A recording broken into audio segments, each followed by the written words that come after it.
Hello. Hello. How's it going? How it do, my fellow gamers? I wasn't even sure what I wanted to stream today. I was like, TF2 is probably the safest thing. Just, you know, cause that's the game I'm known for. Aside from the obvious of Mixtape, you know, the greatest game of all time. Statistically speaking, anyway. Juicy Jurassic news. Is it that fucking David Kep interview? Because I saw that. Oh boy, did I see that. And it's just like, you are the dumbest motherfucker. Oh, and I hate you.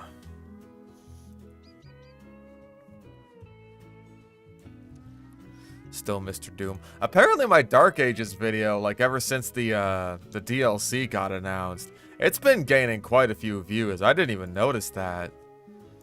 Like, since the DLC announcement, I want to say it's been like, yeah, it jumped up from like around 50,000 views, which it's not bad, right? And it's just like, whoop, up to around almost 90,000 right now.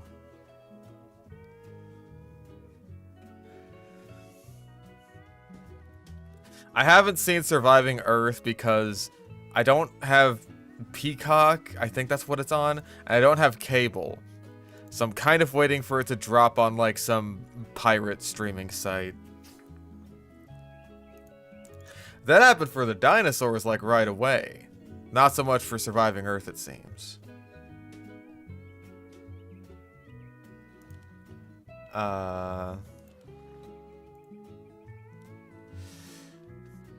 Right. I am working on, speaking of Doom, I am working on the Doom Eternal with no upgrades video. I want to say I'm like 2 levels out of, what is it, 13 into the script. How many levels are there in Doom Eternal? So 12 or 13?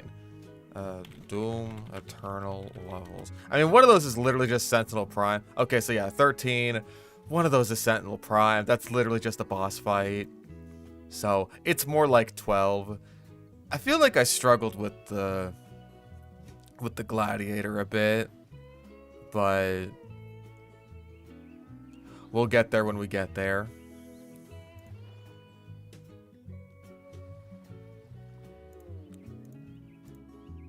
I am also working on redoing the No Chainsaw playthrough. I did the base game.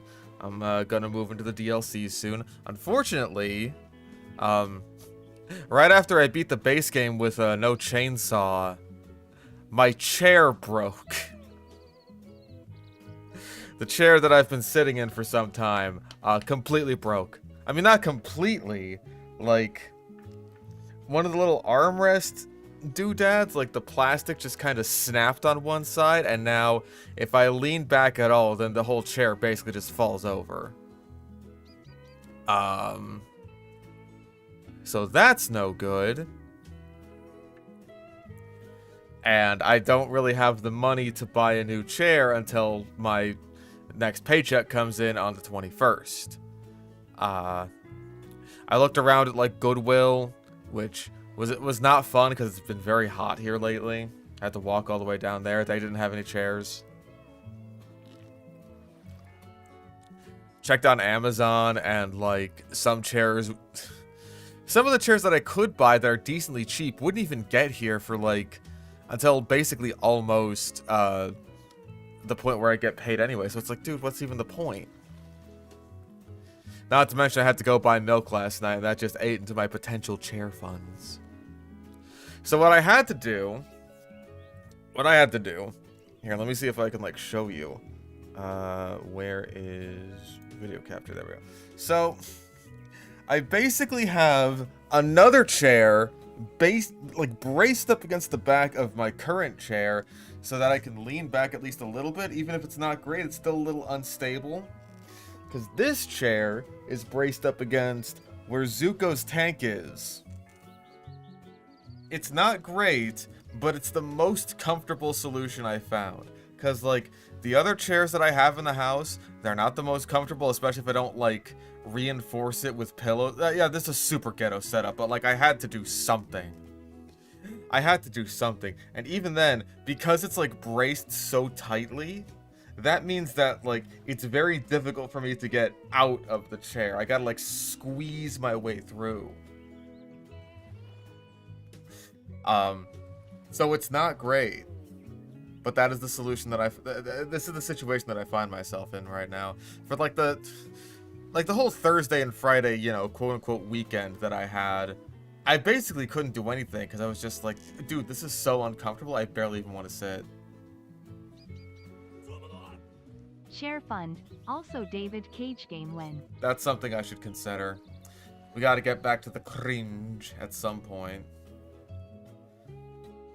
Yeah, I considered... I did use the other chair by itself just a bit. But, like, it's not the most comfortable.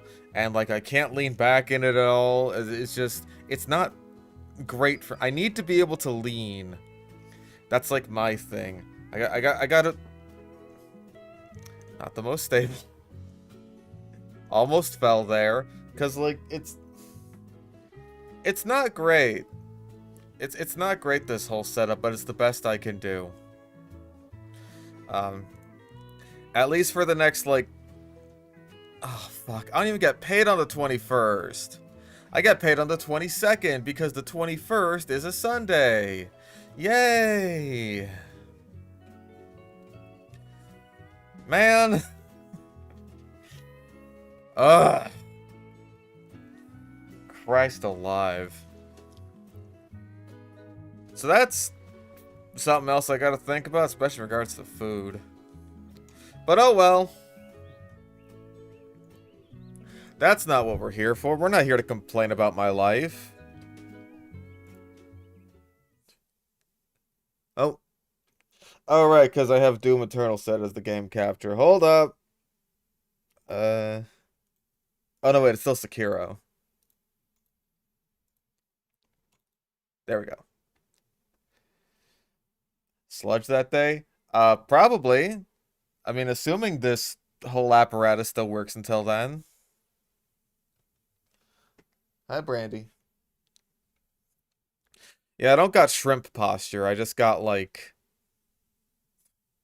I have lean.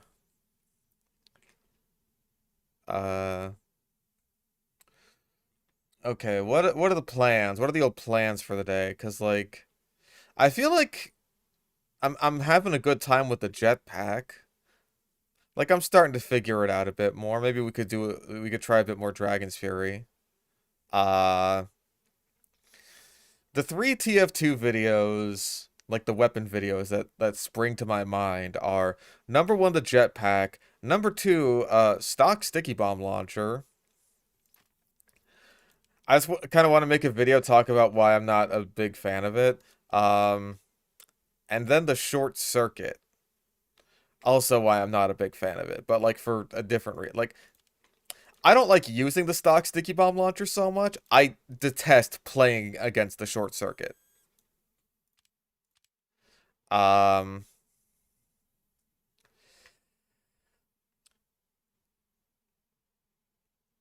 Is there anything else that I'm like trying to think of?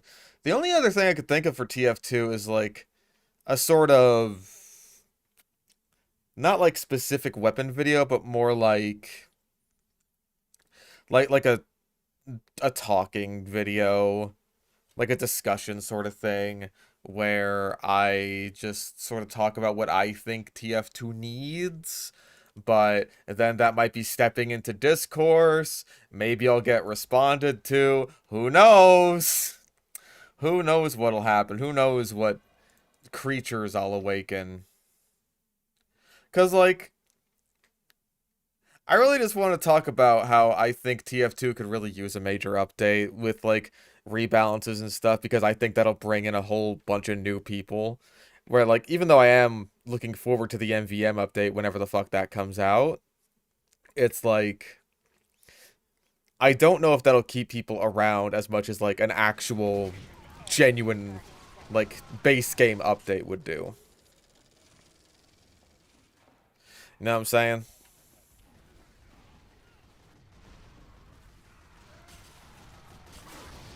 Case in fucking point.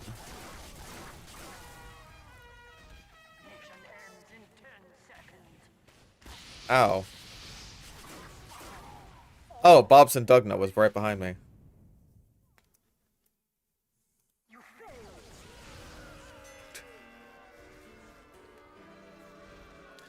No, I know I'm gonna get a bunch of fucking losers in the comments talking about quick play. Toxic Drift donated $3.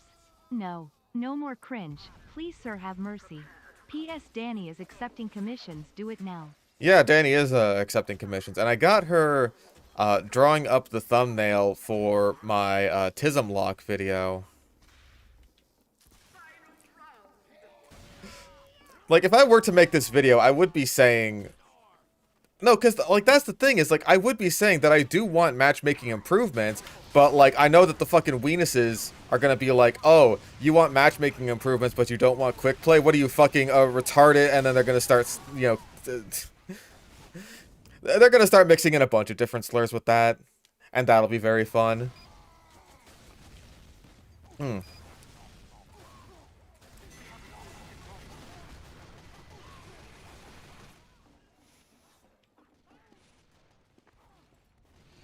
I got her starting on just, like, the one thumbnail as a start, but, like, we'll see where that goes from there.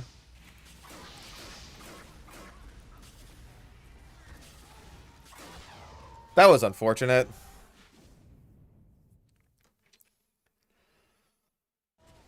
Don't they do that already? Oh yeah, all the time.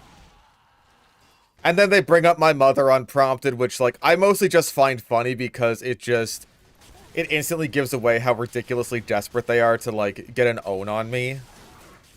It's like, hey, idiot, you were abused by your mother, and you didn't like that. Like, yeah, you really pulled a fast one on me. Good one.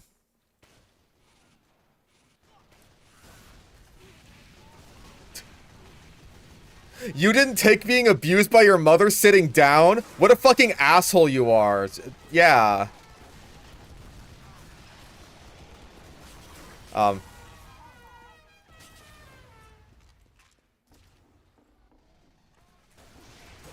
Aw, that was a good reflect, though, at least. Yeah, this server fucking reeks. Just getting spawn camped, had to babysit a kunai, no thank you.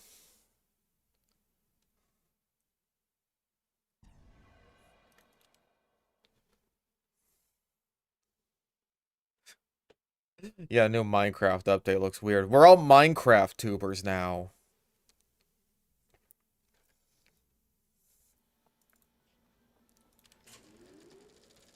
Okay, this server better be better.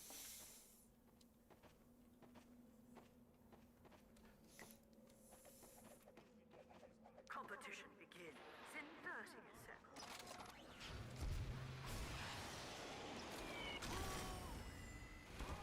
Oh, bullets hurt. Last Minecraft thing go. It went. Also, this server's only like half full. What the fuck? People better join. People better join this one.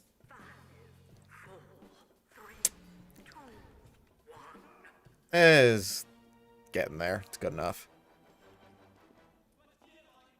Yeah, I don't know if I mentioned the last one we did, like, by the name and the concept.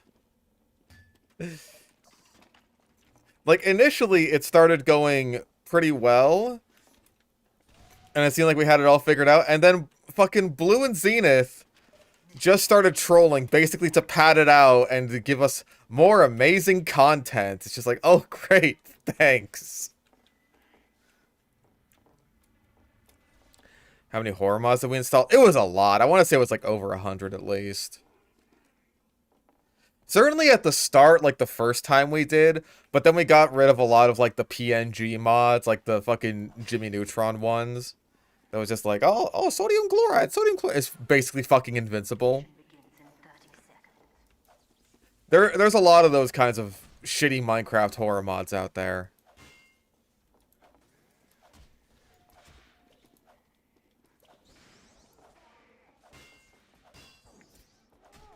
I fucking loved all the Bigfoots raining from the sky in the end and just making the game completely unplayable. Like, that shit was funny as fuck. 3, 2, 1.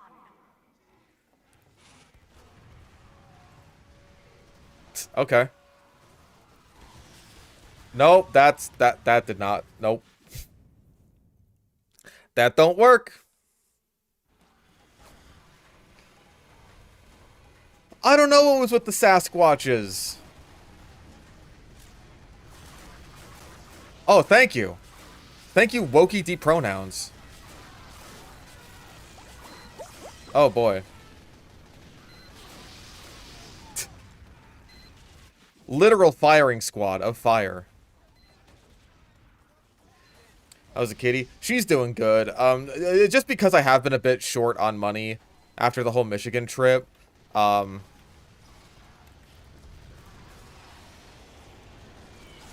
Ooh, ooh, get stomped on, idiot. I wasn't able to, like, get her the whole, like, big ass, that's very unfortunate. Like, thing of, little fancy feast that I usually get her. So I've just been feeding her, like, regular Meow Mix.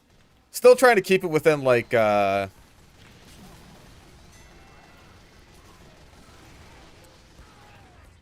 good ratio for her diet.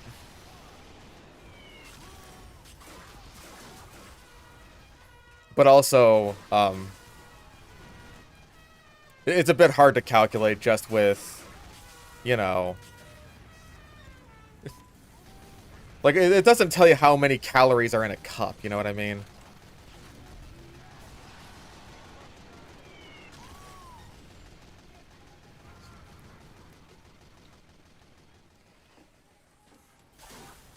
See, I don't know if it was as simple as, like, oh, these guys replace Enderman spawns, because, like, they didn't spawn in the same way that Endermen do. They were, like, falling from the sky from, like, this one spawn point, and at such a massive rate.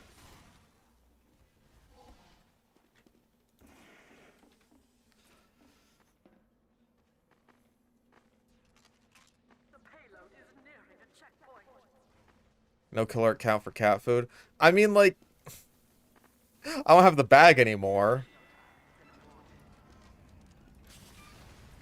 But, like, I googled it, and I'm pretty sure it's, like, 200 calories a day for, like, 3 little cans of Fancy Feast. And also, like, 200 calories a day for, like, a cup of Meow Mix. This guy's gonna own me. Look at the confidence. The sheer unadulterated swagger of a sniper fighting a pyro with naught but his SMG. Ever played Halo Wars? I haven't played Halo in general. Oh. Okay, that was weird. Yeah, I didn't have an Xbox growing up. I had a PS2. Like, I know now pretty much all the Halo games are available on PC, if I'm not mistaken. They were kind of crushing us, and now it's just like, oh. Why does that keep happening? Am I getting, like, pop-ups or something? No? Okay. Yeah, we kind of just crushed them. Anyway. Whee!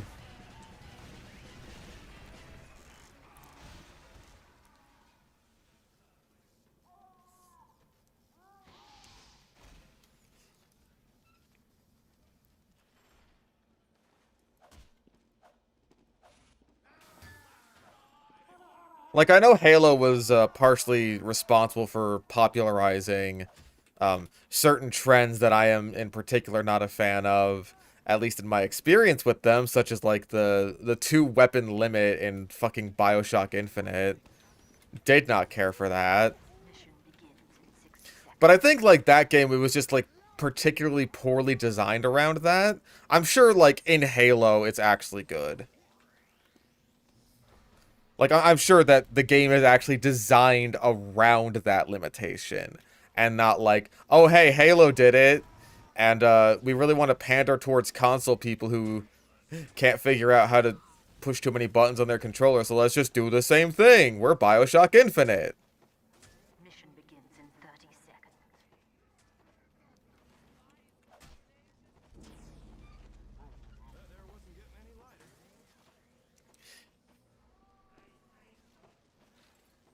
Because, like, my understanding is that,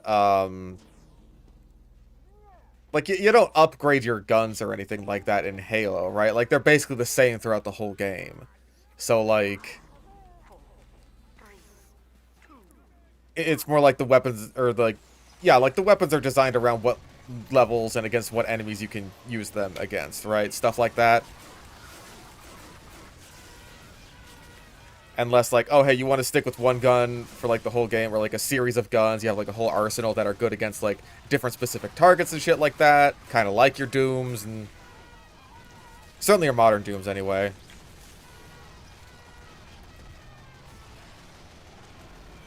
Oh, with the crit? Shame.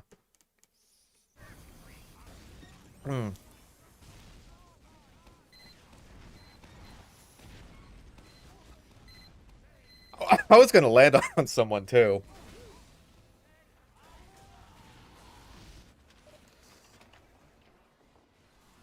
General weapons and power weapons are good against most things, but are heavily limited on ammo. Like, that makes sense. I mean, BioShock Infinite actually does something similar with, like, the, like, basically its version of the minigun. What? Oh.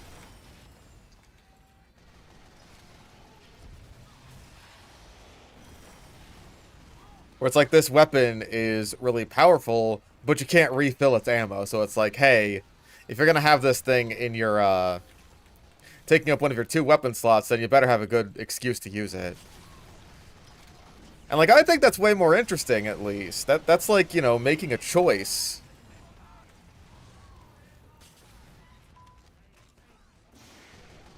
Oh, that'd be really funny if I hit someone.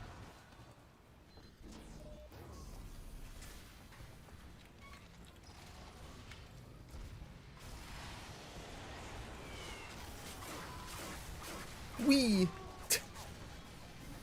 Didn't accomplish anything.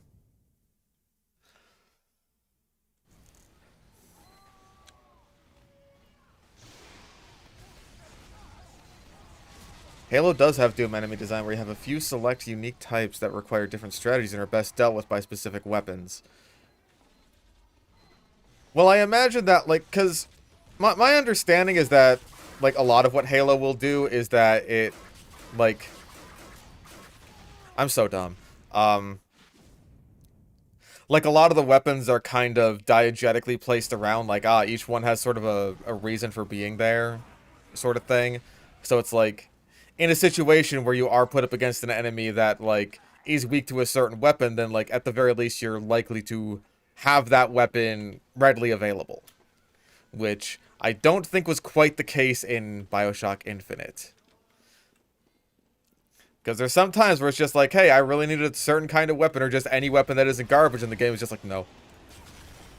And you can, like, almost soft lock yourself. I think, like, the Elizabeth's Ghost Mom fight is a particularly bad example of that.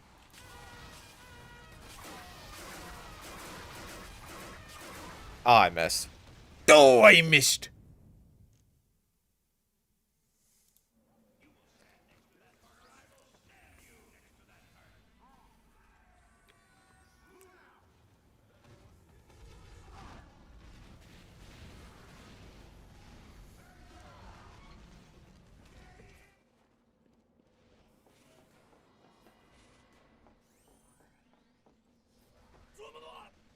Oh, Ken Levine, you little goober. Little goober, indeed.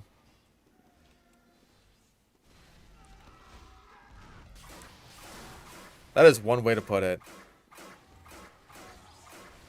Ugh. That's a lot of... Oh, for fuck's sake.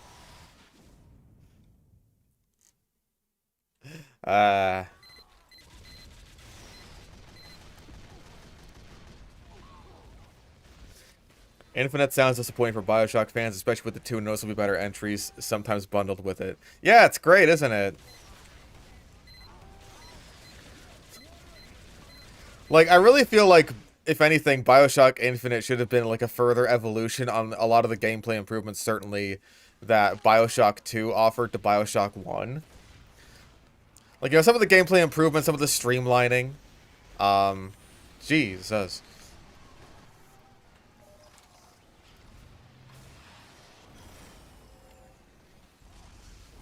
Man, that was just unlucky. I, like, walked into both of those.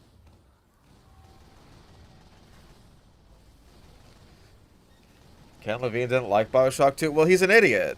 BioShock 2 is great. Like, on a gameplay side, certainly, it is easily the best BioShock game. Like, it clears so hard.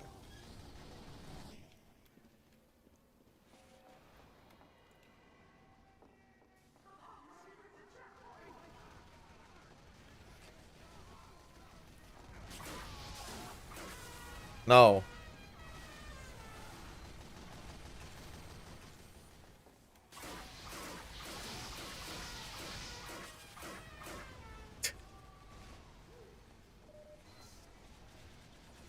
Yeah, it's kind of crazy to think about just, like, how detrimental Infinite was to BioShock as a franchise when it was, like, so many people were saying, like, oh, man, this is the greatest fucking game ever made.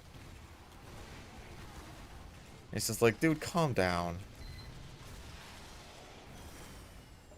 Even if the story was good, which it isn't, by the way, like, I still think that's, quite a statement. Well, I forced.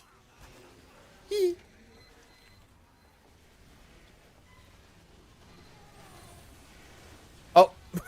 Unfortunate.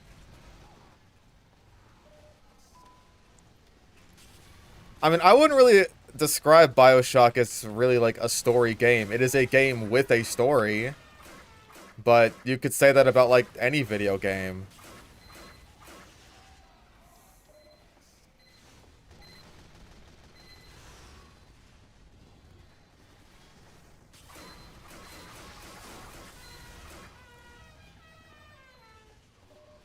Like, the thing with BioShock is that, like, I wouldn't say it's a story-heavy game. It's more like a game with a story that works particularly well for the fact that it's a video game. Because it's like...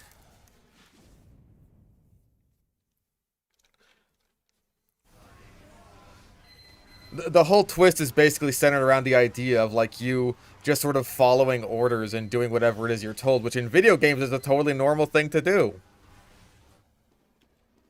But it, like, when you recontextualize it like that, it's just like, oh, okay, you're like saying something about the very nature of video games themselves that maybe you couldn't say in like another medium. It's like that's really cool. And then like you get a fucking apparently 10 out of 10 game like Mixtape, and it's just like, oh, what is it doing with the nature of being a video game? What's it saying about being a video game? Nothing.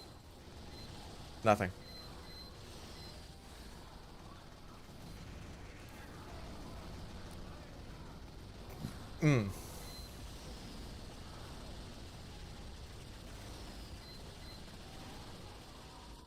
I've been in like a hiatus process of writing a script for BioShock Infinite for years at this point. Like, to be perfectly honest, I'm kind of in a similar place with it as I am with my Netflix Avatar videos.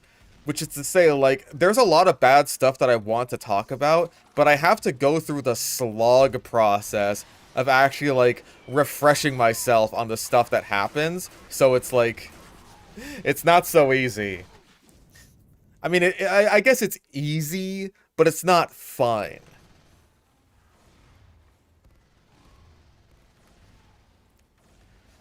Like, it wouldn't be that bad if I wasn't gonna, like, go over everything with a fine-tooth comb. That's certainly the thing that I'm doing with the Netflix Avatar series. Like, the next episode of Netflix Avatar is taking so long because this next episode is really just kind of boring.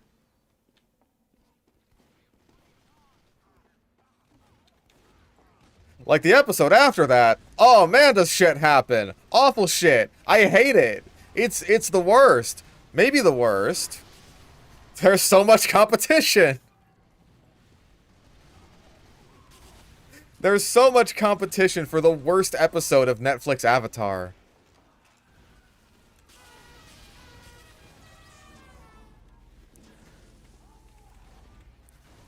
But just the way this particular episode fundamentally misunderstands so many of, like, the character beats and all that shit. It's just like, oh god, the fucking...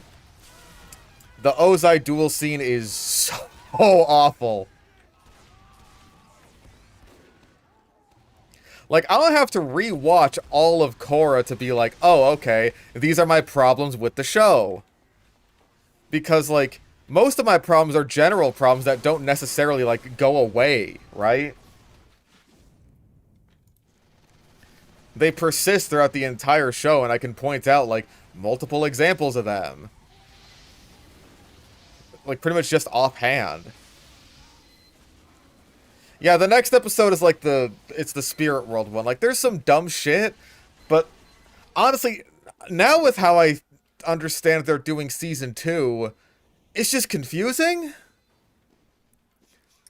What happens in the Ozai duel scene? Okay. So you know how in the original Avatar, Zuko completely, refuses to fight Ozai?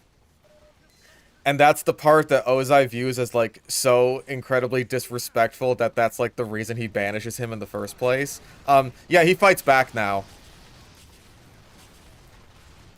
This is basically supposed to be, like, you know, a scene of a parent abusing their child, and they turned it into an action scene.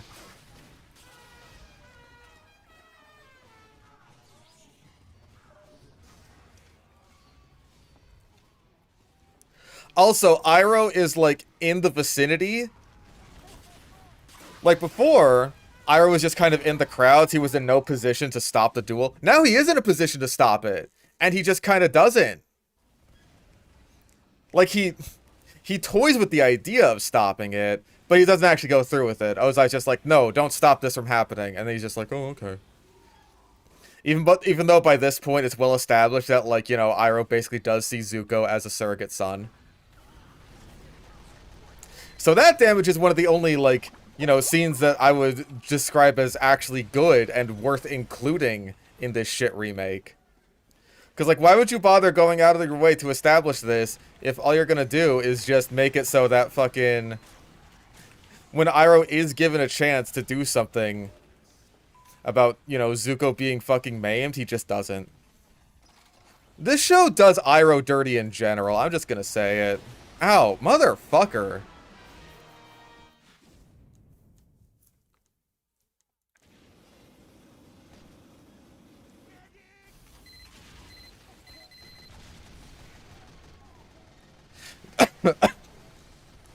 I mean, I guess this is good footage to, like, illustrate the issue that, yeah, snipers are a big problem when you're using the,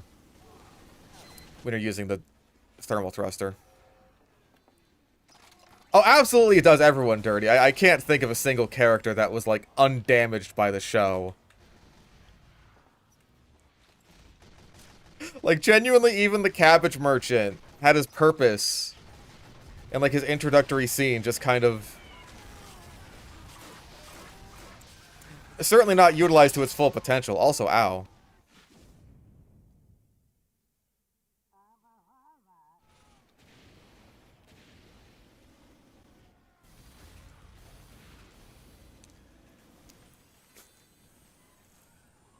Like, it's not like he was character assassinated or anything, because, you know, he's the fucking cabbage merchant. But it's like... his initial introductory scene served a purpose. It's like... I talk about this in my review. Oh. Like, now he's basically just a cameo.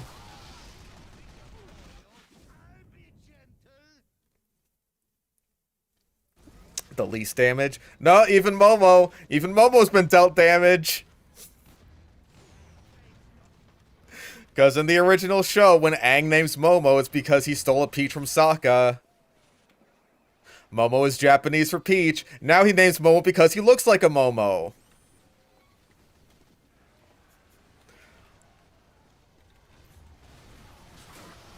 Yeah, the less said about Boomy, the better. Fuck Boomy, dude.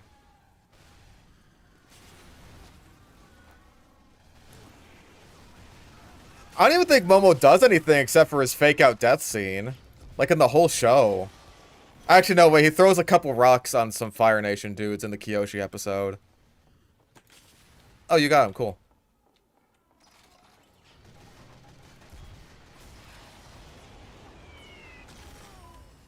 A sniper.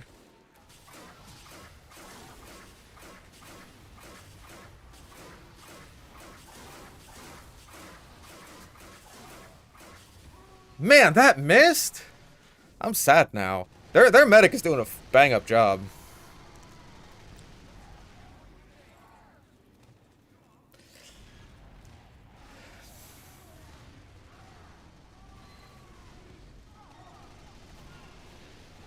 Appa? Yeah, I guess. I don't think they damaged Appa, mostly because he's barely in the show.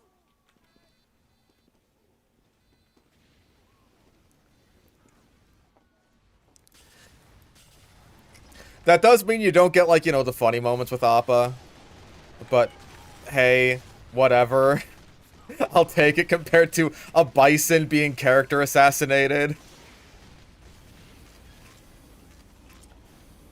The mount just spared. Hey, you can't say the same for Legend of Korra. They fucked that one up. Both of the mounts.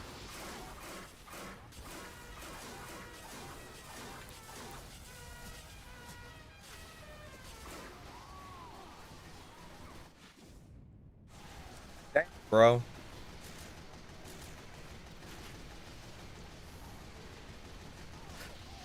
Like, Korra's actual mounted animal companion is just, like, basically a fucking wet fart. Like, I ended up looking just at the episodes that, Naga, her polar bear dog, shows up in. Straight up gone for, like, the vast majority of the final season. Like, when Appa was gone for a solid chunk of Season 2 of Avatar, that was, like, a big deal. When that happens to Naga, it's just like, oh yeah, that's just Season 4 running as expected.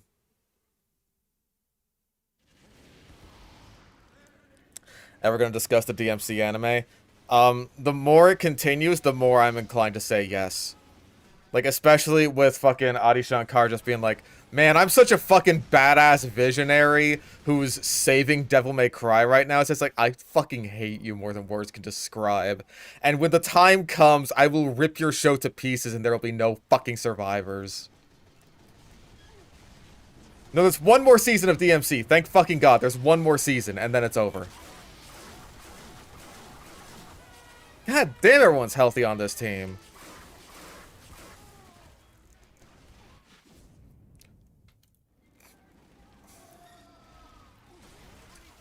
I miss Apu.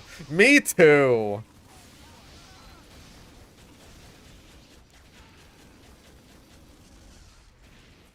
Better some DMC than no DMC?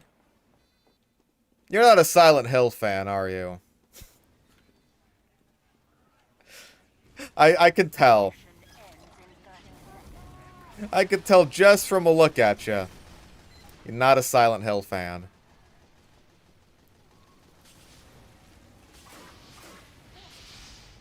You are very woogity, I have to say.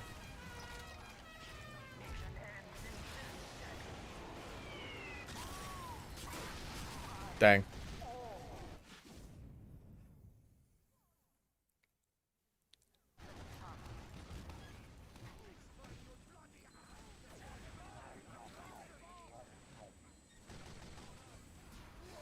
Kind of funny watching Avatar get the Star Wars Clone Wars treatment get dissected way too much like a show for adults.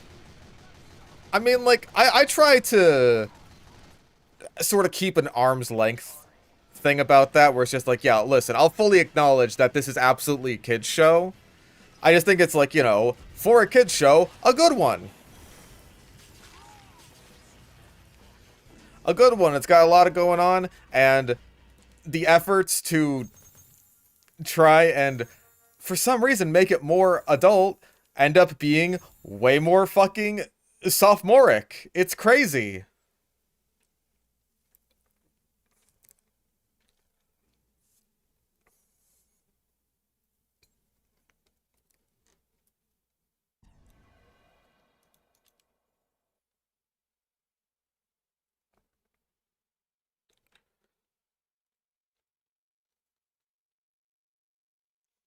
Bluey is a kid's show, but it's way better than 90% of Nick Jr. shows. Okay. When I went to go visit my friend, it was for his 2-year-old's birthday party, and that kid loves him some Bluey. So for the first time in my life, I ended up watching some, and, like, I can tell why this series is popular. Like, 100% I see that, like, the people making this show are just like, okay, we want something that the parents can watch and also enjoy, while still being, like, very appropriate for children. That is the vibe I got out of the Bluey episodes that were on while I was there. Oh my goodness. Yeah, fucking hell. What an awful server. No thank you.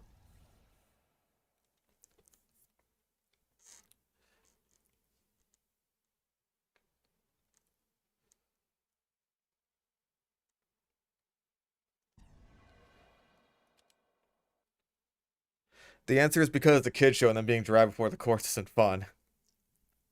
Yeah, you kind of have to, like, limit the scope of what you can do with a kid show, even if it does focus on, like, you know, a serious topic like a war, right? Let's go. It's the Demo Man. Why not? We have plenty of pyros. I don't know how good this map is for jetpacking around.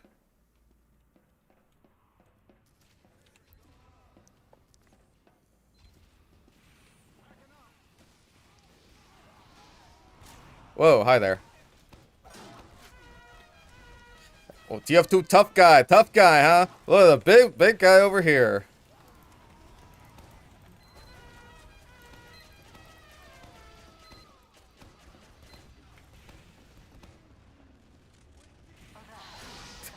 One down. Okay, he's just at our spawn, getting our teleporter for some reason.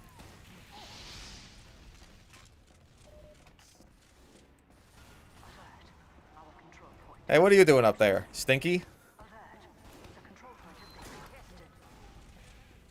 What are you doing? Oh, you fucking Hello, bitch. brother. How goeth your Sekiro playthrough? It's going. Apparently I'm doing quite well. I don't know if it's just because, like, oh, Twitter has access to my microphone without telling me because we live in a surveillance state, we live in a society. But, like, I ended up seeing a Sekiro tweet recently that was just like, man, did people really quit the game over the chained ogre? Which, I think I saw some people in chat saying, like, oh man, I've seen some people spend, like, hours on that. At least I think it was the same thing. When I got through it, like, relatively well. Some people are saying, like, oh man, this is like the one Souls game you're actually kind of alright at. Or at least something to that effect. Ooh, the double.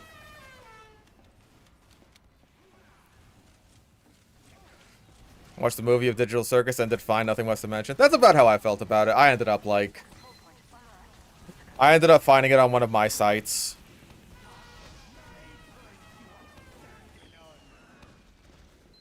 And I enjoyed it. I'm not going to spoil it, obviously, because Zach Hadelfish told me not to.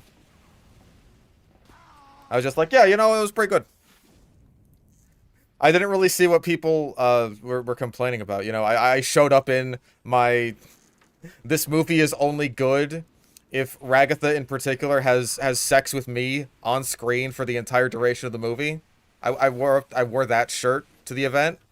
And no spoilers, but I'm just going to say that I ended up liking it.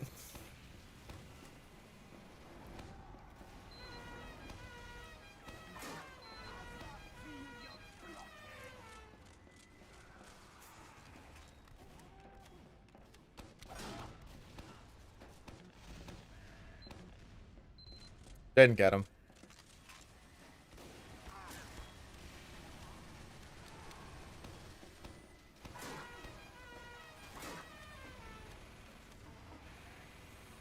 I have seen Zach Hadel as pterosaurs. He's got a good voice for it. He's got the honks.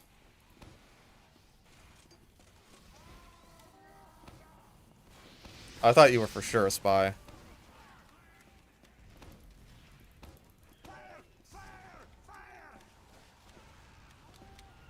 No, like, I watched it fucking pirated specifically to avoid any Digital Circus fan buffoonery. Also to not be like, you know, hey, I'm a 30-year-old man. I would like one ticket to the amazing Digital Circus alone, please. I spent like an hour on the bus to get down here.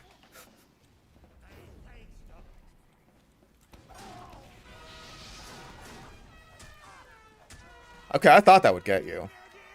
Medic! Oh, I'm burning. The aging Digital Circus.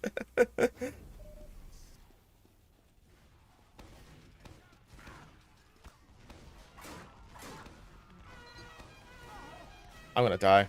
No, I'm not. Ooh! That's right, you fear me. That's right, run back. Run back through. You're a spy.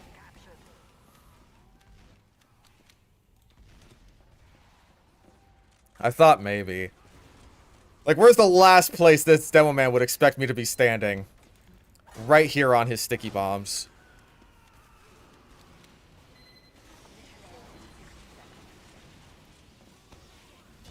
Ah. A lot of stories have this need to go on for 18 years, but a Digital Circus is quite concise. I feel like it kind of needed to be. Just, like, based on the nature of what it is as a show. It's like this indie project that can only have so much in terms of, like, manpower and budget and stuff like that. So, like, even though I think that the series maybe could have used, like, another couple episodes to, like, maybe flesh out a little bit more, conclude some character arcs and stuff like that, like, I understand that the trade-off for that would be, oh, this series is gonna take, like, another year to finish. Mission ends in 10 seconds. And so I think even if that was, like, in the cards, then you know, you can't exactly expect that to go on for just ever. Apparently I top scored. Yeah, one more episode I think would have been appreciated. But again, that would have taken... Like, this movie probably would have been releasing around, like, Christmas time at best. Mission begins in 60 seconds.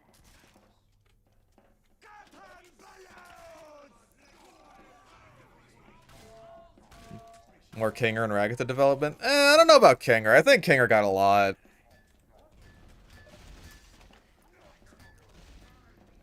Kinger got a lot. He got his big cool guy moment at the end of episode 8. I was pleased with him.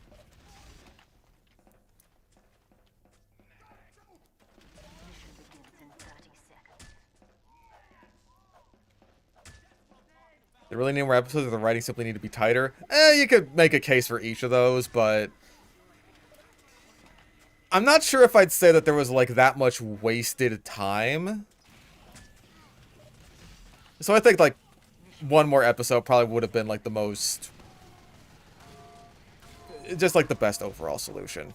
3, 2, 1. That's just my opinion.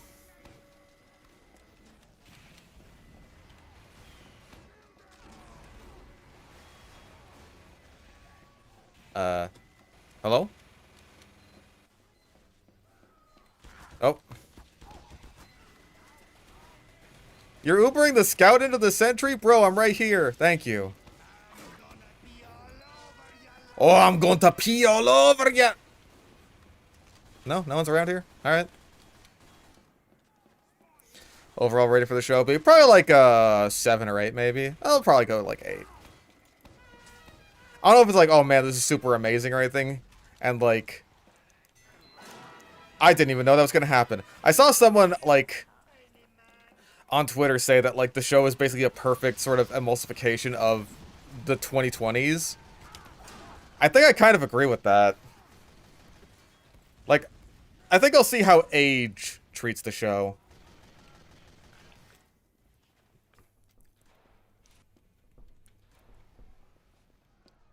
I do like it. I just don't know if I call myself like a super duper fan of it. But maybe that's just because like of the negative association with the super duper fans of it. No, you're real. Aw. I don't think that was actually like a guy.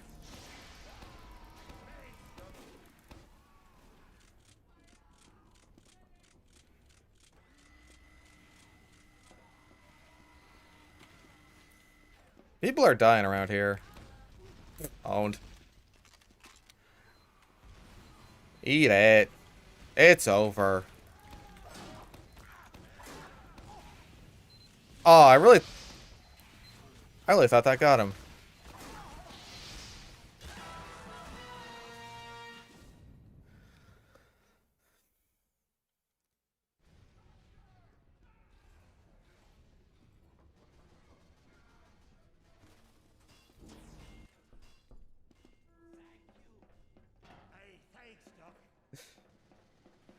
Yeah, like, Digital Circus is something that I mentioned that I watch almost like...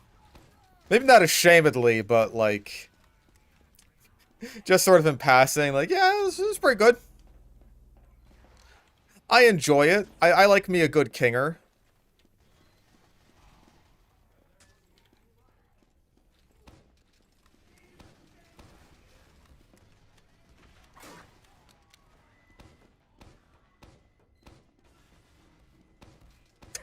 We're both just trying to trap. We're doing the same thing. We have the same type of stand.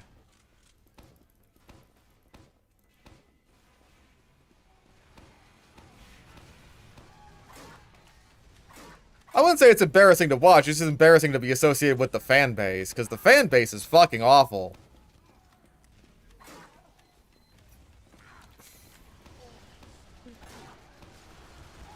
The fan base is so bad that even the creator is just like, dude, you guys fucking reek. Y'all suck.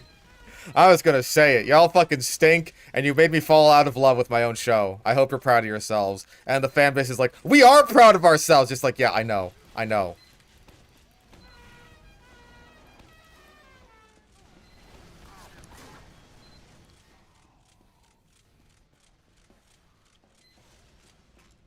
Dude, come on. Come on!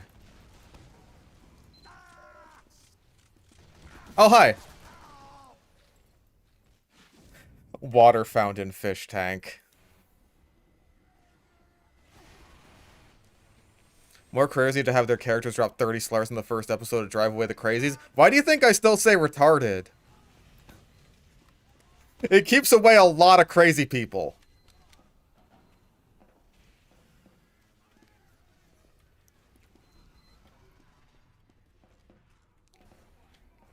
I mean, that's part of it. I just also kind of say it.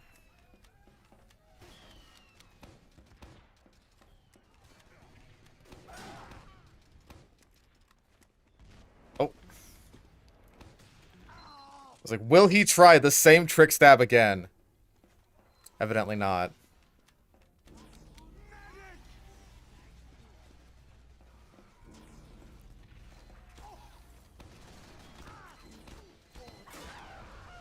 I mean, Zach and Oni both being in the show.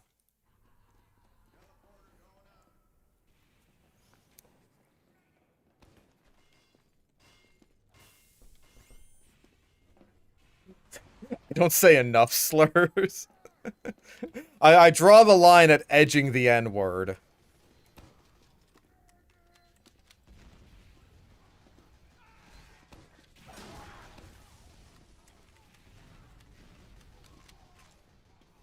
Oh yeah, the Voltron fan base. I remember my ex talked about that a lot. Just like, this show is garbage and the fan base sucks, but like, they're also some of my friends. Mission ends in 60 seconds.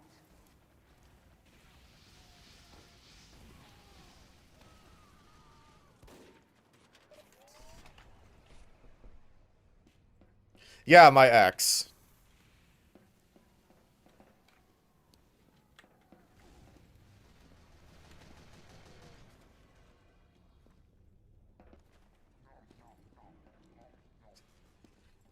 She was friends with a bunch of people who were Voltron fans, and oh wow, guess what? They were fucking insane. They were insane, and like, some of them convinced her that I was like, trying to corrupt her or something. I don't know. It was weird. I didn't care for that part of our relationship. It was right towards the end anyway.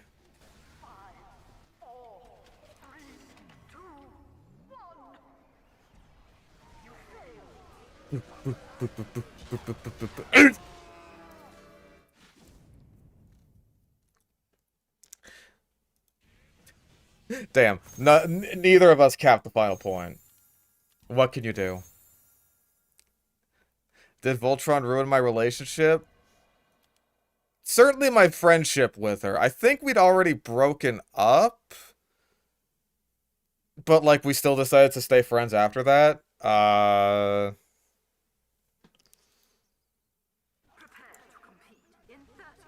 And that's when she, like, really started to hang out. I don't know the whole timeline of events completely, just because, like, hey, I didn't know these people. I only heard about them from her.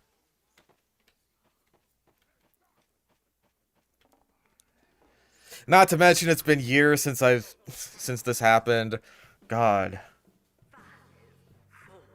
God, it's been years.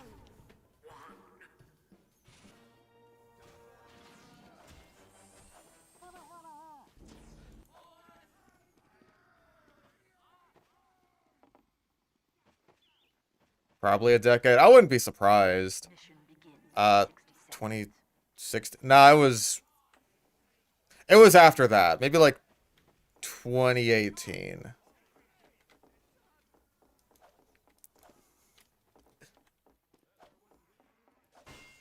Play CS2 with promised offices peak gaming. Probably at some point when I'm not like streaming or neck deep in a fucking Doom challenge video. I want to say we were definitely dating pre-COVID.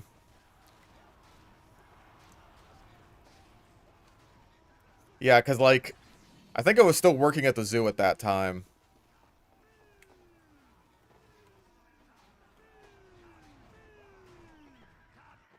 Opinion on the mixtape video doing way better than the Dustborn one. I'm not surprised by that at all. The whole reason that I, like, edited the mixtape video in one sitting was to strike while the iron was hot, and, like, you know, mixtape discourse was still, like, a really big thing. Like, I missed the boat on Dustborn. 100% I missed the boat on that. Like,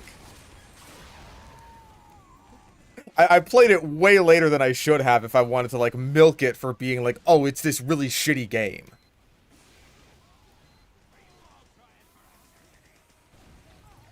But, like, I think I still covered it in my own unique way, just by actually playing through all of it. Listen, no one else wanted to. Fucking Oni Plays didn't want to. I just, no one wants to play through this whole game.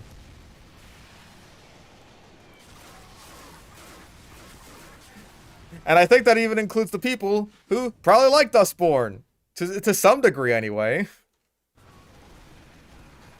Like, if anything, I'm surprised that Dustborn has done as well as it has at all. For, number one, being this, like, 4 or 5 hour long monster of a video. I honestly think that the thumbnail did quite a bit of heavy lifting there. Like, the thumbnail and the bluntness of the title, I'll say. Just like, yeah, this is the worst fucking game ever. Just without the fucking, because you can't say that in a YouTube title to be like, no, you're not allowed to do that.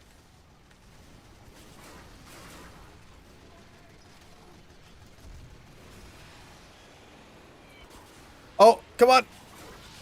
Oh, I really wanted to get the med pick. Big sad. Mixtape video was really good. You have a knack for dissecting the government-sponsored industry plant games.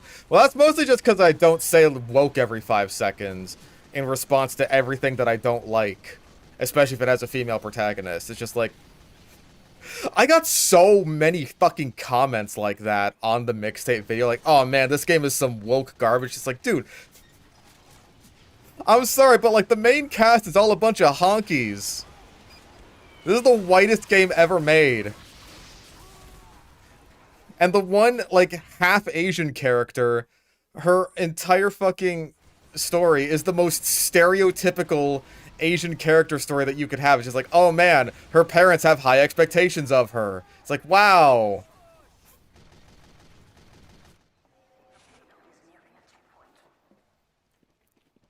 You really could have done better than that, huh?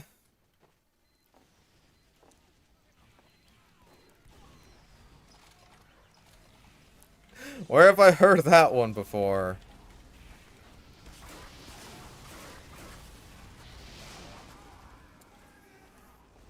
Yeah, Cassandra was Asian. At least, I want to say at least half. We never see her mother as far as I'm aware. But her dad is Asian.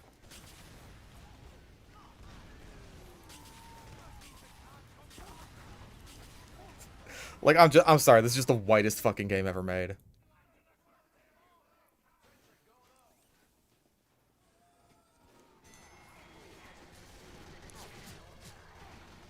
Like, there's one black character in the whole fucking game, I want to say. How is this woke? She doesn't even show up until the last, like, 20 minutes. Don't think the game says anything about that? The game doesn't say anything about anything. Because it's not about anything. Games need to be about something in order to say something. Many game writers will also fail this simple task. Who is... What? Where were you? I was looking around for you. No, I didn't see anything even remotely gay in the game either. I want to say that, like, Stacy doesn't like Jenny because in middle school, Jenny called her a fat lesbo or something. That's it. That's like the one mention of gayness in the entire fucking game.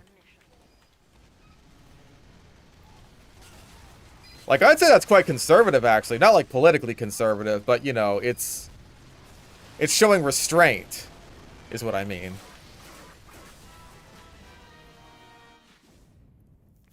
Back to Thermal Thruster, how am I liking it so far? I feel like I'm not great with it with the Dragon's Fury. I think I succeed a lot more when I use it with the back burner. But I think that's just because, like, when I do use the back burner, I have a better mindset for it. Like, I'm mostly just kind of jumping straight into people with the Dragon's Fury, when I probably should be flanking about as much as I am with the back burner.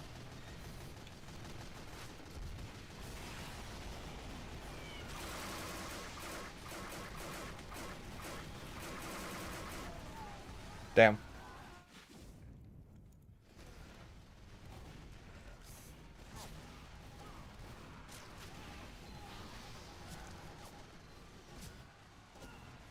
But, like, hell, back in the late 90s, at least I want to say so, like, you had Friends, and that had, like, a full-on lesbian wedding on TV. So it's like...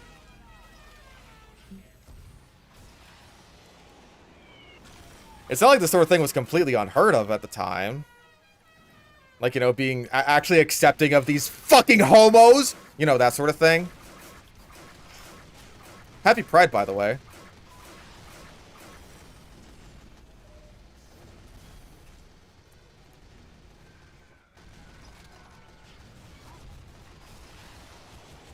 Aw, mini sentry. It's not gonna be bad Weapon Academy. At least I don't think so. I don't think the Thermal Thruster is bad. I think it's just, like, talking about the Thermal Thruster, because it's a weapon that I haven't used much.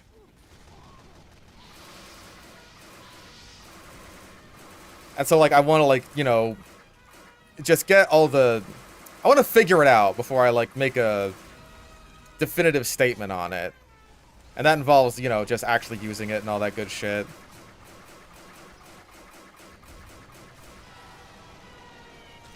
Oh, I killed everyone. Okay. Like, I don't know why. The back burner just works out better for me.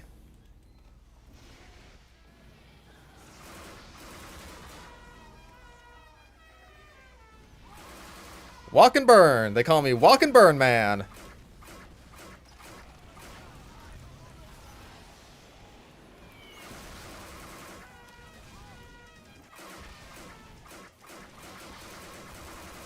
Aw, he got me. Good stomp, though. Fourth worst pyro secondary was still probably B tier in the entirety of TF2 weapons. I might agree with the B tier.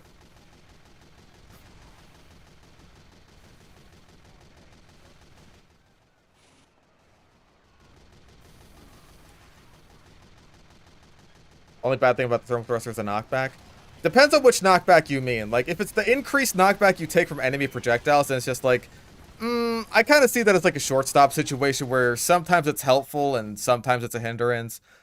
The main thing that I hate about the thermal thruster is when you land next to people but not on top of them, and then that does a knockback that pushes the enemy away from you. I hate that. Can't stand that shit. I think that is the worst part about the thermal thruster. Like, granted, I'm not so huge on, like, the sort of wind up to the jump. Also, that was annoying. Like, I'm not huge about that part with it. But, the main thing that bugs me is, like, knocking people away from you. Because you're using the thermal thruster, you don't have a damaging secondary anymore. So, like, if you knock someone out of the range of your flamethrower, which I have done multiple times, then, like, dude, all you're doing is just completely neutering your damage output. Like, you're removing your damage output, really. And, like, if I could remove one aspect of the thermal thruster, it would be that.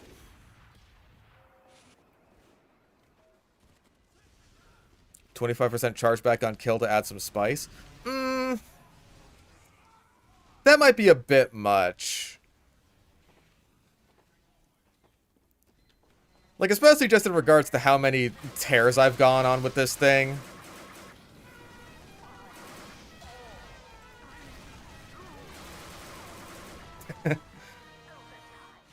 He's perceptive.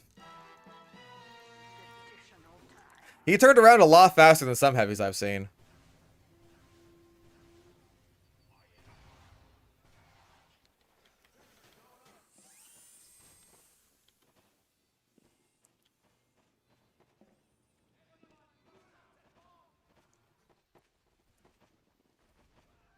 I really do love the back burner. Like, the back burner is so fun when I do decide to use it. It's just like I play combo pyro so much that I tend to just gravitate more towards that. Holy schmoly. Aw, damn, snipe me. That would have been a good clip to be like, oh, hey. It can save your ass from dying to fall damage.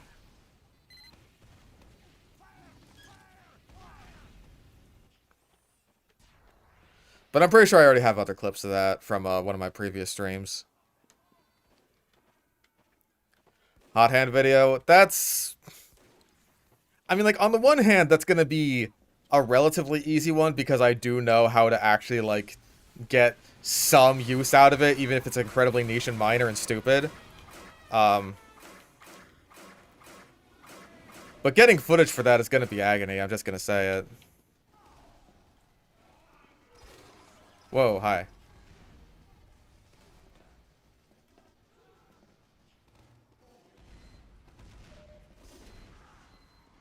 This guy's pretty spooky-ooky with his sticky ickies.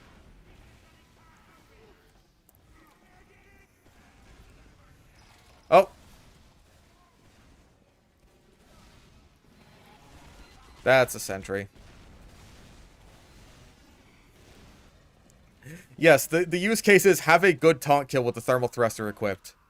Or I guess technically the gas passer if you don't have your gas charged, which is 99% of the time when you're using the gas passer, but then you may as well not even have a fucking secondary to begin with, so what's the point of having a shitty fucking melee on top of that? Also, what was that?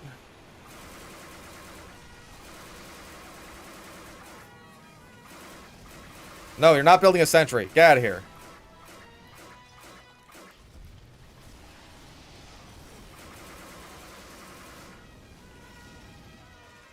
That was a great play.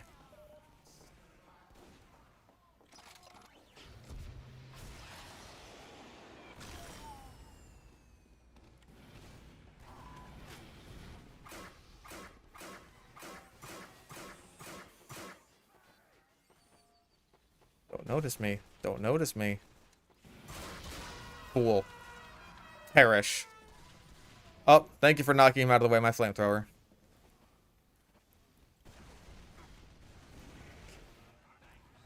I see where Blue's coming from with, like, flare gun's better than scorch shot. Flare gun is certainly better for, like, direct combat as a pyro, while scorch shot is better for just, like, you know, spamming it and not engaging anything at all.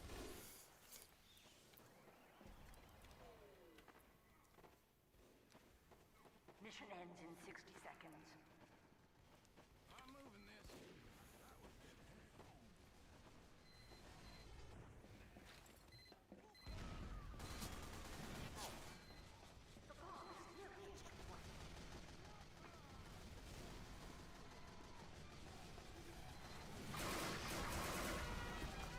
Aw, they noticed. Damn.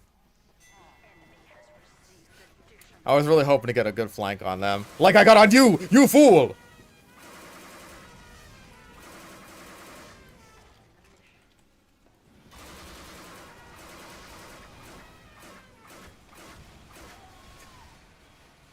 Damn it. I tried.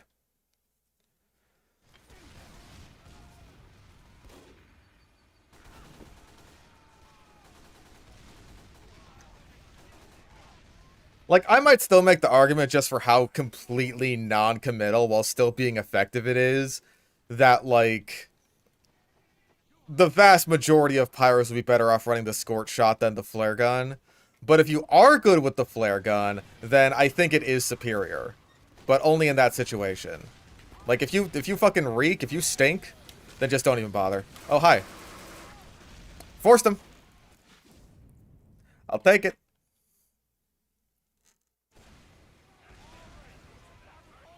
Snipers over here using SMG while I'm using MSG? I made some air fryer chicken tenders for the first time. Like, not just like, oh, hey, I put my frozen chicken tendies in the air fryer. Like, no. Just, like, straight up. And, that shit was good.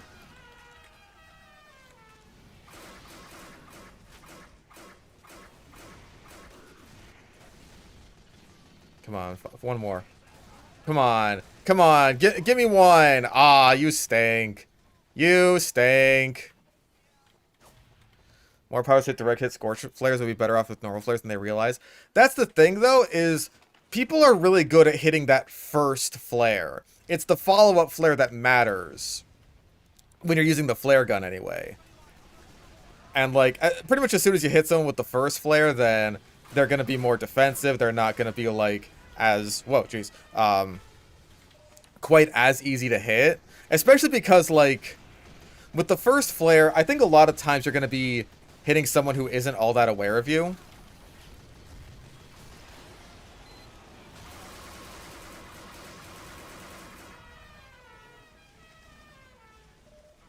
Compared to... Come on, come on. Yes, yes, yes, yes, yes! Yes! Oh! It feels good every time. Whee! And then you fly away. Compared to, like, you know, getting a follow-up hit with the flare gun. Certainly at long range, anyway. And that first hit that you get with the regular flare gun is way more, or, with the scorch shot, rather, is way more rewarding than it is with the regular flare gun.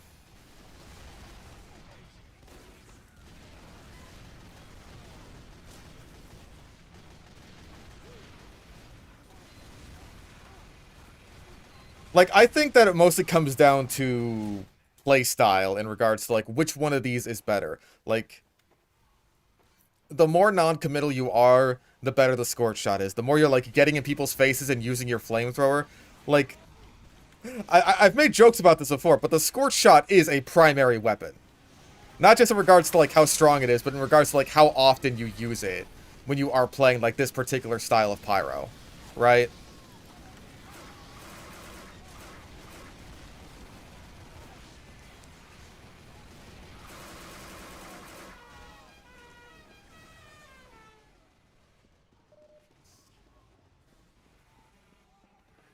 Wording at first hit on a miss. Like Blue's talking about in regards to, like, oh, hey, if you're hitting directs with the scorch shot, then you can hit, like, direct follows with the flare.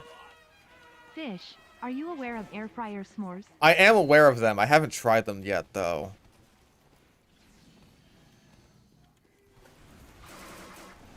I did end up, like, making a lot of, or, like, using a lot of marshmallows when I was making hot chocolate back in, like, back in winter, back in, like, February. Yeah, Flog Power was used to flog as a secondary Overwatch ult.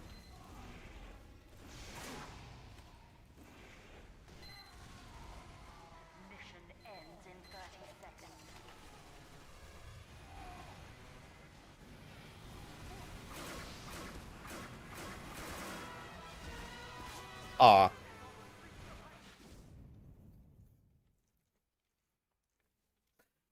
Yeah, dude, like, I was so impressed with how well the air fryer, like, actually cooked the chicken, because whenever I cook the chicken on my griddle, I'm always worried that I'm gonna be undercooking it.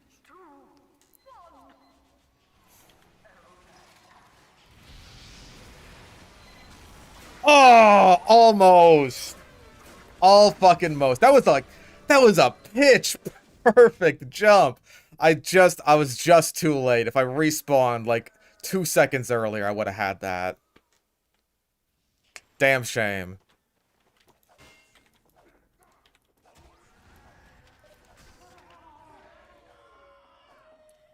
Detonator's favorite flare gun?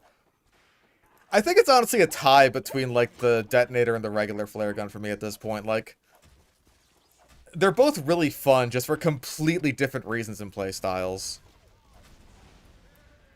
I actually don't have a meat thermometer. I should get one of those. But maybe now I don't need to, now that I can perfectly cook my chicken every single time with the air fryer. Like, it was perfect, and oh man, the seasoning that I used, really good. Really good. Like, I just looked up the first recipe that I saw, and it's just like, damn. They know what they're doing with the paprika and shit. Mmm. Mmm. I had, like, a bit of my own seasoning. Like, I got this poultry seasoning that I really like.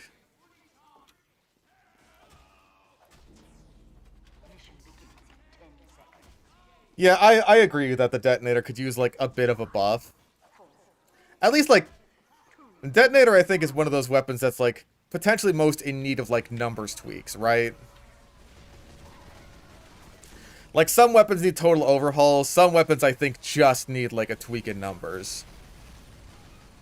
And the detonator is one of those number tweak weapons.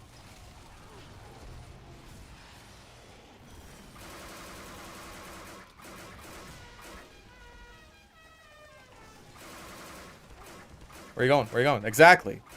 You fear me. And you should. Yeah, the amount of self-damage that the detonator deals is, like, it's a bit much. Like, certainly far from making it unusable, but still just, like, a lot for what you're getting out of it compared to, like, you know, what we're talking about with the thermal thruster. Whee! Almost got him. Reduced afterburn on explosion hits in exchange for way better mobility. I could live with that. The spammy nature of the detonator is probably my least favorite part of it. I think that just makes it kind of overlap with the squirt shot too much. Even if I hate what the squirt shot does. Like, it should at the very least be a unique weapon.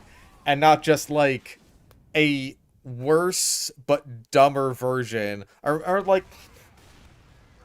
Maybe not worse, because it is still ridiculously strong.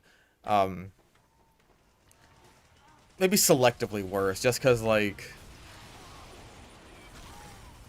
I don't know. The detonator does, as far as I'm aware, do more damage, assuming, like, you're actually good with it, which many pyros will fail this simple task of timing.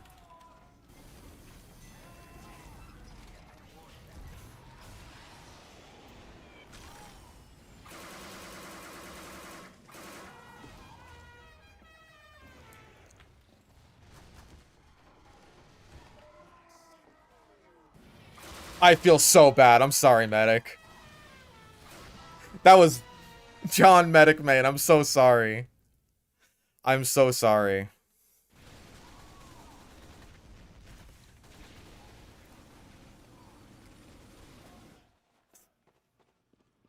I was not trying to get that guy.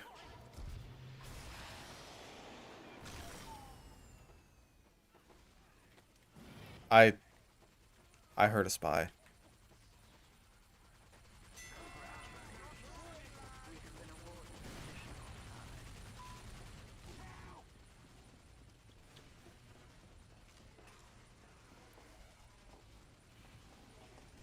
Oh, don't tell me it's the same guy. No! No! Oh, the knockback.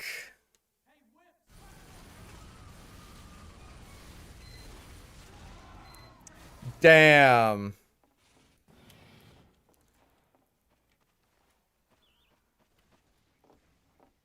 No free flank for me. Big sad.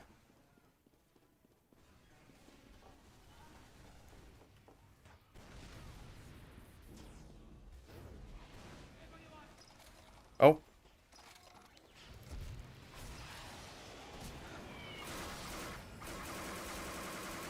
Again, I just knocked him out of my fucking flamethrower range there. And as a result, what happened? I missed out on a shitload of damage, ended up taking up way more damage than I needed to. Like, if that alone just got removed, the thermal thruster would be, like, way better. Damn. Also, damn.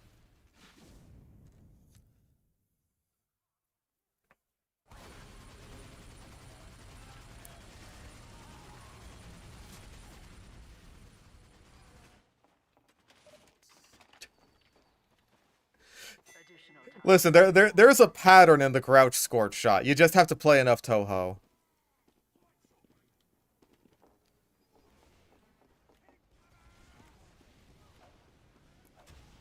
Okay, you're real. You can never be too sure.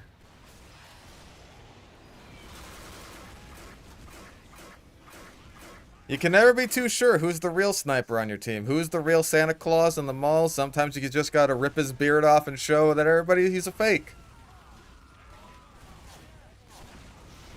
Oh man, that guy got fucked up. Hi there. Ow, I got fucked up.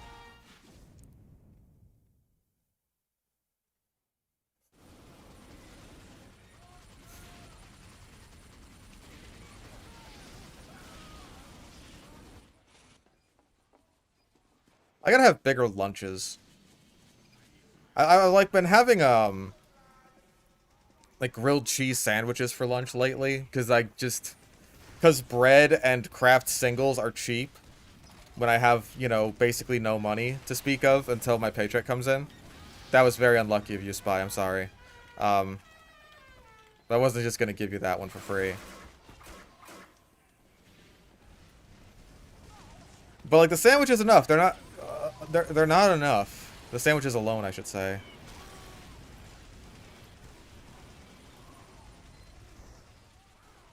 Shoot a rocket at me. I fucking dare you.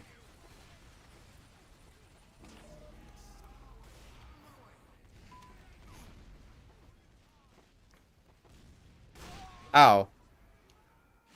Unfortunate. Air fryer grilled cheeses? I'd never considered this. Like, the griddle I use is usually good enough. I, like, just kind of get the butter all over the griddle and then put some garlic salt in the melting butter. Then I put my bread slices on. Put on the cheese. Good to go. As soon as that cheese is nice and gooey, mmm. I love when the cheese has lots of goo. Nope, that didn't accomplish anything. I mean, I lit him on fire. That's something.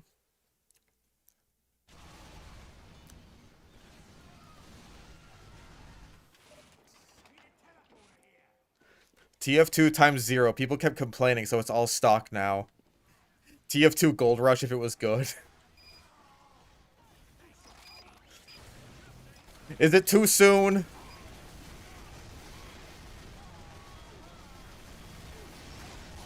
I tried.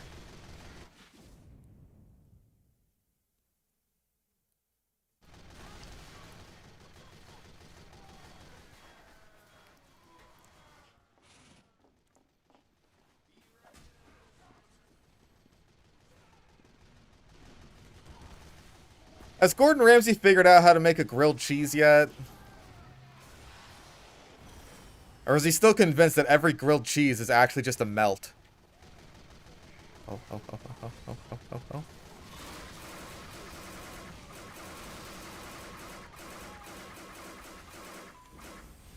Don't think I killed anyone, but I certainly I ruffled them up.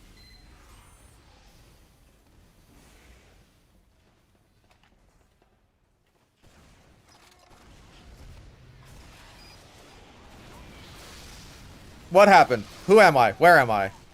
Don't ever call here again. That'll show them. No one messes with Adam Wee. Use a third degree. I'm not really having trouble with their medics. I don't think, anyway. Maybe on that one Frontier server I was on where, like, everyone seemed to be overhealed. But even then, it's not like the medic was around them. I am leaving. Farewell. Goodbye.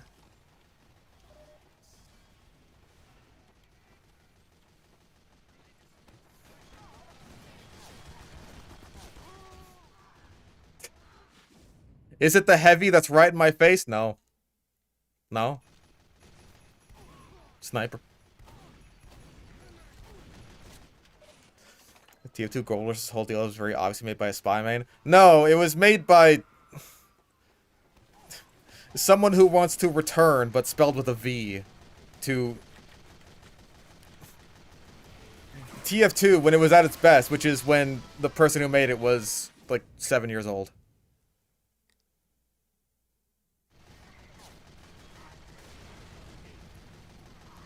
Everything is the best when you are 7 years old.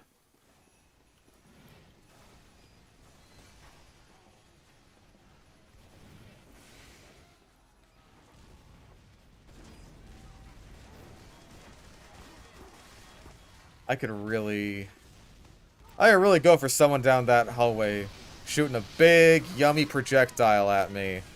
And then I shoot the projectile back at them and I rub my big round belly. I'm just like, oh, I couldn't eat another bite. Oh, I'm simply stuffed.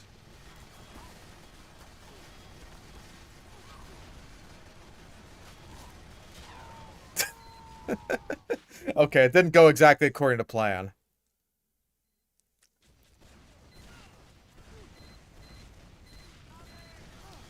Never considered Gold Rush made by a spy man with the lack of engineer weapons and spy getting the year inexplicably as interesting evidence. Well, I don't know what the fuck Richter means because I've never actually seen him play TF2. I've only ever heard him complain about it.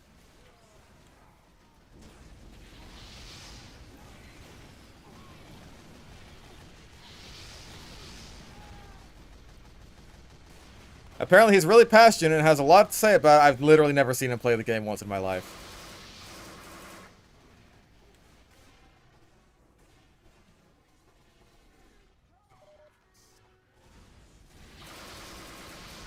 Oh, it was the good old Tomislav. Couldn't have heard that if I wanted to. You're right, I forgot that TF2 is literally unplayable with casual.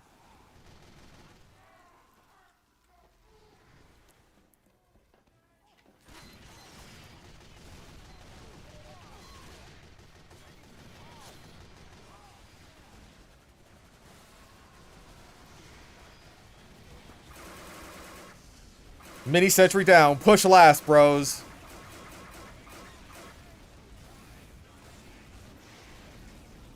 If anything, I feel like the knockback was fairly helpful there in that situation. Just helped me get away easier.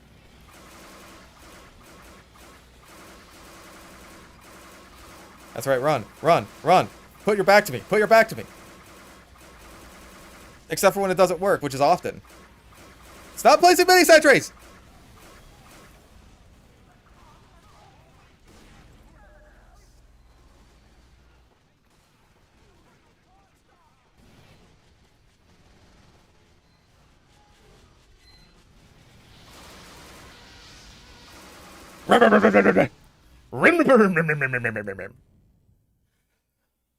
Ugh.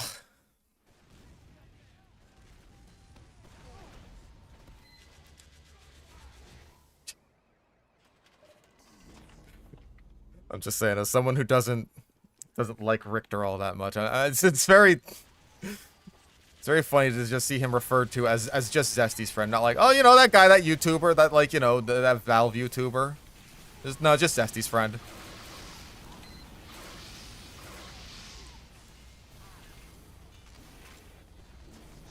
I don't even know what the last fucking video he made was, but I'm sure he would say the same thing about me. I think we're in a mutual state of not liking each other.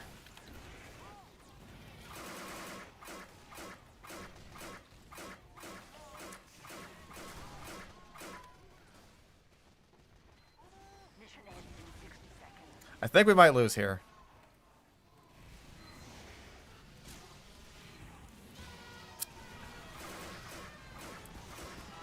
One single flame particle to the back, instant death disease.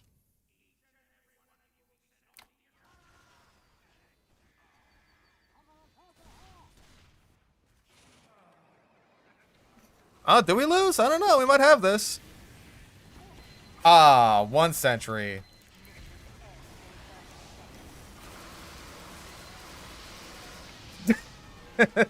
I tried. I was like, if I can get another one of those in there, that might just work.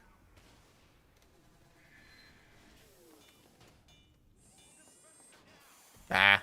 Mission ends in 10 seconds. Can we do it before overtime? Oh, hey. Yes. Yes, we can. Excellent. Oh.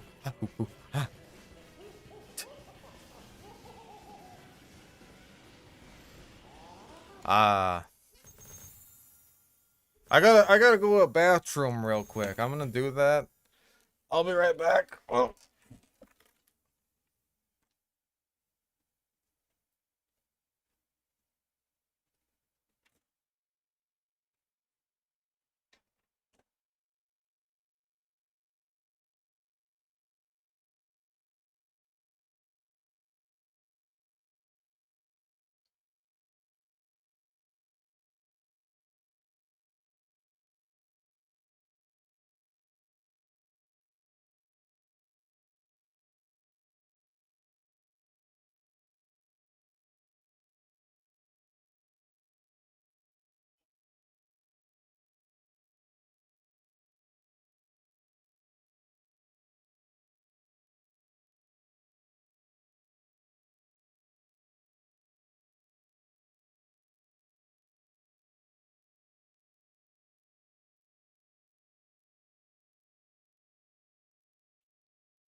Oh, alrighty then.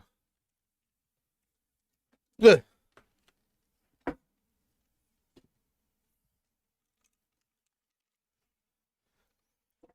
Oh, hold on, I got it. I think I have to readjust my ghetto ass chair setup. Oh, there we go.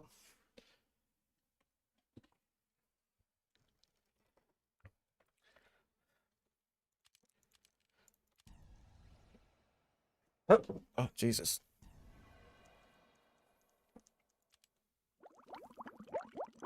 What happened to my chair? Oh, it broke. I can't lean anymore without just, like, completely falling over, basically.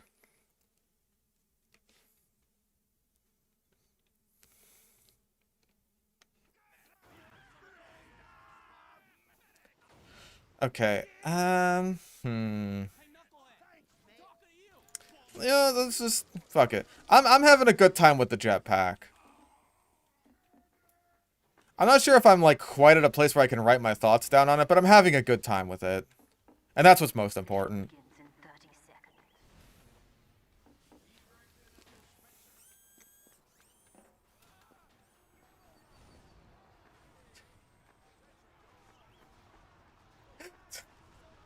seconds. Listen, genuinely,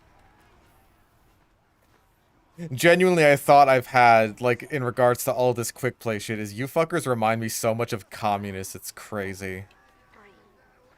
Not just in the fact that you're all vile and intolerable to talk to, but, like, just the radical sweeping solutions that don't actually solve anything, and labeling everyone who disagrees with you as some kind of pariah, or, like, being morally in the wrong. Whee! That was a heavy hit. And also, just the fact that, like, it always seems like their immediate assumption, like, Blue, I know we've talked about this a few times, it's just like, you know what? Your problem with communism is that you simply haven't read enough Marx.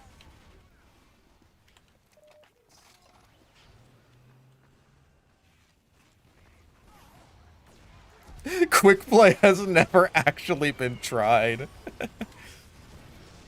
Good donk. Who is shooting me? Who dares? Ow.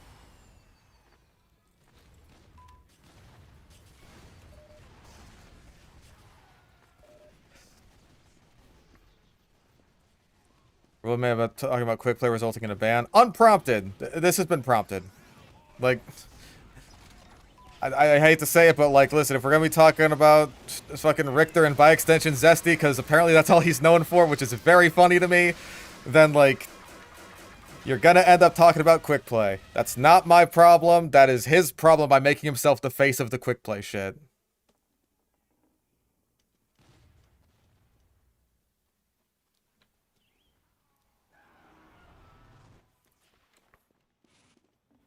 No teleporter, how dare you. Now I have to use my fucking thermal thruster as a rollout tool.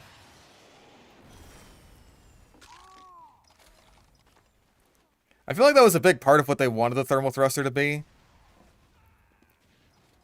Just because, like, Jungle Inferno was still semi-competitively oriented to a certain degree.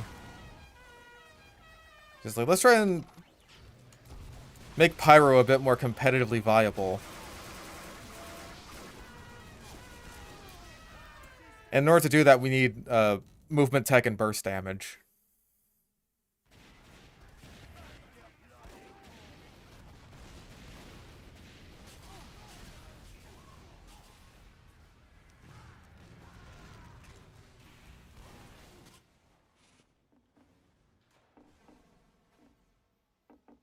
And then we also give him something stinky!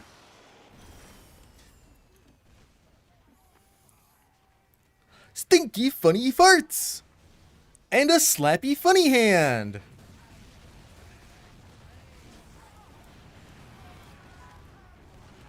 I was really hoping you'd hit someone with the lit arrow.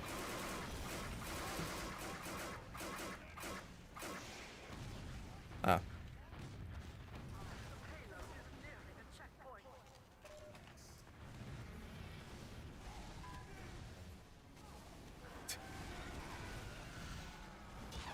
I was looking right at you. What a goofy fucking pose. Communist country can't survive if it can exchange goods with the capitalists. Well, obviously, it would be exchanging those goods not with money, but with...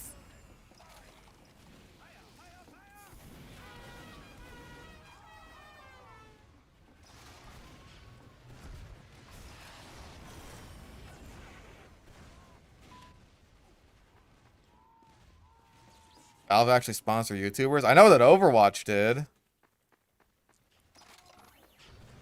I'm pretty sure anyway.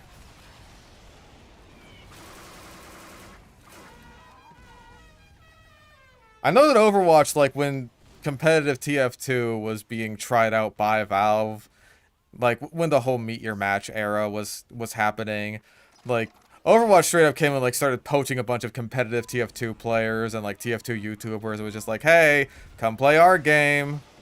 It's like TF2, except we're actually giving a shit.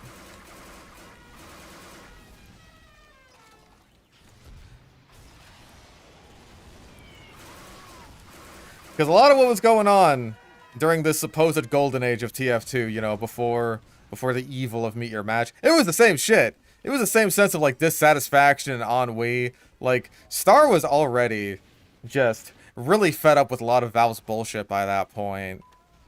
And this is apparently, like, the best time. You are a spy. I know you are. I knew it! Oh my god! How about I fuck myself? How about I fucking shove a garden hose up my dick? Oh, sure, Star was also fed up with his own fans, and I'm not gonna blame him for that. It's a huge part of why I'm very glad that I've been able to, like, semi-successfully branch out away from TF2. And just, like, start making the videos that I want to make that are every so often TF2. Like, you know, when I feel like making that. It helps a lot with burnout. It helps, you know, keep a roof over my head. Helps keep a roof over my head even when, you know, I'm not making multiple TF2 videos a month like I used to be.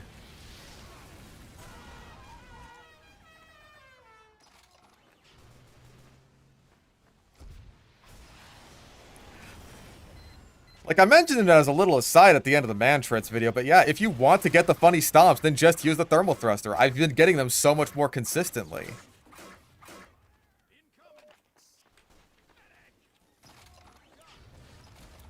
Like, I'd really love it for if, like, oh, hey, you know, even if I'm not making, like, TF2 videos super often, then I could still, like, hello, I could still, like, stream TF2 as much as I wanted. It's just that TF2 isn't really a great streaming game. Yeah, like, I feel like this is not my first time, just, like, as a TF2 YouTuber, that I've had to deal with TF2 burnout. And I feel like it gets more and more frequent, like, the longer you play TF2 for, especially, like, as a video guy.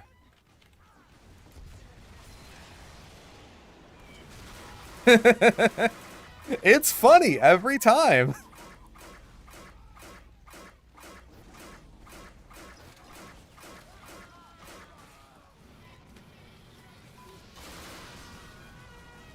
You're not actually dead.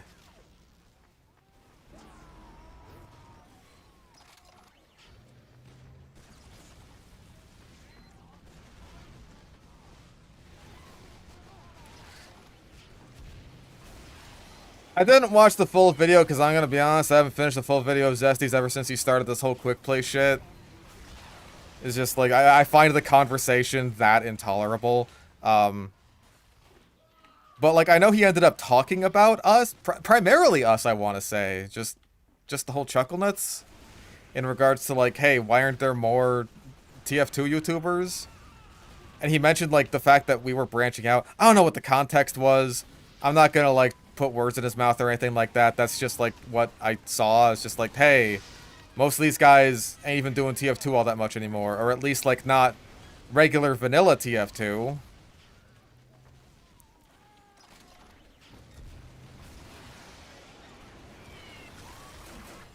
Dang.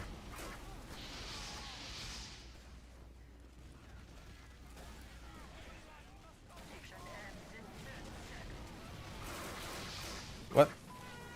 Oh. No, because you're not dead. Because why would you be dead? Ah. Random crit. Big sad. I was on a good streak there, though.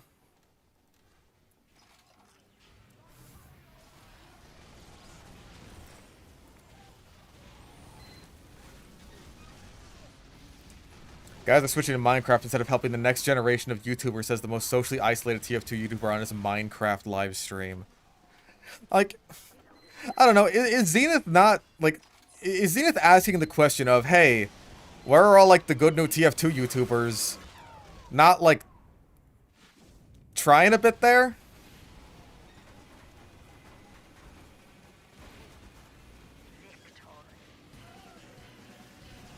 You know what I mean?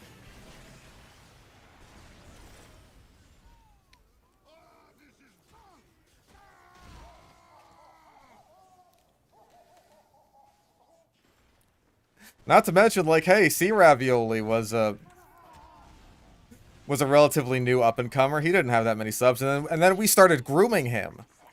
And look at him now. Look at him now. And if I get rich as shit, would I ever do a Germa-style archaeology stream? Maybe paleontology.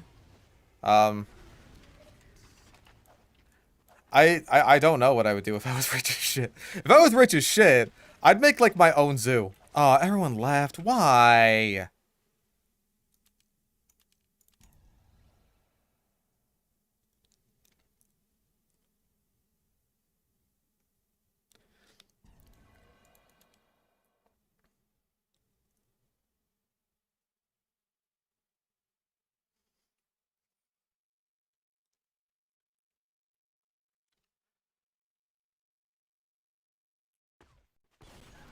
I really just think that everything going on with the recent decline in TF2 videos is just like, it's due to so many different factors.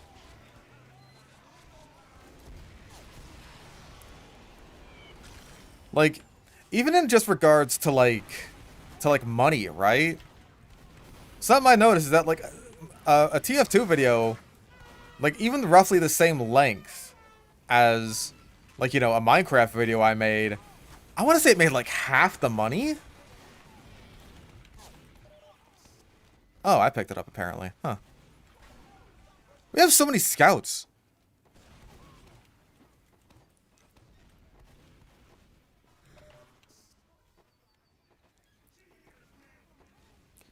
Like, I think the general idea is that, like, hey, even back when, you know, people like me were just getting their footing, like, the game was also still old as balls and hadn't received an update in years, but, like, we were still able to come out of the woodworks and still, you know, kind of blow the fuck up. What happened? Where did those people go? Where are those people who had those big, amazing ideas like a Bad Weapon Academy go? Where is Bad Weapon Academy? Where did he go?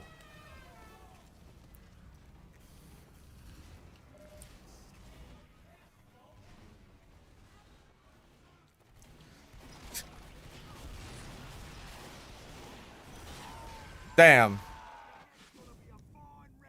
Good shot.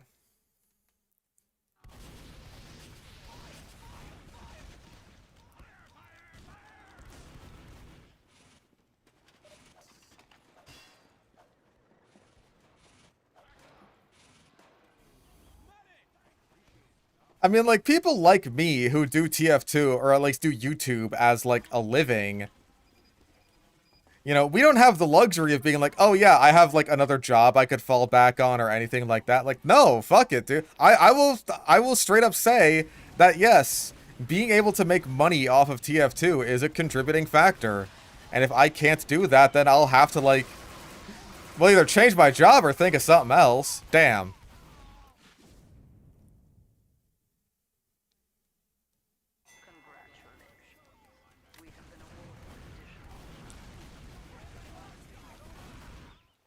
I certainly can't make videos talking about TF2 discourse, cause woof! My opinions on that ain't popular, P.U.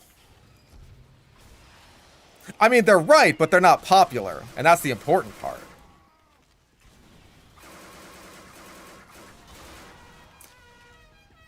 I make an hour-long video talking about, you know, one of the big drama topics in TF2. Less than 50k views and not even 200 bucks.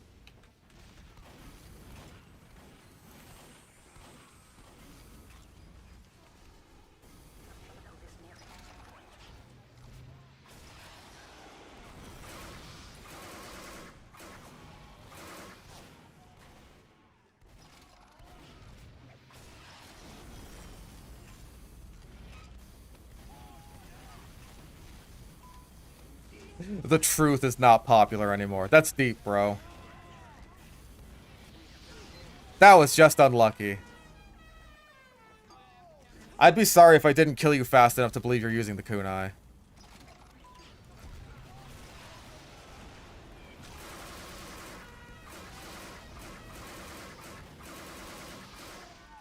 That didn't get you? Okay, 7 health. I think my crosshair was off of you for like a fraction of a second. That would have made the difference.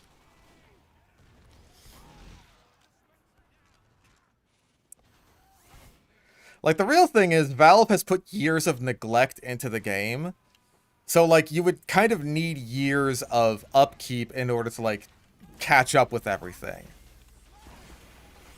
But that's not a quick and easy solution, so I think that's part of why the quick play thing is just so popular, and also because a YouTuber that people worship to an unhealthy degree says they should think that. I hijacked my stream for like 10 minutes, you want to weigh on this? You want to, like, get into a call? We're getting into, like, Chuckle call right now. Getting VC. Oh, I got a message from Danny.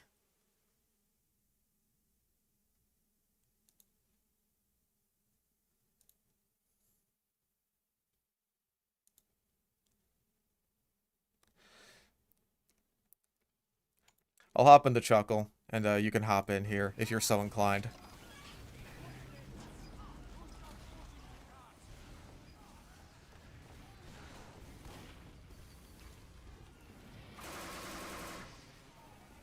Aw.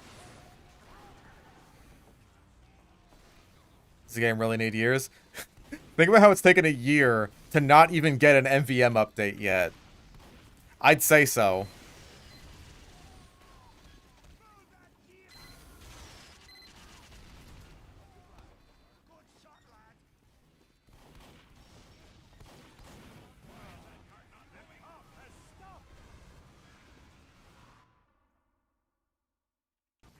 Oh, we win.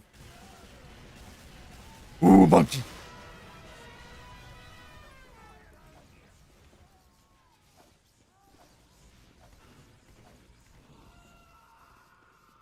New content doesn't need that. Depends on what you mean by new content. Like, I think balance changes are a big yes.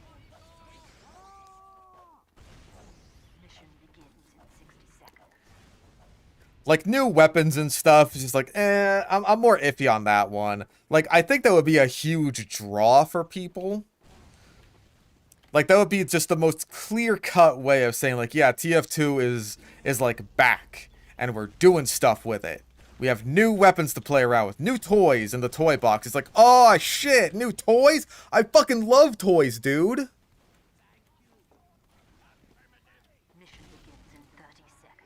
Okay, let me get your stream open on another monitor. Hello, by the way. Hello. Chat, though.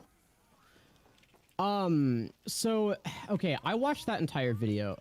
That was probably one of the most frustrating watches in a while. Like, Oof. it's bordering on brain damage to your take. All right, hold on. You're a little quiet, okay. apparently. Let me bump you Sorry. up a bit. All right, how's that? Yeah, that's probably good. I'm a true fan. Yeah, I'm a big fan of Fish Stick on a Stick that he graciously lets participate in his streams. Yeah. But okay, so it's basically my entire job to realize like what's doing well on YouTube and what's not, and like trying to figure out like, can I make X, Y, or Z type of content? Is it worth investing a full month into editing this? Will I get the returns and stuff? And the idea that somehow TF2 YouTube is falling off because of casual is insane. That's like, the best way that I can phrase it is like genuinely agenda pushing. Like, I can't fathom how someone could possibly think that unless they're going into the video wanting to talk about that already. And we know he is.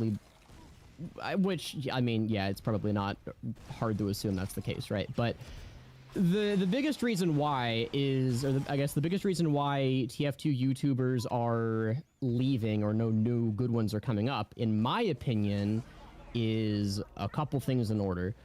The biggest of which is that, like I think I put a chat message that says this, but TF2 has gotten stale, and it's not like, okay, so when we got popular around COVID, it's not like there was new content.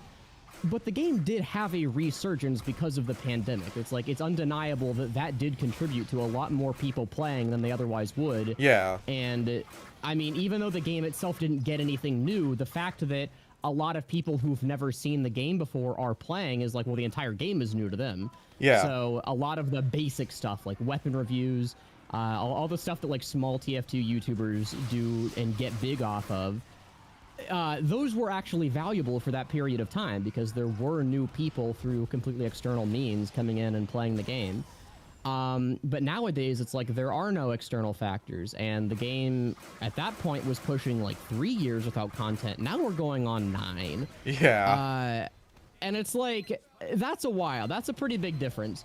So I think that's really the biggest one. I think based on the spikes that we see in like some of the seasonal events for the players, if they just added new weapons, they rebalanced the existing weapons, like maybe redesigned some of the really bad ones to make them interesting. Again, just like add new stuff for people to play around with. Then that's fine. Like, you wouldn't even have to do that much. Just make sure casual works. Yeah. Like, the fact that it breaks when there's a lot of people is like one of the big issues that they would probably have to fix. Yeah, that is a matchmaking outside issue of that they've that- had ever since MVM. So, like, Yeah, the fact and that they haven't patched that up is kind of insane. Yeah, and they absolutely should. But it's like, whenever I get new people into TF2, the complaints that I hear aren't, wow, these matches sure do end really early, and I'm pressing Q a lot, because usually you don't know what the... Sorry, I'm stumbling over words. I'm very tired. That's you fine. You want to know what the new people are doing when they play TF2. They're trying out all the new weapons and stuff. No, they're queuing for every single map in the game, and if you select all and hit Q, you're finding a game in 2 seconds. There's no shot in hell you're not finding a 2-fort game in like half a millisecond just doing that. I mean, I find Even games on super fast, and knock like, hours. I don't even have like a lot of those super popular maps like Harvest and 2-fort selected. I still find games really fast. I don't either. My queue list is completely fucked. I don't select like any payload maps. I basically just Yeah, have, 'cause like, you hate Fear and payload. Phoenix. I really don't care for it, but really the only ones that I consistently queue for are like Pier and Phoenix, and I still find games like on the Koth maps, the attack defend maps that I have queued, and I'm not queuing like the popular ones like Dust Bowl. Yeah, I will see people try and I find gaslight games me and say that like, dude, there's no way you're connecting to like anything besides payload. I don't know where these people live, man. Like, it must be in the middle of like Point Nemo, because I find games so quick. And I play at 3 a.m. Like, my sleep schedule's abysmal dog shit.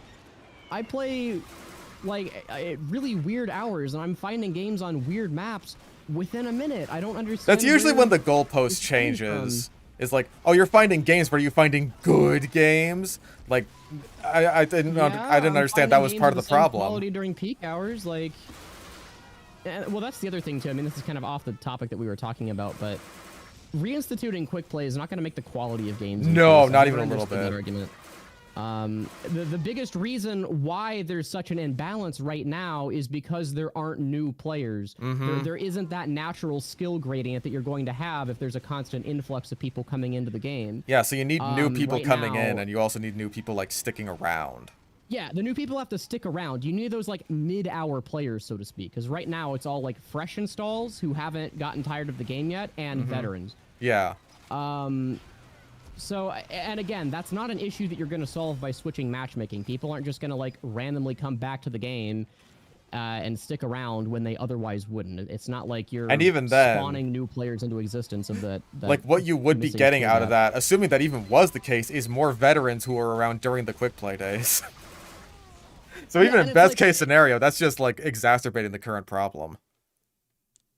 Yeah, I don't know. Like, maybe those guys would technically count for a little bit, but like they have the muscle memory. They're gonna get up to the level of veterans way quicker. I don't even think the respond to the game is too complicated and people don't want to stick around. I don't think that's the case. Nah. I think TF2 is very well designed in the sense that it has a lot of strategies that are like fairly easy to pull off, and you'll get some success with, like the entire class of Heavy. Pyro's WM1. You have like even Shooting just the build ground a sentry, soldier. Go soldier or demo man and just kind of fire in a direction. And it's like, are you gonna pop off and like wipe the entire server? No, but if I don't you're think most brand people new are to a expecting game- that. Yeah, you don't expect to do that if you're brand new to a game. You just want to get some kills every once in a while. You want to feel like you're contributing to your team, and Yeah. there are plenty of things in TF2 that are like pretty low technical level that you don't really need to think too hard about that are going to do that. But then like as you get better, you're going to realize like, oh, hey, this shoot the floor guy can also shoot himself and go flying. And then you learn how to like play soldier for real. Or you realize like, oh, hey, this WM1 pyro guy has like other things that you can switch to really fast and do a bunch of damage really fast. If you play heavy, you're like, oh man, there are 8 other classes in this game. Like, that's awesome. So yeah, I think that Ow. it's never been an issue of TF2 is too complicated. I think it's right now, if you are a brand new player, the only people that you're really playing against on a regular basis are super veterans that aren't going to be subject to those like fairly easy strategies as much. If you're lucky, And you no will be matter- getting like put against other brand new players. Yeah, That's if yeah. you're lucky. Heavy Slanders himself, brother. He's 600 pounds and bald. Jesus.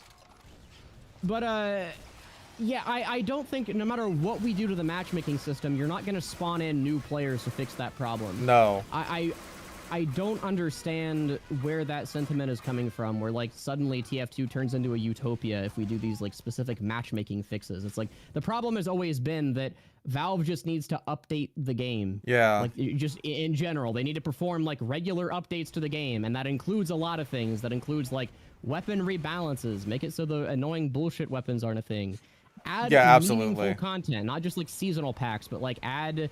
I don't even know if we need new weapons at this point, honestly. Just like no, I'm kind of in the same boat where I think like we have like so many weapons, but I also think that adding new weapons is like one of the clearest ways of saying like yeah TF2 kind of freaking back and like adding shit, but it's also like really not that hard to just like tell one of the interns, hey, just keep your pulse on TF2 for a couple months. We're gonna like put out these experimental balance changes, and then we'll see how they do, and then we can just fix it later if it's bad. Yeah. Like, I don't understand why they're not doing that. It really doesn't require that much input on their behalf. I think it's partly because like when Valve makes a balance change in particular, they really don't want to just like revert that.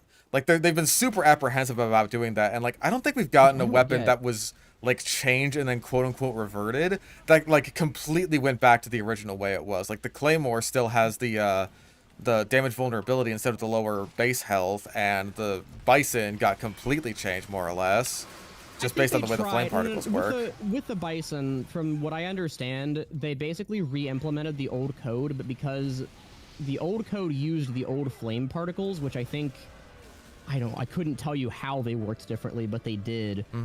It just caused the weapon to not be as consistent. I think they kept the lower projectile speed though. But yeah, that's a pretty stupid mindset that I think they should stop doing. It's like just balance stuff in a way that's going to be fun for people. Like I know that's sometimes easier said than done, but don't be stubborn about, oh, I don't want to revert this because we had such a clear vision. It's like, if you implement something, if you think you're cooking and it sucks, then just say, you know what, we tried, here's the old one back, all right? Like, you know. They reverted the sticky launcher nerf, that's true, but that one was like, that was egregiously bad to be fair. That was a rough one. Steamrolls are 85% of my problems with TF2, and again, like that's not something that you're gonna fix with quick play though. No, problem. That's something that like you need that intermediate gap of skill, which requires you to get new players. At best, 2 rounds into the steamroll, you will get auto scramble, and that's like better than nothing. But you still have to sit through 2 rounds of a steamroll. Yeah, like here. And at that point, you just re-queue for a new game, which is what people are doing in casual anyway. Oh, very much. Yeah, it is kind of a, I guess, a behavioral problem where it's like, if everyone would just. I am in a game where, like, we're getting steamrolled, and I know for a fact the only way that I am successfully going to get the match or the teams re-randomized is to sit out 2 rounds of a steamroll. Why would I not just find the new game at that point? That's like going to be 5 minutes faster for me. And the answer that I always hear to this is, well, what if you want to play on the same map you're already on? And it's like, how many times realistically, like maybe I just don't have like the specific brand of, I don't know, autism, I guess it would be. That it's fine, you're allowed to say that on my stream. One map ever, like I don't know, man. But what if that map is Pipeline? I literally just play, there are like 30 maps that I'm all fine playing at any given time. I don't understand like how some people only play one map ever. And like if that map is popular, you could create a community server. Like, community servers aren't so unpopular that people wouldn't play one that's a 24/7 popular map. I mean, some of those community servers that have lasted the longest are the servers that just do that with really popular maps. So, I've never seen the argument as to why, like, that's a perfect solution. It mitigates the problem a little bit, but, like, you need something to work with. And again, having a much better gradient of like player skill, which requires getting in new players that stick around, is the only way to properly have a team scramble that works. You're not gonna and the best way to do that is to just have new content. Yeah, and the only way to really do that is to add new content, but that's not like an issue that people want to talk about because Valve isn't going to just do that. You can sit there. Well, Valve isn't going to add quick play back either. But you know what? That's been going on for the past year and a half now. It's I still think there's going. a better chance they add matchmaking fixes than like establishing. Oh, matchmaking an entire fixes, team yeah, to work but on and add not new quick play. content. But it's like I think People aren't there's, asking like, for an matchmaking implicit fixes. They're asking for acknowledgement one thing that- in particular. Well, yeah, like even if you're asking for matchmaking fixes, it's like that would be great, but that's not what the base problem is. That doesn't No, completely not at all. solve TF2's issue, right?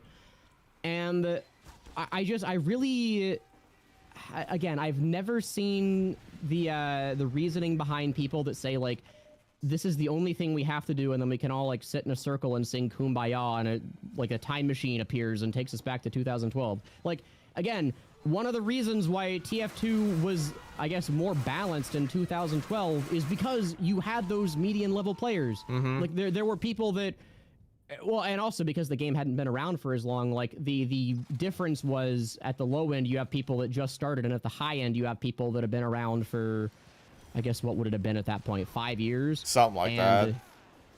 You have players that have had anywhere between 0 and 5 years of experience on like a pretty even distribution in there. Right now, though, it's like you either have players that have played for less than 6 months or that have played for more than 5 years. And very, very few players in between. No one really wants to stick around unless they're committed to the long haul. And especially without content in the last 9 years, you're not really getting in new players at a high frequency. So it just doesn't work. Like you can't have scramble work as effectively. I'm kind of rambling at this point. I'm sorry. Again, my brain's not. It's fine. You were up too late watching your bird stuff. Watching my bird stuff? What does this imply? You're watching bird stuff. You know, everyone goes on YouTube every once in a while, just watches some bird stuff.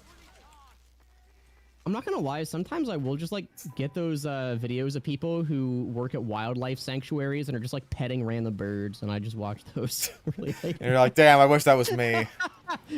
No, I never have that thought in my head, but it's just like, damn, it would be awesome to own like a giant raven, wouldn't it? And then you remember like, actually these are really hard things to care for. Yeah, that's why I just have lizards and stuff. You should get a lizard. Yeah, the way you describe it though is like, yeah, you know SpongeBob like watching the anemone on his TV? You mean like, pornography? Hey, you know SpongeBob watching pornography? Yeah, it's like that. It's a euphemism, but like in the literal sense, just like watching that, like watching just a nature documentary of an enemy and being like really, really engaged. Nice reflect. What the fuck was that? Yeah. I'm an idiot savant when it comes to reflect. Sometimes I can't reflect a guy to save my life, and sometimes like, yeah, that was sick. But okay. Oh yeah, that's what we were talking about. Sorry, I'm a little scatterbrained. So that's the main reason, right? Why I think that like TF2 YouTube specifically is falling off. But that's kind of like one of the bigger encompassing problems that the game is facing. That again, I think there's a lack of acknowledgement on a lot of people's parts that is the case, just because that's a way harder problem to fix than like hone in on one really specific random thing. Like, I don't know if you heard me second say this or if reason- you agree with it, but like, I was saying that like because Valve has been like putting years of neglect into TF2, you'd need like years of upkeep in order to like make up for that. I kind of feel like Minecraft is in a similar boat actually, except it's not neglect, it's just like years of fluff instead of like actual meaningful changes. But that's a completely unrelated topic. I really do think like removing TF2 maps would be fine. That one of the things that I think you've talked about that I just disagree with, because I've actually read the mapping contract that they have on the workshop, is that they can't remove maps. Like they Hello can. from Brazil. Valve owns it. Just They can got do whatever done they want with watching it once our they've first game in the accepted cup, it and and paid you're you for it. seemingly So the next stop. Well, all right.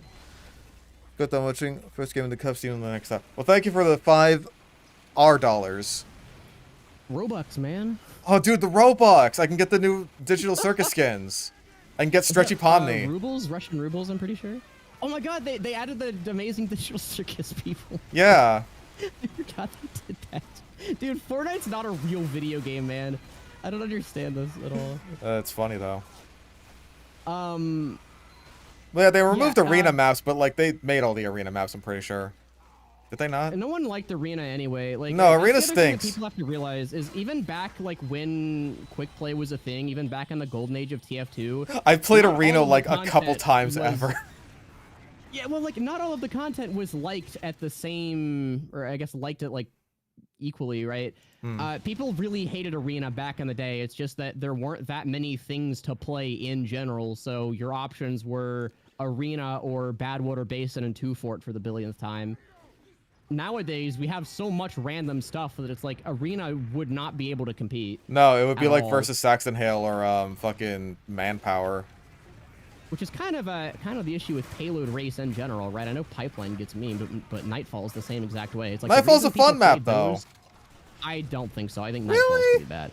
I like the Nightfall. reason people played Payload Race all the time back in the day is because there were like 20 total maps in TF2. It's like you just didn't have that many options. I don't think Payload Race... I think it can be done well. I think Banana Bay is great. I think, ironically, the Christmas map Cutter is like one of the better ones that we've ever had. It's just structured well. Was that the one where where we did the quack shot? That was the quack shot map. Oh, Yeah, God. I know it's a little bit painted in your mind, but like the map itself is really good in my opinion. But it's like, again, the reason why people play them before and they don't play them now is because now we just have better options. Yeah. So if you want variety, You know, it's kind of like you can broccoli get in a variety way. that's- Exactly. Everything's really like broccoli. If you think about it. Or if you don't, in Yeah. this case. You try really hard not to. Oh, the quack shot. Oh. But yeah, the other reason that I think TF2 is kind of falling off on YouTube is because I think YouTube actually had an algorithm change last year. Yes, that I believe so. Makes TF2 stuff appear less frequently in people's feeds unless it's from the already like widely established channels. And normally I'm the type of person that really does not like to blame the algorithm for stuff. I think that it's always a better mindset to like say, okay, well, clearly I need to look at the stuff that I could be doing wrong first before just writing it off on the algorithm. But in this case, like a lot of, I think it was around the time they stopped ad block views from counting. TF2 also got hit disproportionately hard. Maybe that's just because like people who watch TF2 YouTube videos are old enough to know what ad block is compared to all like the little Gen Alpha babies who don't know how to work an iPad. It could be. And also like TF2 is a computer game, and if you're using ad block for YouTube, it's because you're on the computer. You're not on your phone. You're not watching YouTube Shorts. I think there's a good argument to be made that like if you are someone that mainly plays on console, you probably are watching YouTube on your phone more often. Or even on your TV.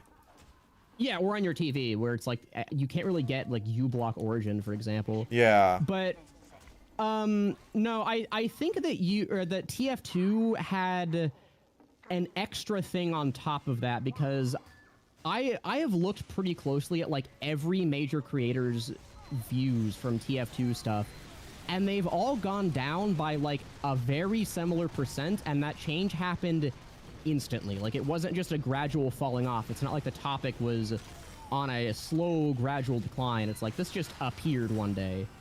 And, when was that? Because like I was checking my analytics. Last year was the August. change, That's weird. supposedly.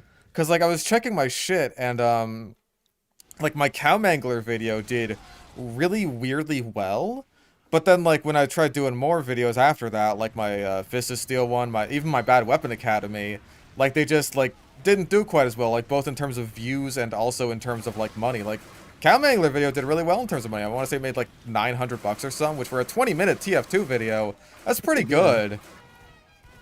Yeah, like I'm trying to think. But it too, wasn't so, like maybe in November or December or something, so I think like the revenue was just different for that time of the year. The ad revenue gradient for time of year it is flattened out a lot. Like the idea that like, oh, January's ad revenue sucks and December's is insane is a little bit outdated. It's like it's ad revenue sucks for like the first 2 weeks of the month, and then there's maybe a 20% gradient throughout the entire rest of the year. I see. From what I've seen. But like okay, I can't really talk about this, I guess, without it sounding like bragging, but this is just like me saying my like neutral observation. I've had 2 videos get on trending within the span of the last year, like trending for gaming, like just the whatever random page on YouTube. One of them was, hold on, I have to pull up stats here, so I'm not talking out of my ass. One of them was the recent one that I did where it's the escape room, but one person is the saboteur. Oh, that was a on fun trending one. for a little bit. The other one was on which one was it? I think it was. It wasn't the Minecraft one, was it? No. This one was Chuckle Horse. It was the fourth one. It was the giant toilet map. Both of those got on trending, and they were, from what I remember, about the same position in trending too. It was like number 35.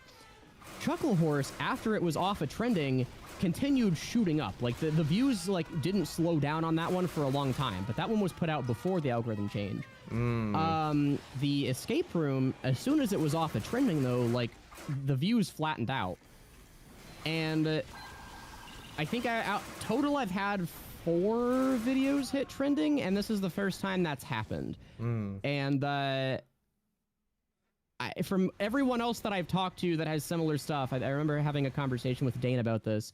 Usually the videos that do get on trending are done because they're like favored, like something about them is favored by YouTube, and that's uncommon. So I do really think that like something about TF2 is just, I don't know, disfavored within YouTube's algorithm in some way. And if you're a brand new creator, whereas like 3 years ago you could make a weapon review and it gets 20,000 views, nowadays you're getting 2,000 views. And obviously you're gonna wonder, if you're not one of those creators, like where are all of the small guys? Just because you've not seen them, because they're not being shown to you. So like, I feel like I usually get some amount of TF2 videos on my feed, like, but sometimes they're just not especially interesting. Like, it's just regular ass gameplay. Like, it's one of those like super small ones that the algorithm will sometimes show to you. It's like, hey, this guy has basically no views, don't you want to watch him? It's just like, there's a reason some of these guys don't have views. It's just like, oh man, harvest gameplay. It's just like, okay, what year is this?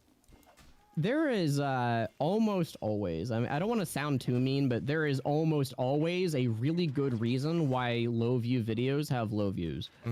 It is incredibly rare that just you got divinely unlucky in the algorithm and you made the best video of all time and no one's watching it. Because if it is a good video, people are going to watch it. They're going to watch all the way through, and YouTube is going to see like, oh man, everyone that clicked on this watched the entire thing, so I'm going to show it to more people. And it snowballs. Like, it just doesn't happen where you made the best video of all time and it doesn't get views. I'm sorry. But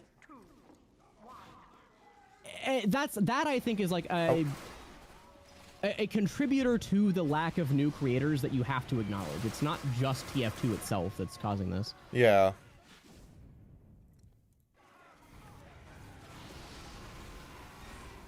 It's violent content in TF2? No, because I see like CSGO stuff get popular. I don't think it's violent content. I've seen plenty of like violent games get pushed up. I don't think it's that. Like, hell, my fucking Doom the Dark Ages video is like getting recommended more because, like, hey, guess what? Like, they just announced the new DLC, so like YouTube is pushing that out more. It doesn't matter if the game is violent. What matters is that like this is a game that people want to see more stuff from. Yeah, no, exactly. It's like, I think that I wouldn't be surprised if there was some contributor for like the topic of the video, where it's like the Coco Melon tier video games are pushed a little bit more, but gotta get your Fortnites in there. You gotta get the new Pomni that's skin. Not as consistent of a trend as you would expect, where it's like, I don't see every game with violence being disfavored. It's just TF2. And I've not looked at that many games, but TF2 is like really weird in that case. Algorithm makes for the easiest scapegoat because of how vague it is. Oh, absolutely. I agree with that, and that's why I don't like blaming the algorithm, but like sometimes it really just is the algorithm, and if you... But to prove that, you have to find examples of the same change in metrics happening instantly across multiple channels doing the same topic, and then not happening with channels not doing the same topic. Yeah. Like, if you find something out there that's like a real genuine hidden gem that has like no views whatsoever, then yeah, go ahead and blame the algorithm. But I feel like that might be easier to do for things like Less like the sort of like highly produced video game type stuff that we do, and more for like almost short films, maybe. If that makes sense. Well, yeah, I wouldn't disagree with that. I think that, I mean, a lot of the skill, quote unquote, on YouTube is learning how to make the concept of your video appealing to click on, right? And that's, you can argue whether that's good or bad for society or whatever the fuck, but like that is like, if you want to get big on YouTube, that is part of it, right? Yeah. You can make the best video of all time and give it the actual worst title and thumbnail that anyone's ever seen. Like, you have the lime green text on a red background, like Comic Sans, Papyrus, fucking whatever, and not a single human being will click on it. And because of that, like, you don't even get the base metrics of like everyone that watched it watched all the way through. Yeah. 'Cause no one watched it. So yeah, Wheezy, we're talking about the yep, we're talking about the 30% dip. Yep. We're also talking about I mean, I guess like kind of the Zesty video where he's complaining that the dip in TF2 YouTube views is because of casual, when it's like, no. Zesty said a lot of weird stuff, but that's the first like genuine concern for brain damage I've heard in a while. So I'm sorry, that's one of the worst takes I've ever heard of, especially from someone who should know more about YouTube. So yeah, That's what we've been talking about. I've just been. I got in voice chat because I've been thinking about this a lot, and I have a lot to weigh in on, and I don't want to like I don't know. I've not really had anywhere to get my thoughts out on it. See, I think that the decline in TF2 videos is due to a variety of factors, such as climate change, out competition from other predators, and hunting by humans.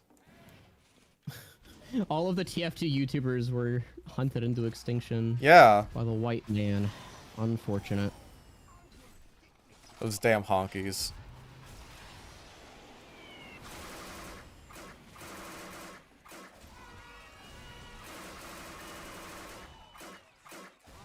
Damn it. Sorry, I'm watching your... Why are you going for power jet kills? Funny. It was on a sniper. But the back scratcher does 20% more damage and you get more health from health packs. I tried using the back scratcher, like, when I was, like, first starting to get footage with this thing, but, like, every single time I was on a team with a medic that actually wanted to heal me, it's just like, damn, all I'm doing is screwing over this guy instead of actually getting any benefits out of this. Gotta get you're screwing him over. He's getting Uber. What do you mean? Well, it's just like every time it felt like, oh, all that's happening right now is this guy is trying to heal me and it's not happening. Like, he didn't need Uber right now. He's like, okay, I need to top you off so I can move on to the next guy. Then that's usually how I feel when I play medic anyway. Yeah, I mean, you want to know what you do is you pull out the back scratcher, stare that medic in the eye, and use the no voice line while shaking your mouse back and forth. I still want him to heal me. It's just like, top me out with a crossbow or something, you know? Well, yeah, then he'll get the message. He'll get the message to not... I see. But Wheezy says, if I had to pinpoint one factor, it's easily the lack of new content. Yep, that's what we were talking about. Yeah. I think the lack of new content, I'll summarize what I was talking to Fish. The lack of new content means that there aren't new players coming into the game.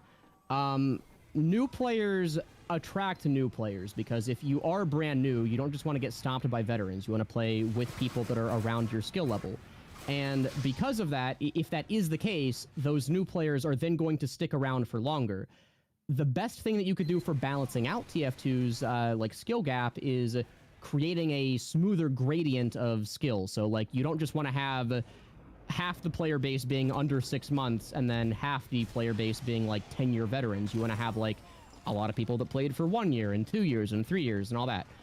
And people aren't going to stick around for that intermediary amount of time if they aren't having a fun experience when they first start. And the easiest way to do that right now is you make some kind of change that attracts a lot of new players instantly.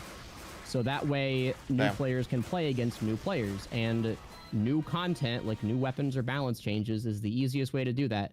But again, that's a lot harder of a thing to ask for Yeah. So I feel like people just don't want to. It's certainly a lot harder to ask for than just like random maps and cosmetics off the workshop, which is like people are very content to refer to this as the game's like life support cycle.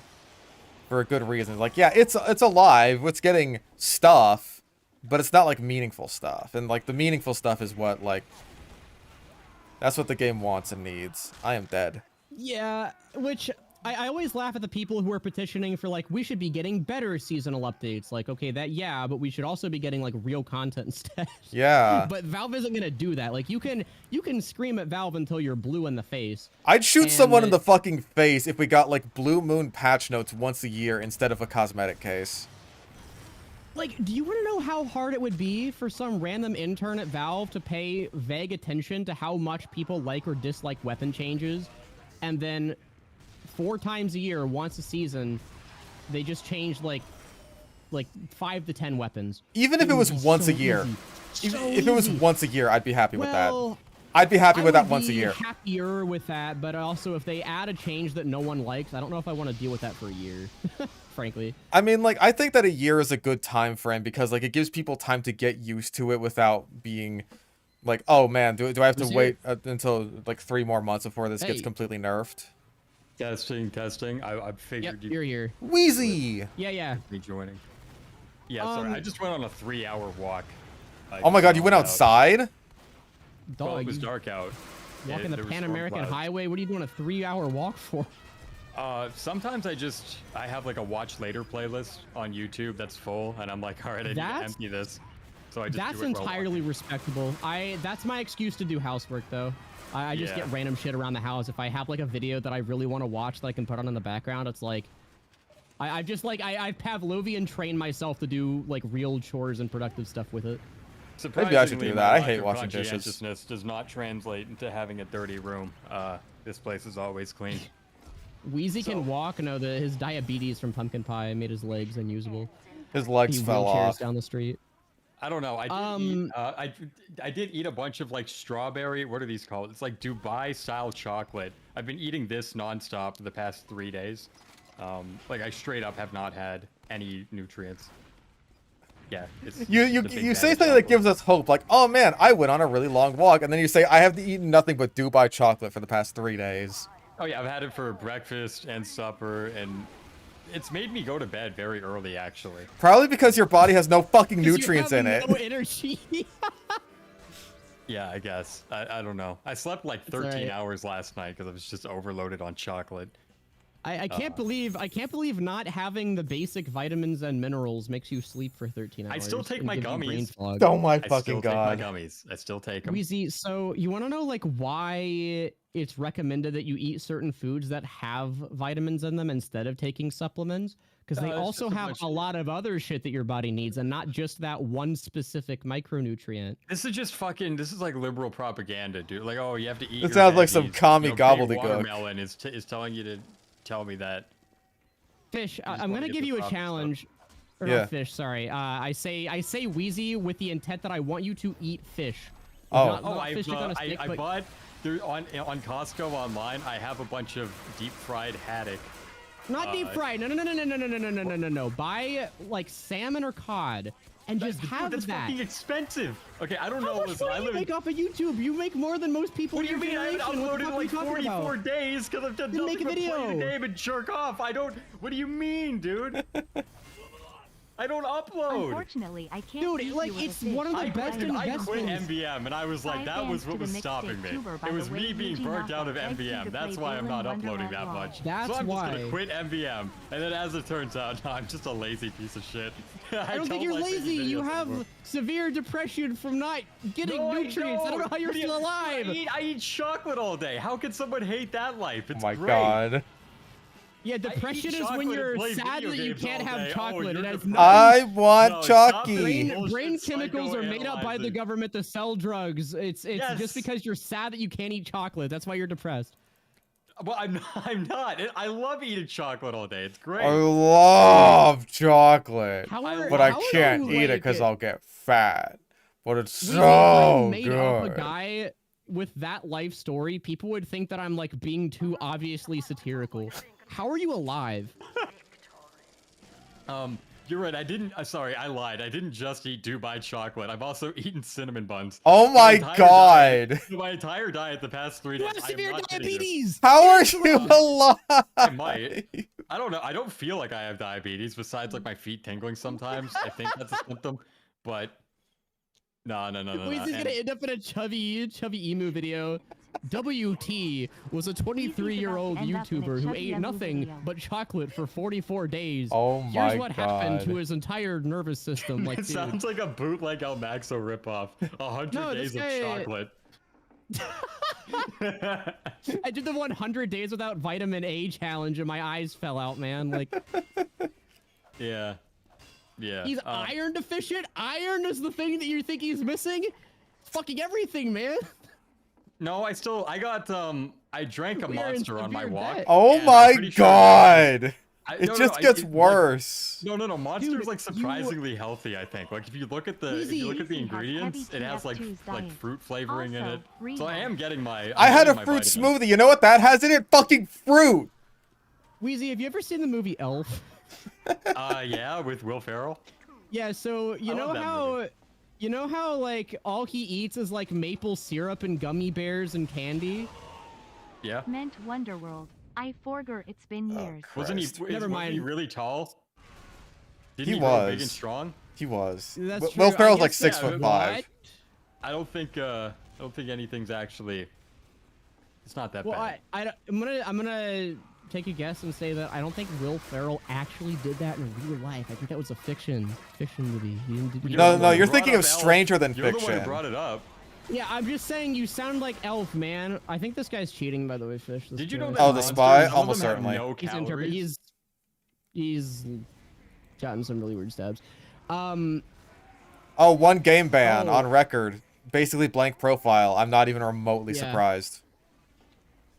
Yeah, I was watching some of the stabs he was getting. I don't think he's a real player. No, of course not. Um, Well, kunai spies. Oh, yeah, I no, wouldn't. guys, I wouldn't exactly here's call the them reason people. I joined the call. The reason I joined the call, or not Fish Blue, is Oh, it's not like it's my stream or anything. Yeah. We ignore you around here. Uh huh. Is I know. I don't think trying to get Valve to reprioritize what content they should add to a seasonal update. I don't think this is as big of a leap as you might initially assume. I think it is just because it sounds like, from what I understand, the people that are currently at Valve and working on TF2 really like the game. Like, you kind of have to in order to put up with the spaghetti code that is TF2, but they're being told not to. They don't want to rock the boat too much. And I don't think there is any way... Like, you could convince the developer to like TF2 more than they do, I'm sure, but you can't convince the random higher-ups at Valve to let them do it. Like, that's a Herculean task, I'm sorry. Changes, I think that is a little bit fair, at least in regards to massive overhauls of weapons. I do think that... Which is what the game needs. Like, that is I'm the not actual convinced. one of the most I am not important convinced. I think you need a revitalization of the content already in the game. You need to de-bloat everything. You need to, like, straight Is that up... not revitalization of content, though? Yeah, but you're the one making the argument that it can't happen, and I'm the one saying I think it could. Balance change, like, I think balance changes are by far the easiest way to do it, because do you want to know how many people that No, I agree. like that have played TF2 in the past would come back if they're like, oh man, they just like reworked like a lot of the game's useless weapons, and now we have like 20 to 30 fun new toys to play around with. Yeah. The thing is, And- I don't even think you need to go that far. I really think you don't need to. Something I'm proposing, because I'm making a video about how like updates blow now, and it's so easy to get them right. Even one guy could get them right. Is Valve? Okay, so first of all, there's an interview, because you know me, I got the fucking encyclopedia on everything. You got the On sauce. that one, yeah, on that one Cypherlock stream, he did mention how Eric Smith was considering doing balance changes at some I point remember that. in Yeah. in these seasonal update structures. This was a consideration.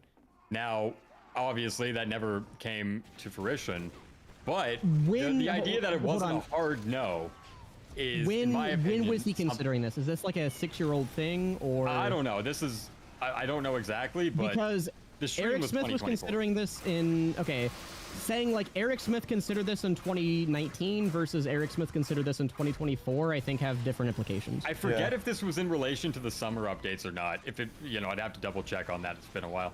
But I feel like it would have been, right? I think in order to get balance changes right, they have to be willing to do them with some amount of regularity. Just doing one balance change would not be it, because you're never gonna get it right. Like, I'm sorry, it is like impossible to make a game perfectly balanced. But as long as you don't have to deal with the bullshit for extended amounts of time, I don't think people really care. Like, people didn't start getting annoyed at the vaccinator until fairly recently, from what I understand. I mean, I've always kind of hated it. I've never liked it, but it's like, it's never been as big of a problem as it has been until recently, just because people have, like, had time to get good with it. And yeah, as time goes on, medics in and out, then yeah, as time goes on, metas flesh themselves out more. And sometimes that can be good, sometimes that can be bad. Like, I don't know about you guys, but I think the lock and load I think it's a good side grade. And I do. Man, I think ever since that fucking scary broccoli video, I've seen like 58 times the amount of lock and loads in game. That's like it's been fucking crazy how many more lock and loads I've seen. And so if that ends up becoming meta, I don't really mind. Whereas things like the vaccinator, like literally my next video is talking about the theoretical worst meta you could possibly make in TF2, and the entire, like, spoiler alert, the entire game just becomes like vac medic central. God. You don't even want random crits on melees because it one-shots vac medics. So yeah, I lost my train of thought. I'm sorry, give me a moment. Talk about whatever you were talking about. Okay, I forget what I was gonna say. Essentially, my point was I do think that there is a future where I think you don't want Valve to do massive overhauls to weapons, because number one, do you trust them to not overhaul one that's already in a good place? Like, maybe they're like, fuck it, we're overhauling the direct hit today.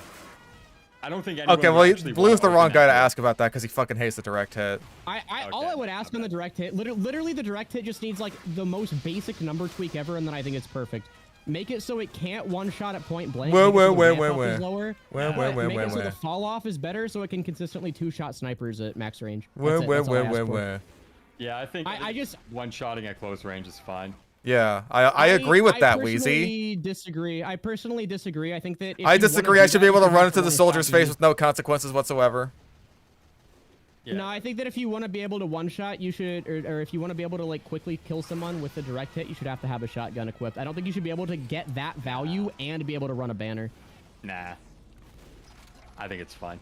But anyways, that's my point, is what if someone was like you, Blue? What if someone was wrong like you? And they're like, we need to change the direct hit. We need to overhaul it. Well, you want to know what would happen? 90% of people would be pissed. They would hate that change. Well, you want to know what would happen? They would try it, and then whether it would or wouldn't work would be determined, and then if people didn't like it, they could revert it in the next one. Okay. But again, that's something that would... All I'm saying is that balance changes would work, guaranteed, as long as, number one, the person that's implementing them has any idea what they're doing. So anyone that was cooking between, like, 2014 and 2018, just get them out of the balance change room. I don't know what they're doing. They're all working on shit that makes Valve 100 times more money. So, yeah, good luck with that one. Make like an actual TF2 player in charge of it. And then second, you're an actual TF2 player, and you just advocated for removing direct hit one-shots. I don't want you involved. You would be advocating for removing the heavy weapons guy. I would love to try removing make it do like 123 at point blank, and then make it do like 68 at max range, so it could two-shot late classes. You're such a furry. I fucking no. Okay, I think the direct hit would be better off if it's the weapon where it's like I can two-shot at any range, and I just have to hit 2 rockets, and that's the win condition. This is just bullshit, dude. Okay, so what was my original point? Oh yeah, so my original point was I think they could open the balancing door, but like number one, they need to open it on the right weapons, and number two, if you open the massive overhauls door, well, that's going to be that'll be very, very contentious, and more than anything, it'll just be a lot that Valve have to clean up. Because not only do they have to factor in how a weapon plays in a vacuum, but then how it competes with all the other weapons in a kit, and how it interacts with every other weapon in the game, which is going to require either tuning this new overhauled weapon to work in a way that is symbiotic with all these different options in the game, or retooling all the other weapons that directly counter it too much or impose negative game states, and that's just way too much work. And I think that's the reason why Valve never want to open that box. Yeah, they view it as treadmill work. I disagree, though. I think that a lot of weapons definitely could be completely overhauled, and I think that, like, frankly speaking, a lot of the concepts for weapons right now just suck and should be replaced with something else. I can agree with that. I agree with you, but I just exist in TF2. Yeah, well, I don't think they could do it.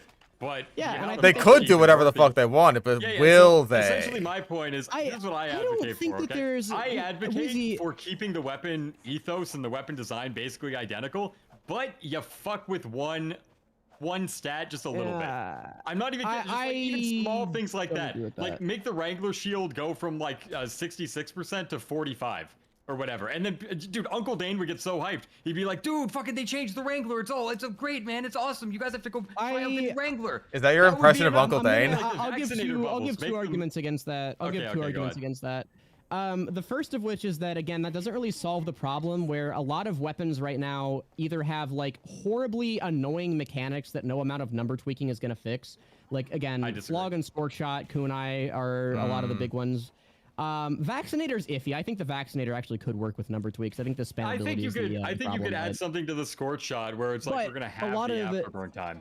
A lot of like that's not even the problem with the Scorch Shot. That's not even remotely close to the problem. I think it's a massive issue. No, it's the stun. It's the stun. A lot of direct damage. If you could spam it down chokes, but then it just like all the lingering effects go away. It doesn't matter. It's the stun. The stun is the problem. If you make all of the numbers on the Scorch Shot low enough that it's like fun to play against, then the weapon is useless. You cannot make the long range stun that applies DOT fun to play against. I'm sorry, you just fucking can't.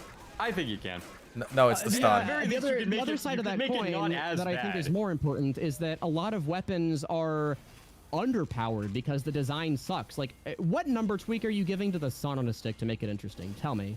You could, well, here's the thing. First of all, I don't mind if a scout melee is very situational. It doesn't have to be. Okay, a scout melee can't be, sure, but like, what number tweak are you giving to the Liberty Launcher to make it interesting? What number tweak are you giving to the Cow Mangler? Like, there's a lot of weapons that could be more interesting than they are while still keeping the same, like, idea of what the weapon's trying to be, but, like, you overhaul it. I don't know. I think the Cow Mangler's fine. The Liberty Launcher's weird because, like, if you... Okay, but, like, a weapon being fine enough, I guess, like, that's cool, but wouldn't it get way more people back into TF2 if you kept the same idea of what it's trying to be, but you overhaul it so it's way more fun to use and way more interesting?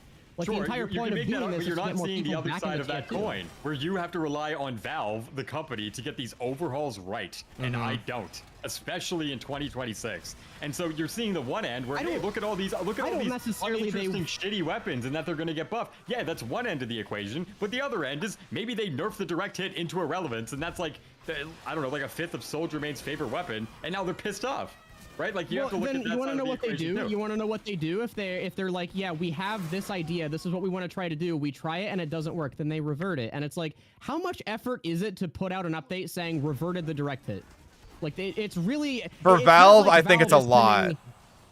Just because, like, way more likely that they just fuck with one line of code, genuinely, because it doesn't open Pandora's box. It opens the box of, we're going to slightly change items and we're going to maintain their current design philosophies, but we're going to change them very slightly in one or the other direction. No. I think that in terms of, like, the work to reward ratio that you're actually putting in, like, slightly adjusting the stats of weapons and then reverting them later if they don't work, and doing that 4 times a year is, like, it's so easy to do. Like, but you're not asking for slight adjustments. You're asking for overhauls. I'm asking for slight adjustments. In terms of what the actual work required is, even if it's a complete overhaul, it's like, worst case scenario, you spend like 1 or 2 afternoons programming in a new function for a weapon, and it's like you have to do that 4 times a year. That's really not that much workload. And that's a very reasonable have your thing eye on to the do. ball of community sentiment. Look at how these massive overhauls conflict with every other weapon in the game.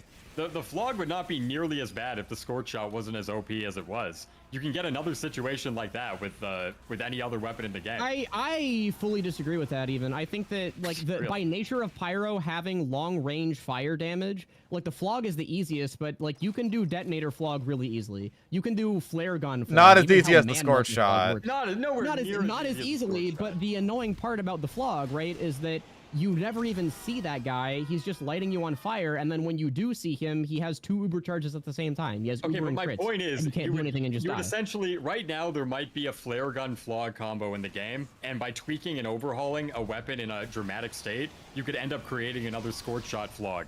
And so at that point, what gets nerfed? What, like, does the new weapon get nerfed? Does the old one get nerfed? Do you have to do a little bit of both? And it's that level of opening Pandora's box and that much extra curation that they will have to do, which is the reason why I don't think Valve will ever do it. And so I think it's just it's a shittier idea. Yeah, whether Valve would do it or not, I don't know, but I think that there honestly is the same chance that, like, once you break past the barrier of they're willing to change weapons, I think that's a much harder place to reach, of like them being willing to do anything at all, than now they're willing to do stuff, but they're not willing to like go the extra mile with it. Because I honestly do think that the only people that are still working on TF2 at least care about the game a fair amount. Otherwise, they are not working on TF2 at all. It's like that's the only motivation for people to be willing to bother with it in the first place. Most people they don't even work on the game at all now. Yeah, I mean, I think a lot of people obviously just don't, like you have the intern, you have Eric Smith, right? Like, they have to care about TF2 at least a little bit. Otherwise, Valve has a lot of other way more promising stuff that they could be working on instead. Well, that's what they are working on. Like, I don't even know, like, oh, they could be working on other stuff. They are. Other stuff? I'm assuming. Like, what the fuck? What the fuck does he do for 6 goddamn months? I don't know. He just gets paid. There's no content to pick. He's not the one pushing bug fixes. It's like Mastercoms and a bunch of people on GitHub doing the work for them. Like Eric Smith just tabs in fucking once every 2 months and adds them in. Like, does this take 2 months of effort to just copy and paste shit from GitHub? I don't think so. I'm assuming he's spending most of his time working on other stuff. I don't know what. And then he comes back like once every 2 months to like upkeep the game a little bit or add new content. My stance is that the flog needs a real alt fire to not just be a crush. I don't think just getting a free crits Krieg from dealing damage is right. I agree. I think, honestly, like, lower the oomph requirement and then make the alt fire like a Dragon's Fury fireball that crits or something. So it's like a really instant, insane burst of damage that you get once. And that way you have to be a little bit more, you have to aim it first of all, but then you also have to be a little bit more tactical with when you use it. I think it'll be cool. What did we do with the Here's essentially what I'm thinking for future updates, okay? So you don't do massive overhauls because Valve would never want to fuck with massive overhauls, okay? But maybe, again, we got the Neon Annihilator Gas Passer combo. Well, that was like, a bug fix. Weapon. Yeah, well, it's still a shit weapon, but the point still stands. It's like, that was a minor change. They proved they were willing to do minor changes. How many people freaked out over the fucking Iron Bomber's hitbox getting changed? Think about that. That's not a minor change. That is like the concept of a change. Like, this is... Sure, okay, fair enough. But yeah, it got people talking. I see where Wheezy's coming the from. Search feed more often, and that's my point. I see where Wheezy's coming from. That like even minor changes would be like huge compared to like what we've been getting. Yeah. No, I agree with that. Even the tiniest table scraps are a big deal. Again, the #1 TF2 video in the past year is Uncle Dane fucking around with the Texas trick shot. Yeah, no, I agree with that. I agree with that. A fucking taunt kill. That's all it took. So my point is, even just tiny, minor weapon changes. You don't need to open the massive overhaul door. #1, I wouldn't trust them to do it right. #2, I wouldn't trust them to pick the right weapons, even if they could. Right? Those two things alone are, in my opinion, a worthwhile enough fear to not want to go the massive weapon overhaul route. But in terms of just slight changes here or there, it gets people talking. It gets, those TF2 search results going up. And, you get like Reddit Chungus points. That's cool. They added snakes to snake water. Great. Like, just do fucking dumbass shit like that. I love snakes. Even the tiniest things get people talking. And when people talk, you get more eyes on the product. I agree. I would much rather have like small changes than nothing, but like the small changes, I feel like there has to be a floor for those changes and not just we fixed something that should have been the case to begin with. Like, I agree. Like, I would rather have that than nothing. But if we're actually talking about stuff that Valve could very reasonably do that would get people like interested in TF2 long term rather than just a post on the front page of the TF2 subreddit, like more meaningful weapon changes at a greater frequency, I think would have to be it. I think that you could do... I agree with you. It's too risky. That's my view. I think that you could probably do like larger updates that have, you know, more number tweak changes, and you could also have like comparatively smaller updates like Blue Moon size in terms of like how many weapons actually get rebalanced that have like the larger changes, right? Like the bigger overhauls if you want something like that. So that way you're not like rocking the boat too much if that were the case. I think like the Blue Moon sort of changes were fine. Like well, even if you didn't want no, to, I disagree. No, this is exactly sorry, what sorry. we're talking about. Okay, go ahead. Not the actual specific changes that they added. I think the specific changes were fine, but in terms of the caliber of changes, I think that's a good threshold to aim for. Okay, what about Short Circuit? No, like again, the specific changes that they did were bad. But that is my point. Well, mostly I like the extinguisher changes to a degree, anyway. They should have just referred it. I don't know why they didn't do that. Yeah, but that's my point though. Is this is the same company where the last time they added in balance changes, they thought of giving like a giant fucking Hadouken shot to the engineer that invalidates every single projectile going in his face. It's so stupid, and this is a company that you're expecting me to trust with making actual worthwhile balance changes. I think that if they did the same thing they did for Jungle Inferno, where they like actually talk about the balance changes before they make them and like their thoughts on doing so that way they could get feedback on it before the update releases. Like they just didn't do that for Blue Moon, and that was part of the problem there. Yeah, that's true. But again, that's another thing that they got to do. It's like, fuck, we have to hire people to keep their eye on the ball, do the right changes, look at how the weapon works in a vacuum, look at how it looks with all the other weapons, and then on top of that, we have to do that. No, they're not going to do it.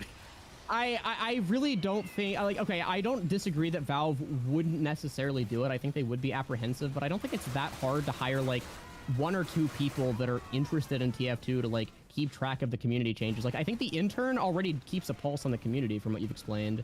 And he just doesn't like us generally, or YouTubers. Well, apparently.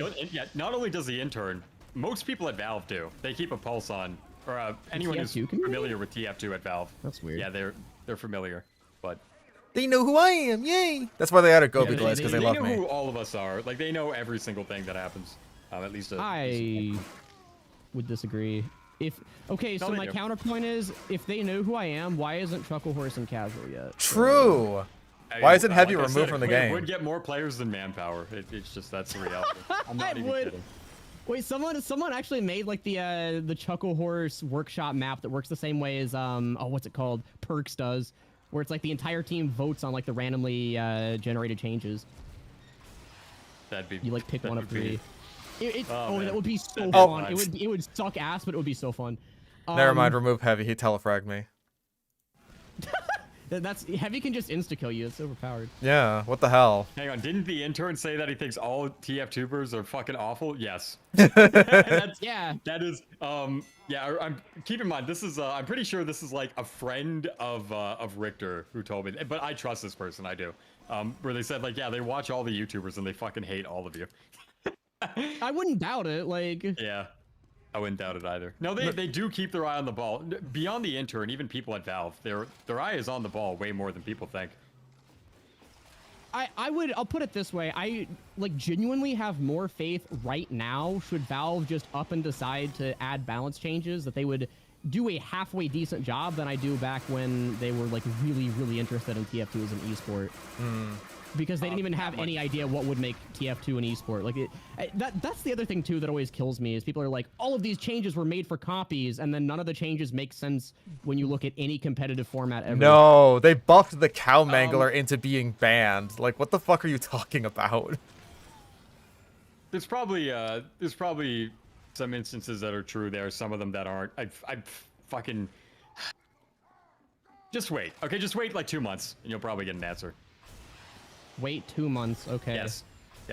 I know somebody who's making a video on this, and we had a nice little chat today, and they have a lot of information on this actually. Oh, information. Ooh. Yeah, I'll tell you off stream, but I don't want to spoil this, guys. I don't want to give up this whole thing. But 2 months, okay. I'm gonna be a doomer. It's a very long video.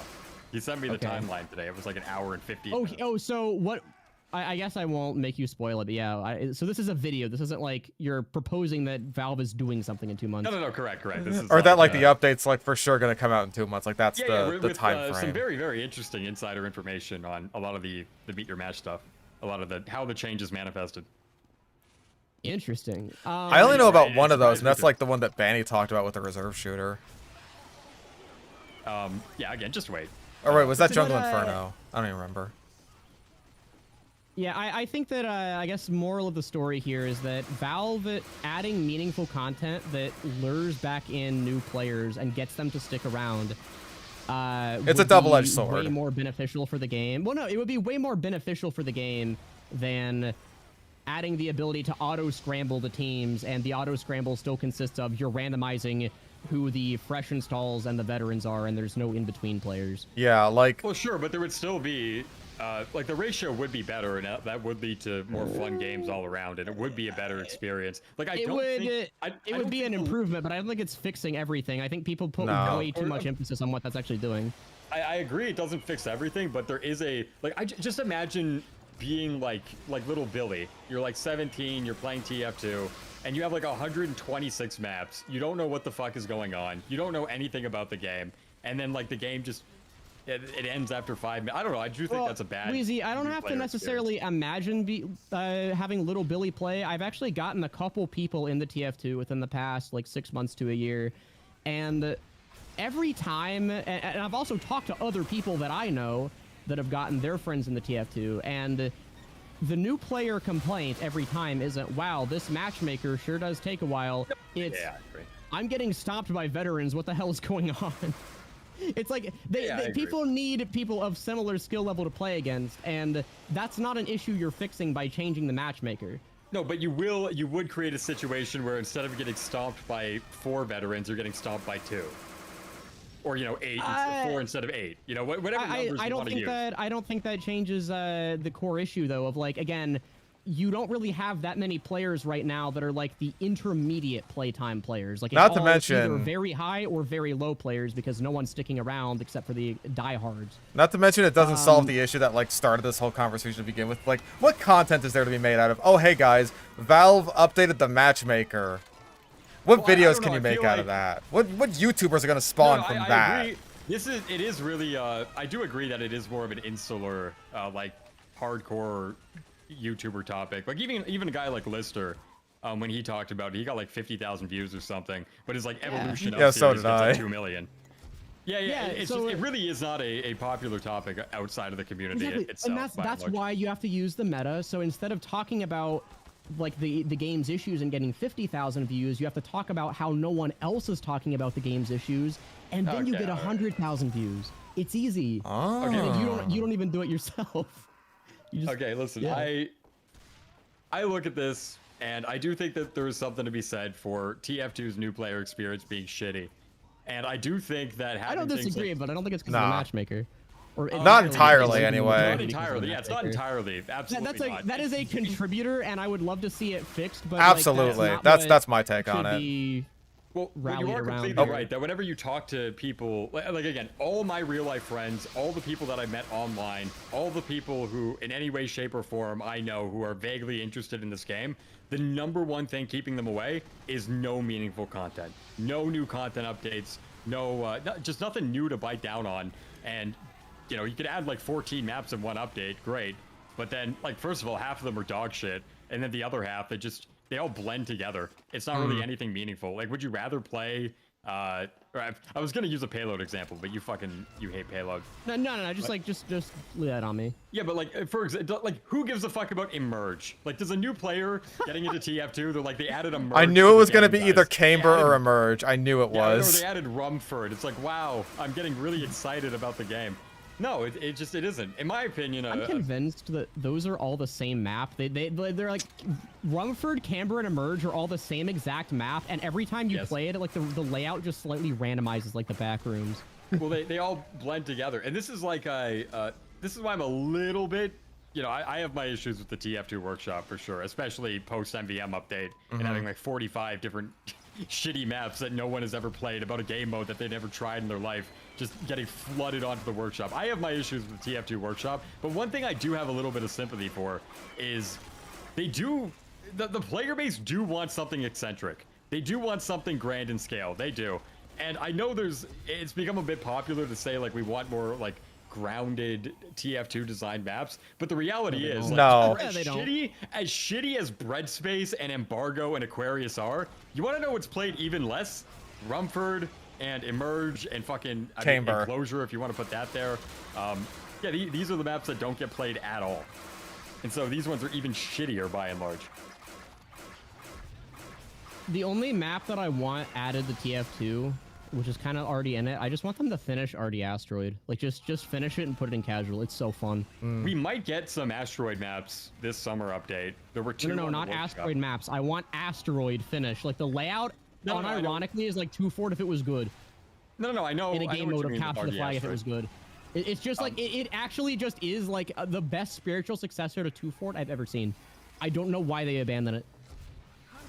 I don't. Again, you might get robot destruction. That's what I meant, but I didn't mean like actual like you're in space. You know, Bread Space 2. Well, yeah, I Bread Space. Yeah, but there were 2 others. There was one called Uplink, and then I think there's like. Oh, I've seen that. Yeah. Yeah, both of I've these. looked into the RD man. Yeah, I played both of them. I played both of them, and they're both pretty good. They're not. But again, it doesn't matter because they're gonna get thrown in alt game modes, and then no one will ever play them. So, and again, like who the fuck can get excited for the content? Because I really liked Atom Smash. I thought Atom Smash kicked ass, and then you can just literally never get a game for it now. See, and that's I think that's an alt game mode thing because there have been several.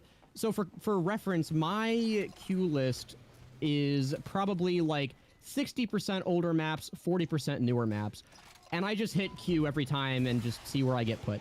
And I get into games of like Citadel and Conifer and Cargo like pretty consistently. Like people, I don't think as much frequency is like directly correlates to how good the map is, quote unquote. But people do play the newer maps if they're good. I just got into a good game of Cargo today. People just don't play the new maps at all. But at the same time, it's like we just have so many that like we just need to stop adding more of them. I think that's one of the best ideas. Or if we do add more, it's like nuke all the shitty maps that objectively no one plays because we have data on that. So yeah, we do. Yeah, and Valve, but here's the thing. It's like, what would be the maps staying in? It would be like Phoenix and Odyssey, and that would make people mad. But then it's like, what would be getting removed? It'd be like Junction and fuck, what else? Like Yukon, and then that would make people mad as well. I like Yukon. Yukon. People are gonna see it over that. I just, honestly, the best way to handle it is like move a lot of maps to a seasonal rotation. So it's like, make there be a summer, like a consistent rotating summer list, and like even add a spring event, which is just like, I don't know, all the wacky shit. It's like you can play Manpower in the spring. You get a little treat for being a good boy. Here's, can I give you my idea? I'm like spoiling a video I have. I was gonna say in like 2 weeks, but knowing me, it'll be 2 months. Okay, so here's essentially what I'm thinking. Okay, so you keep all of the maps from launch to Jungle Inferno. All those stay in the base rotation, except for the invasion maps, because those are basically Halloween. And they were wait, the spring event could be like space themed. You could have like all the invasion maps, like Bread Space. Actually, I'm not even going for hyper thematic continuity here. Okay, so just here's what I'm going with. Okay, so you remove Two Fort Invasion and Probed and Watergate. You remove these ones from the base rotation. Then you put in Altitude, Cascade, and Pier, because these were the 3 maps added prior to the summer updates. Rumford and Frosty weren't added until 2024 in the base rotation, so those ones don't really count. And then you also have Bread Space. I don't know about you guys. Bread Space to me is an invasion map. I put it in that category. It has the explodey pumpkin things. It's an invasion map. So, I think enough people play Altitude and the ones that weren't the summer. Yeah. Oh, you're saying keep those in the permanent rotation? Keep those in the permanent rotation because they're pre-summer update, and we're already taking out 3 maps to exclude the invasion ones, so you may as well add those ones in. Okay. Right? Then everything post-summer update of 2023, or and put Rumford and Frosty in there since they were added sooner, but they weren't in the base rotation until that point. So take all those maps. Every single one of them is now on a 12-map rotation. Okay. 8 of the 12 maps in the rotation are summer update, or sorry, they're the seasonal maps that have been added. So you have like 5 summer maps, you have 2 Christmas ones, and then you have, and when I say Christmas, I mean like Winter Ridge and Sidewinder. I don't mean like fucking Whiteville or whatever. Winter. So you have those maps, and then you have 1 invasion. Okay, so 5 summer update, 2 winter ones, and then 1 invasion, and then every month you're just like cycling a new batch every single time. And then you have Okay. one manpower map, one pastime map, one player destruction map, and one Saxton Hale map. And that is always in this monthly rotation.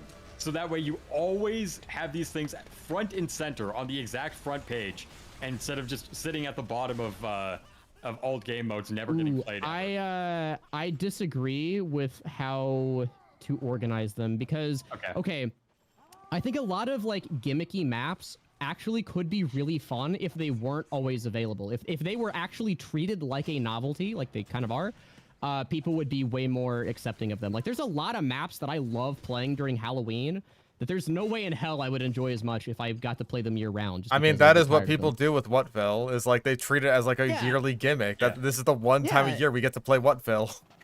But if you did that with stuff like manpower, it's like if you just grouped up all of the manpower maps into like one of the seasonal events rather than always having one in all of the rotations, it's like, well, whenever that event rolls around, like, oh, it's manpower season. Like, I don't normally play this, but it's only going to be here for a bit, so I guess I'll indulge myself. And I think that would be a better way to handle it, is to like give entire access to like the game modes that no one plays on like a single season, so that way again more people are willing to engage with them because it feels like a special occasion.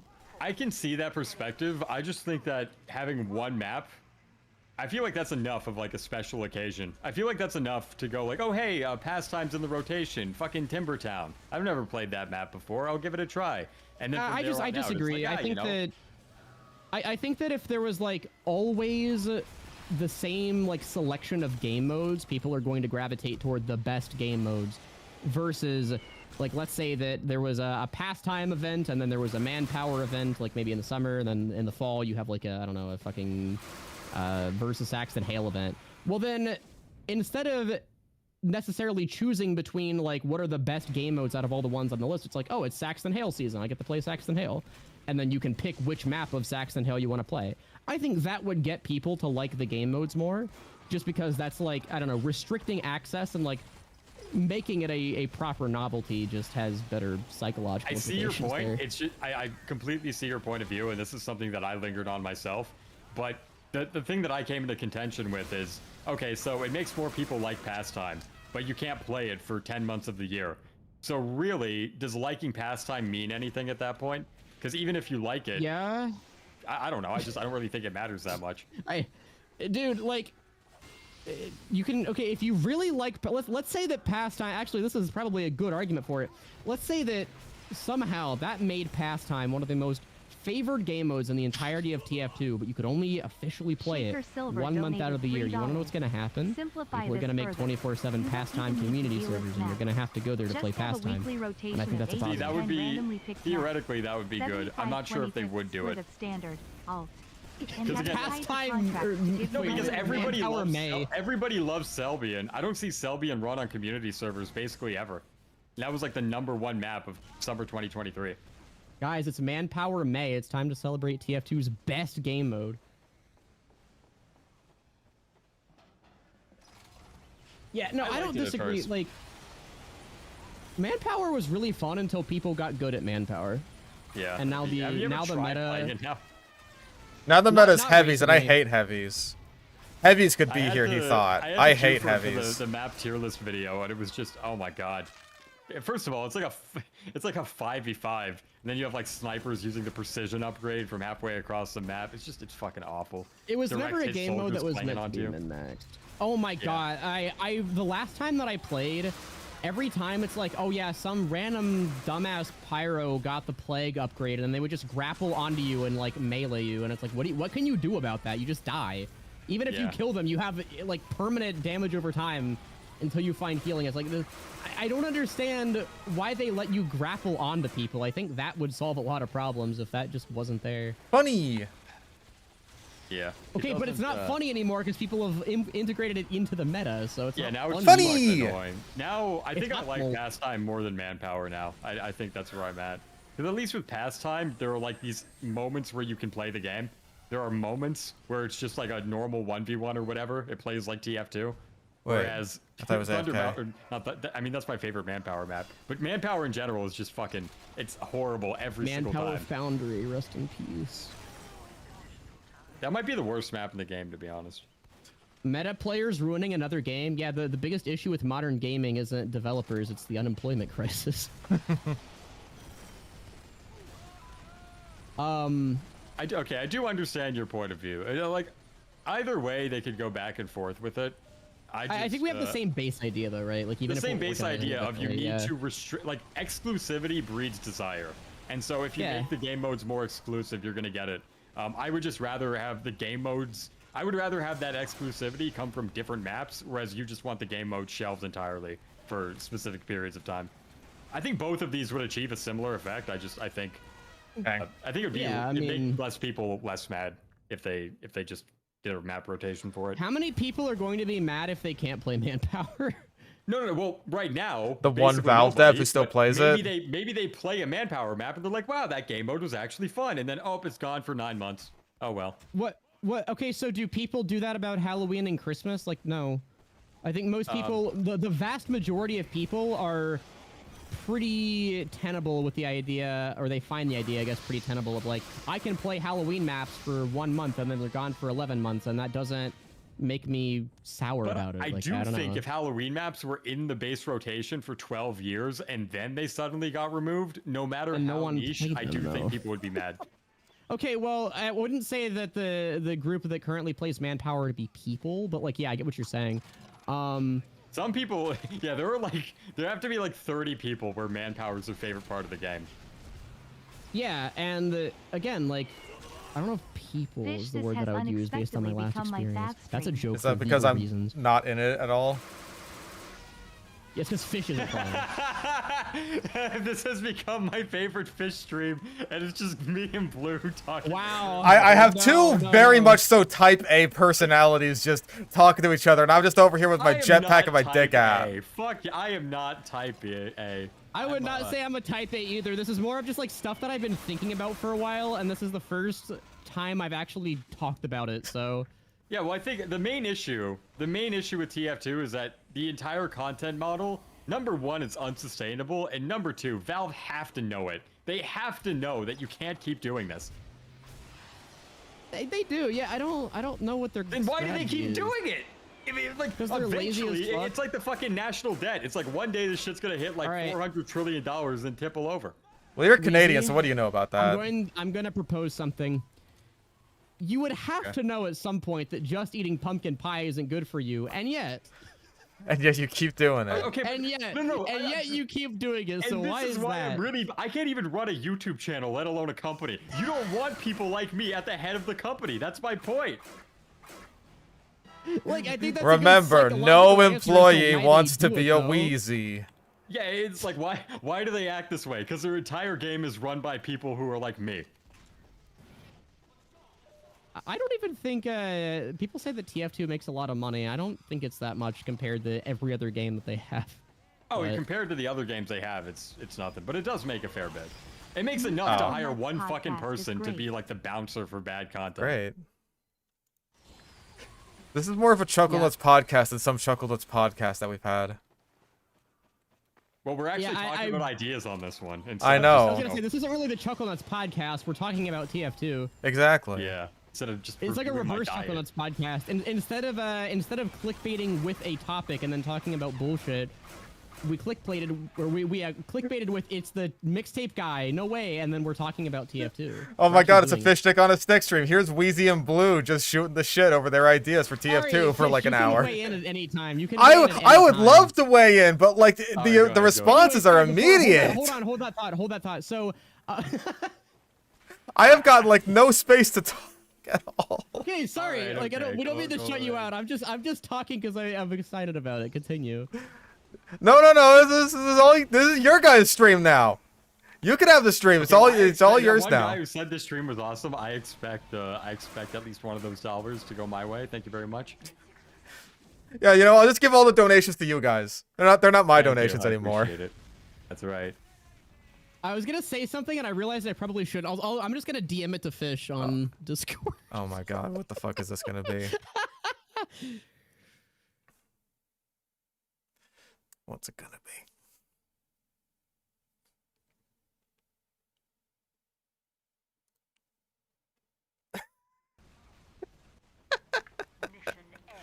You Yeah, can't, there we go. You can't say that. We can't say that, but Wait, is it racist? Yes. no, it's not. It's not even like offensive. It's just like it's probably is. It's too private to say on the stream. I'll DM it to you though, Weezy. You can't say this though. Okay. All right. I thought it was gonna be like the zucchini thing.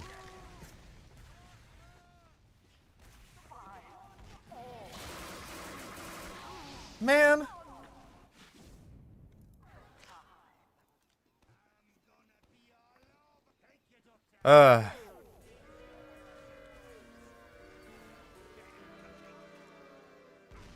So the thermal thruster, pretty fun weapon. Okay.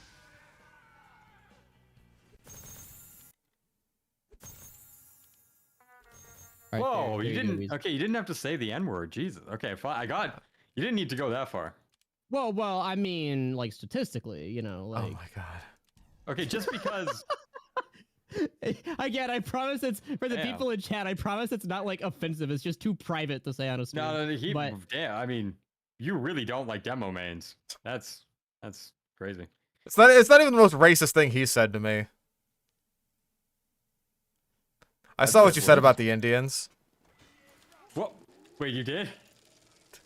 Oh, I was talking about whoa, Blue. whoa, I didn't whoa, mean you, whoa. Wheezy. Oh, okay. Well, I live in Canada. So No, you said something completely different about the Indians. No, here's what I said about the. I said I shower once a week, and I the will my reason. God. not talk no. negatively about the No, Indians. I'm no, a no, it's great. professional racist. We distinguish between the two types of No, them. I right? only shower Oh. once a week because there's always there's been so much Indian immigration to Canada that there's always an Indian in range I can blame it on, and so I just get away with it. No one ever thinks it's me. I like how you're sitting there saying like, oh man, you're like jokingly saying, Blue, why'd you say that? And then just hit us with that completely casually. What? It's true. It's like, what do you mean? Jesus Alright, Christ. Anyway, back to TF2. So the thermal thruster, pretty fun weapon, right? Yeah. So. This is why we don't let you talk. Let's go back. yeah. Is let's this go better back or to worse the- than what if we Smegma? do- I don't think know. That's a I great think that one was question. better. Classic Wheezy. Yeah, that's right. That's right. Classic Wheezy and your racism. He's Yeah. Canadian. It's just a different country up there, all right? I was really disappointed when my slurs.tf page only had 11.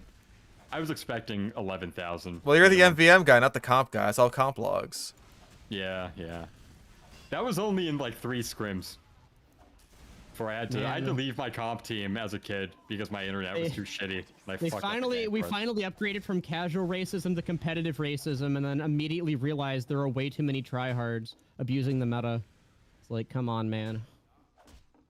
Yeah, you have no idea. There used to be, I used to... Oh, fuck. Actually, never mind. I shouldn't say this. Oh my god. Yeah, you probably should. Okay, let's go back to TF2. So the thermal thruster, pretty fun weapon, right? The thermal thruster, to- yeah. Fish, your mods are too needy. They're begging for your attention in chat to read their messages. I know, it's very difficult for me to get a word in edgewise, and also just talk about my chat and everything. I'm not good at this, man. Whenever multiple people are in chat, I'm just like, Sorry. it's not a strength of Fish. mine. Fish, please speak your piece before we get another Reddit thread saying like, don't you think that Great Blue like kicks puppies and is annoying? Like, I'm Yeah, so I guess disappointed. so. I haven't gotten a hate thread in like 2 years. I kind of miss it. I have to make another like TF2 related video so I can add. I have like a giant image of like Mr. Krabs sitting next to the fireplace, and it's all of the Reddit threads. I have to make another one so I can keep adding to that.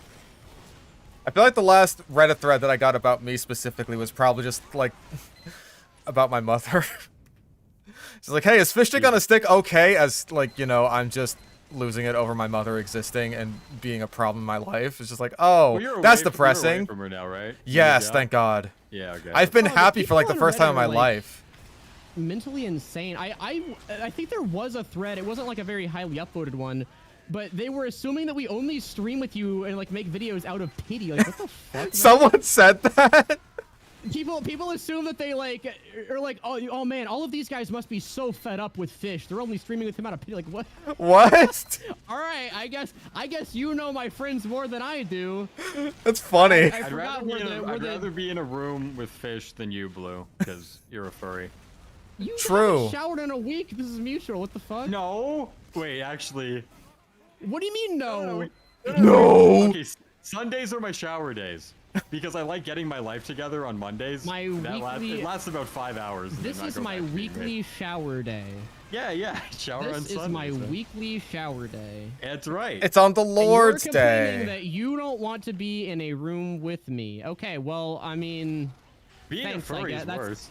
Well, I mean, like, what is he doing on the days when he's not showering? What, jacking off? Like, come on, that doesn't cause any objectively, smell. From what he's explained, yeah, famously, that's like a No. completely scent-free experience. Oh my god. Wait, are there guy- scents to it? Anyway, Oh my God. Uh-oh. Fish, speak your piece. Weigh in on the topic. Which topic You are we have 5 talking seconds. about now? I I don't feel know, like you were we've the drifted one into who race. Do suggested you want me weigh to in. say my opinion on the Indians? I don't see that many. I see don't have more enough like experience. American Indians than Indian Americans. Okay, I still I'm gonna won't... say, to be fair, all of the American Indians that I've seen are chill. Like, I don't really have, I can't even really be racist. Like, No, I don't know. I've been friends with a What good do few you of say? them. They're just pretty chill, I guess. I don't know what I'm supposed to say there. They don't even like call me anything racist. They don't call me like a honky or a white man or anything like that. It's just like, yeah, no, we're chill. No, I actually like, because like there's an Indian that works at Subway, and like I would go there at 1 a.m. and he'd always be working the night shift. And yeah, because I'd have to go there to like get breakfast. And so I would, me and him would talk, and he knows my YouTube channel now. Because he's like, why the fuck do you keep coming here for breakfast at 1 a.m.? And I'm like, because I'm a YouTuber with a bad sleep schedule. True. I'm surprised that like the guy at the corner store that I always go to when it's like 3 a.m. and I want a soda, he doesn't like think that. It's just like, why the fuck are you here? He's mostly just kind of asking where my quote unquote wife is. Because, like, he kept hitting on my old roommate, even though he's, like, 60 and she was, like, in her late 20s. And so she was just like, hey, could you pretend to be, like, my husband or boyfriend or whatever? And just like, okay. And so now he's just like, hey, where's your wife at? And now she's moved away to, like, Oklahoma. And I'm just like, oh, you know, she's busy with work and stuff. No. You have to pull the Chuckle Nuts gambit. You just have to say, like, oh, she died. She got squished in a hydraulic press. Like, poor El Maxo. Well, she didn't get me a beer, so I put her in the hydraulic press. Anyway, we sandwich. Yeah, he still asks about you sometimes, Danny. That's her in chat right now.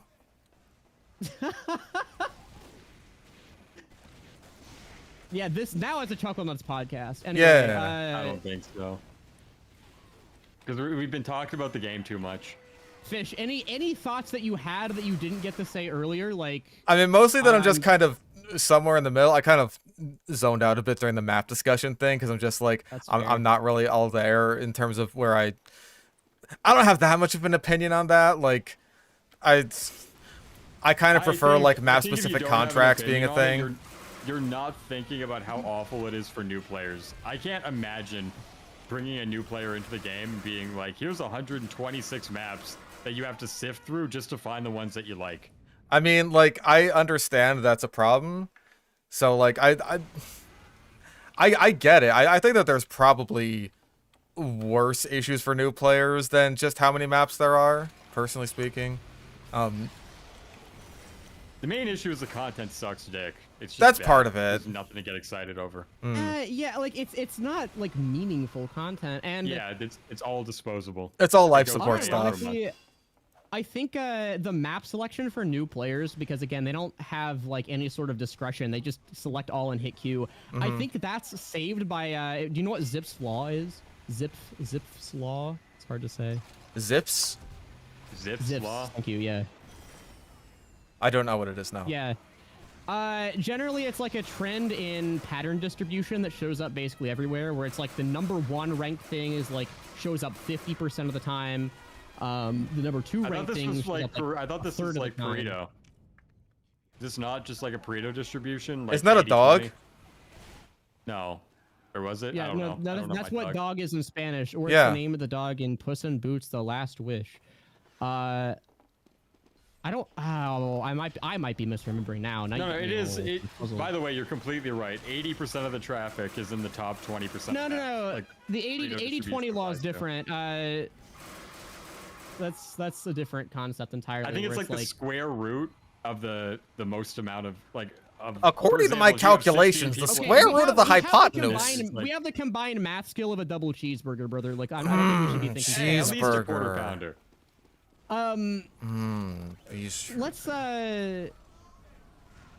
Let's just agree that the maps many are fucking probably maps. not. Too many Yeah, fucking like, maps. I I'll think- agree with that one at least. Most people, I think, do kind of agree that there are too many maps in TF2, and that's nowhere close to the biggest issue the game is facing. Yes. I feel like too many maps has to be like a bipartisan issue by now, right? I don't know. Yeah, I mean- Actually, no.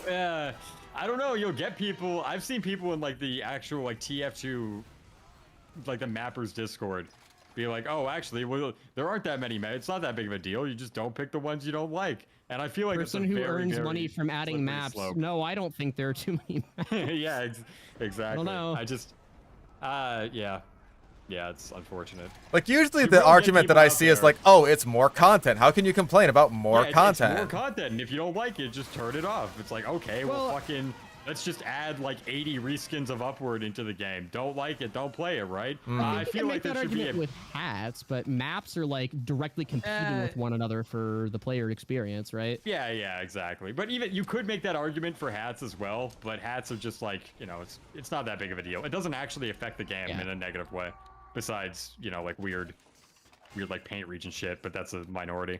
I agree with my mod in I- chat that like I don't know if like removing maps even on a cycle is necessarily the best option, but like I still think rotational contracts that like highlight specific maps on like a monthly or bi-monthly, whatever system you want to go for, like that would be nice. That like then you could still play whatever maps you want, but like more people are funneled into like specific Well, maps that still No, I highlights feel them. like that. The reason that Go I ahead. don't, the reason that I don't think that's a good solution is number one, it doesn't really fix the issue that people are being funneled into like a specific subset of maps. It just changes what that subset is. Exactly. And number yeah. two, it feels like a very temporary solution. Like people are gonna get bored of the contracts. It's gonna be a cool new novel thing for a couple years, and then after people get bored and stop caring, unless the rewards are really good, then people aren't even playing the maps that they find fun. They're only doing it because they get an external thing that just it'll feel like a chore. Well, if even So for I like think you have to- the newer player thing, right? I think like one of the issues that I see a lot of newer players talking about is I don't have all the weapons, and so like I can't do anything about that. Like, so I think even if you just had like the rewards, like the free rewards for like new players be just like weapons that you could get, then that would still be I some would. incentive. Well, okay, how many new players are there though? It's like once everyone has Well, this all is of the like weapons, then I why would guess you play it's those? maybe a symptomatic thing where it's just like, hey, you want the new players to come in and stick around, so it's like this would be in tandem with a bunch of other stuff. Obviously, I think the reason, I'll tell you why I don't think this works is because it does solve the problem for those 12 maps that don't see any action, but none of the others. And and then not only that, but it makes the problem worse for all the other ones because you have this. Let's say like 1/3 of people are only queuing for the contract maps, which like might actually be the case. People are very extrinsically motivated in this game.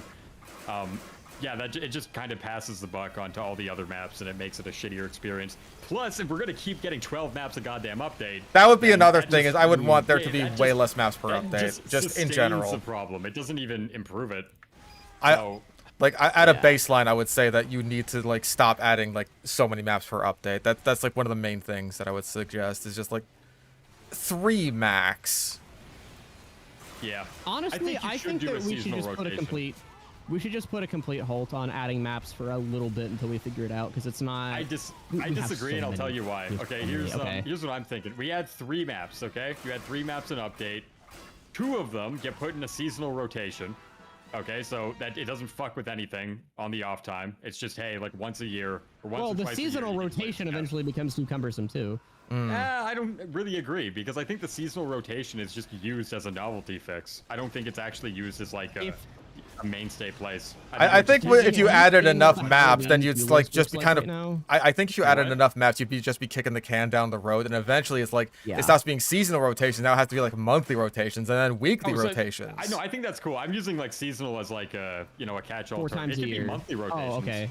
I'm cool with that. I do agree with Fish though that like that doesn't really fix the problem. It's more of just like you're trying to spread it out more and more thinly, and you're just gonna have to keep upping the frequency that you switch the rotations, the more maps you add. Like that is I don't think actually so. treadmill work. I don't think you have to up Have the you frequency. seen the Halloween queue list right now? It's like it takes up the It's entire insane. screen. Yeah. No, it's hang on. But notice what I said is I just want like 12 maps, and so I said like have like 5 summer maps or something. That's still way too 12? much, I think. No. We Really? just You need to think stop 12 adding is too maps, much? man. We just need to stop adding new ones. Okay, hang on. What I'm saying is you have so you have all the pre-Jungle Inferno maps, barring the invasion update. You have those ones in the rotation full time.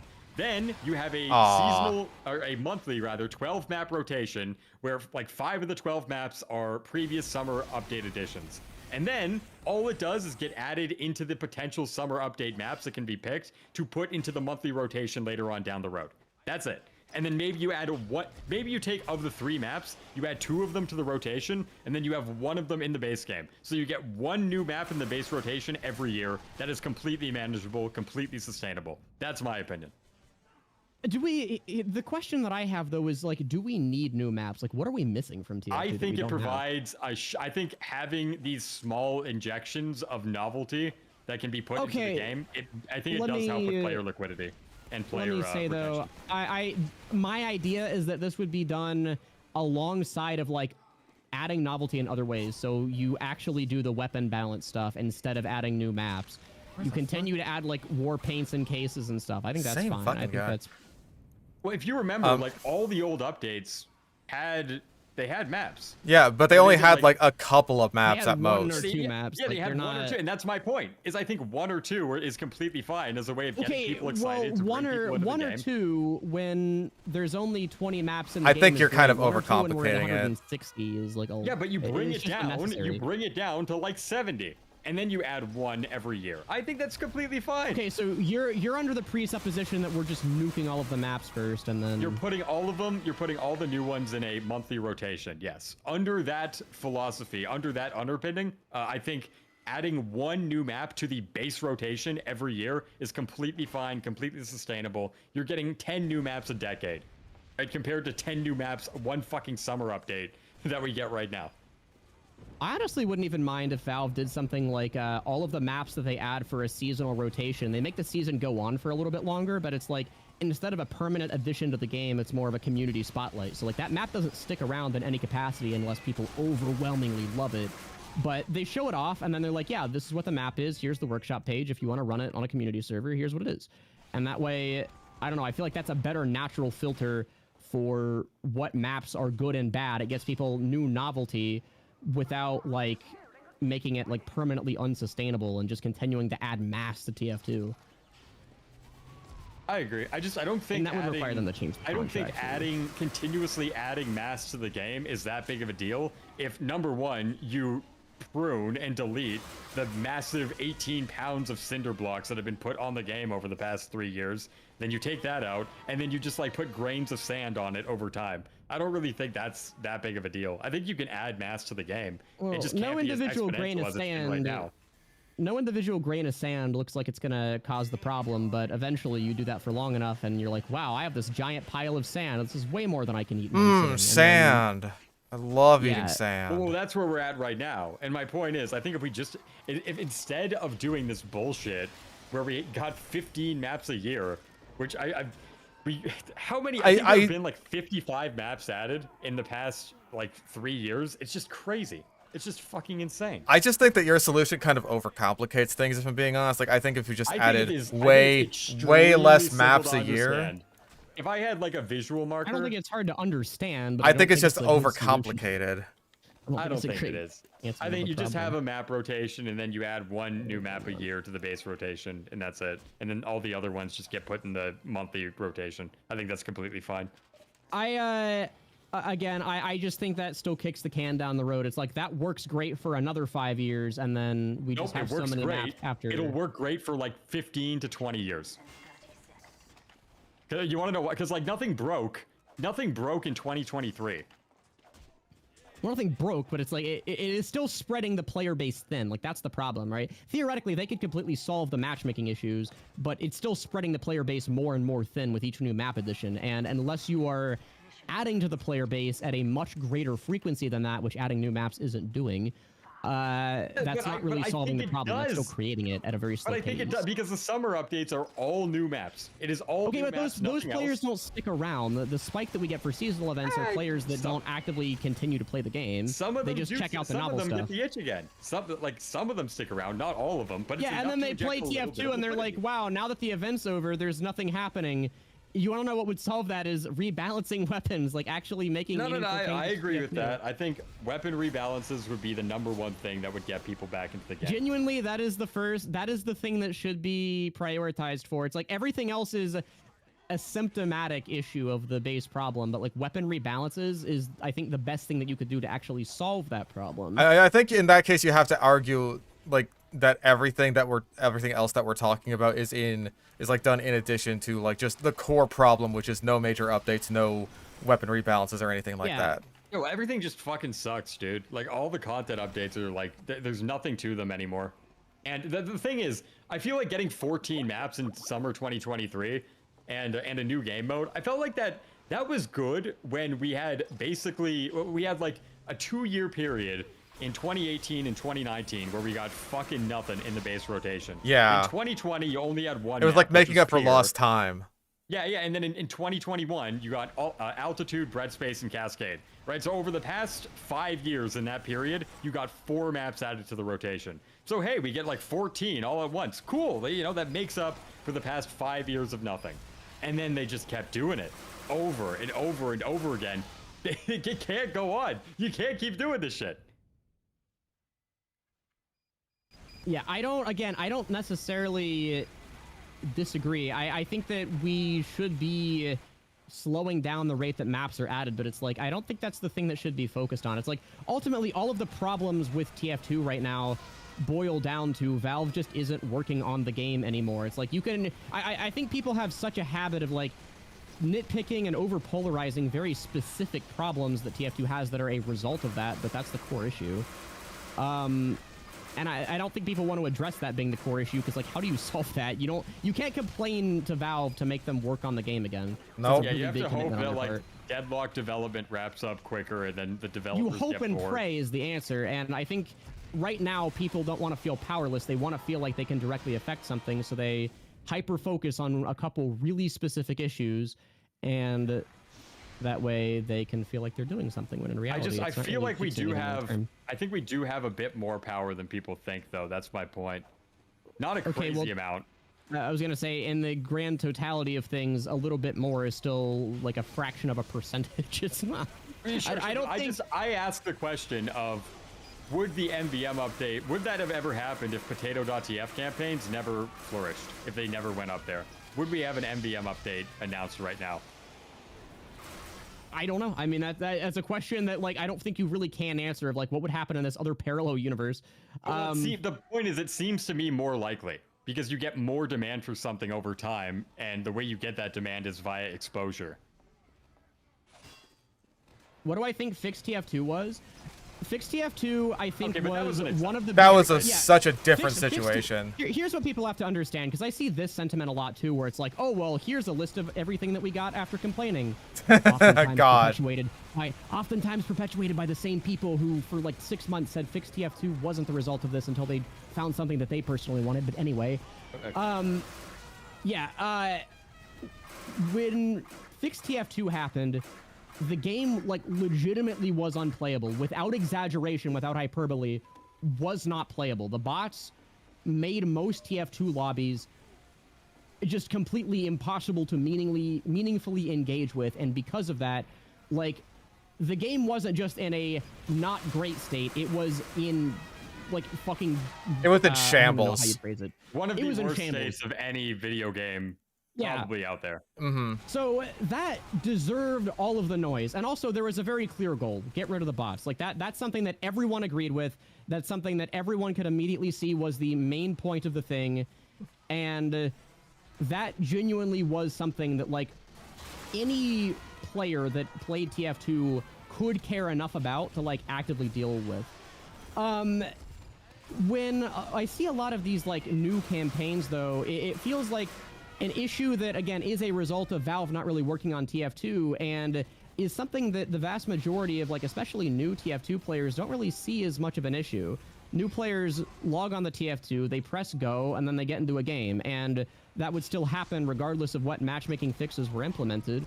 It just probably would happen kind of faster, or they would stay in the lobby for longer, and that's great. That's a good convenience. I would love to have that, but that's not, like, the core issue of TF2. That doesn't solve the disrepair that TF2's in. It's still new players log on and they click the button, and then there's no new content, right?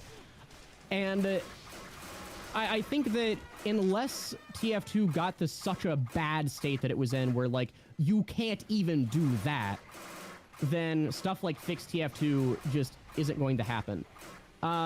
We didn't get the 7th comic by complaining about it. Eric Smith did that. I don't know where that They were came already from. working on it the whole time. Like, where the fuck did this narrative start?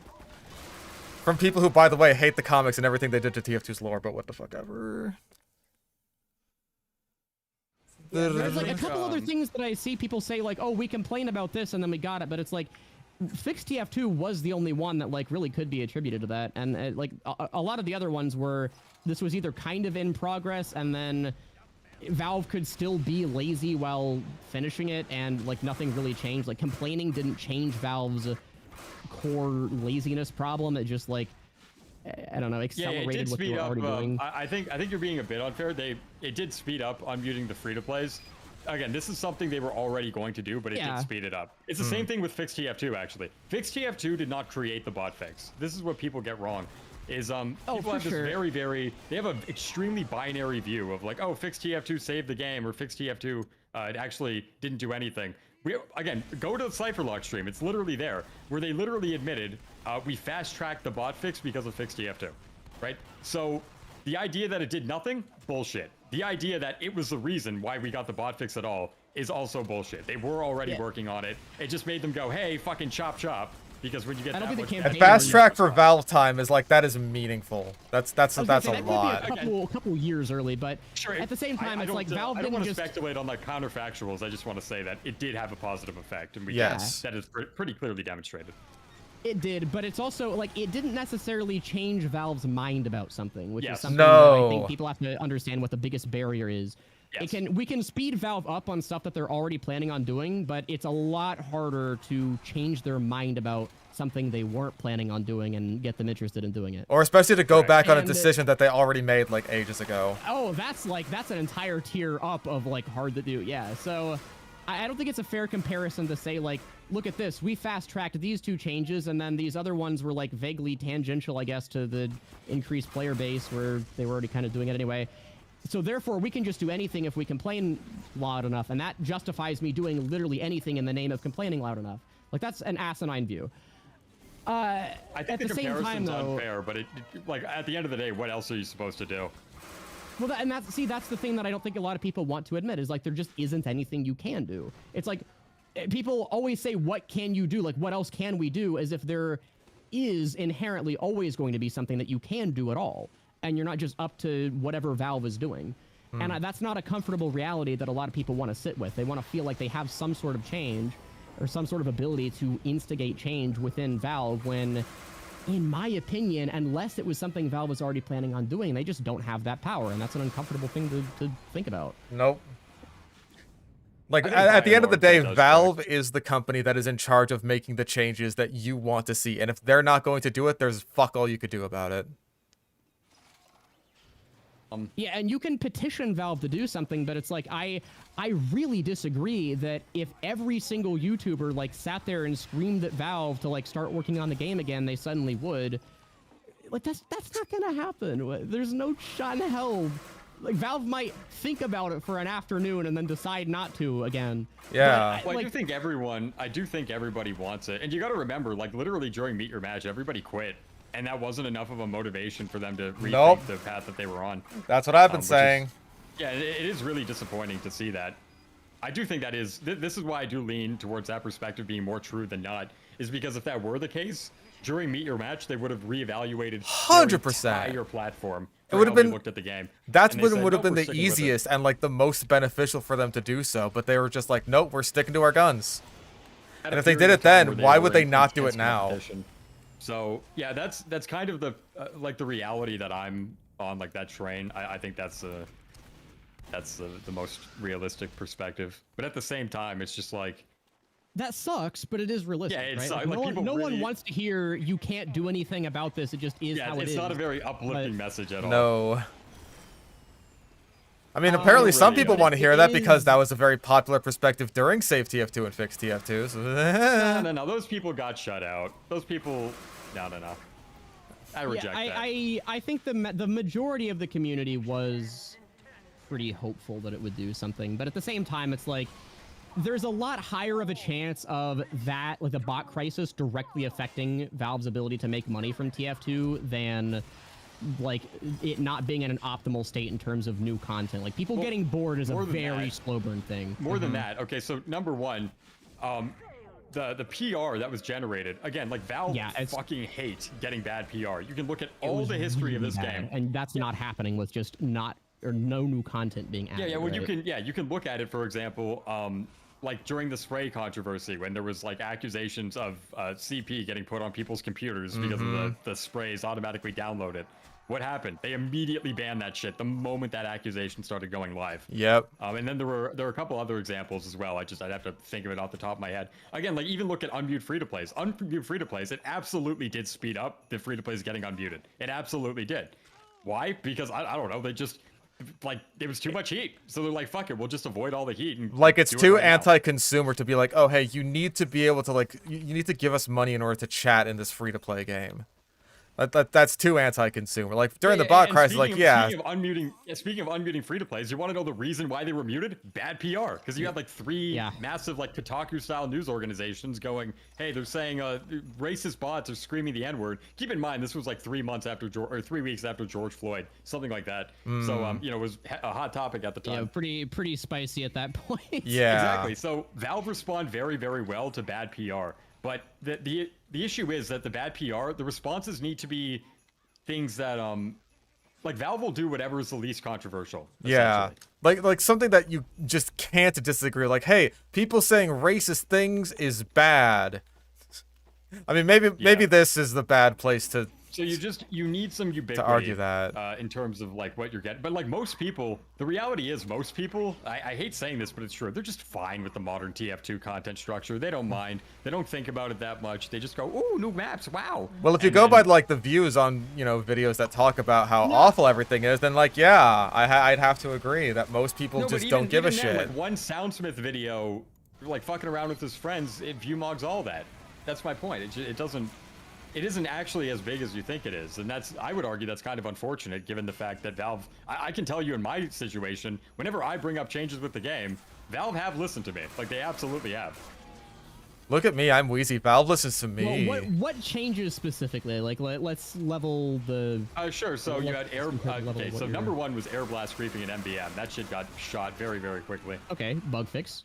Yes. Okay, they're all bug fixes. Okay, yeah, so that's the point that I'm going to get at, right? Is like Valve isn't going to suddenly upend their content structure just because people are complaining about it. They're willing to fix bugs because that's fairly easy to do, and also the GitHub fixes kind of already exist from community members. But I think they could upend it if it was non-controversial and easy to execute.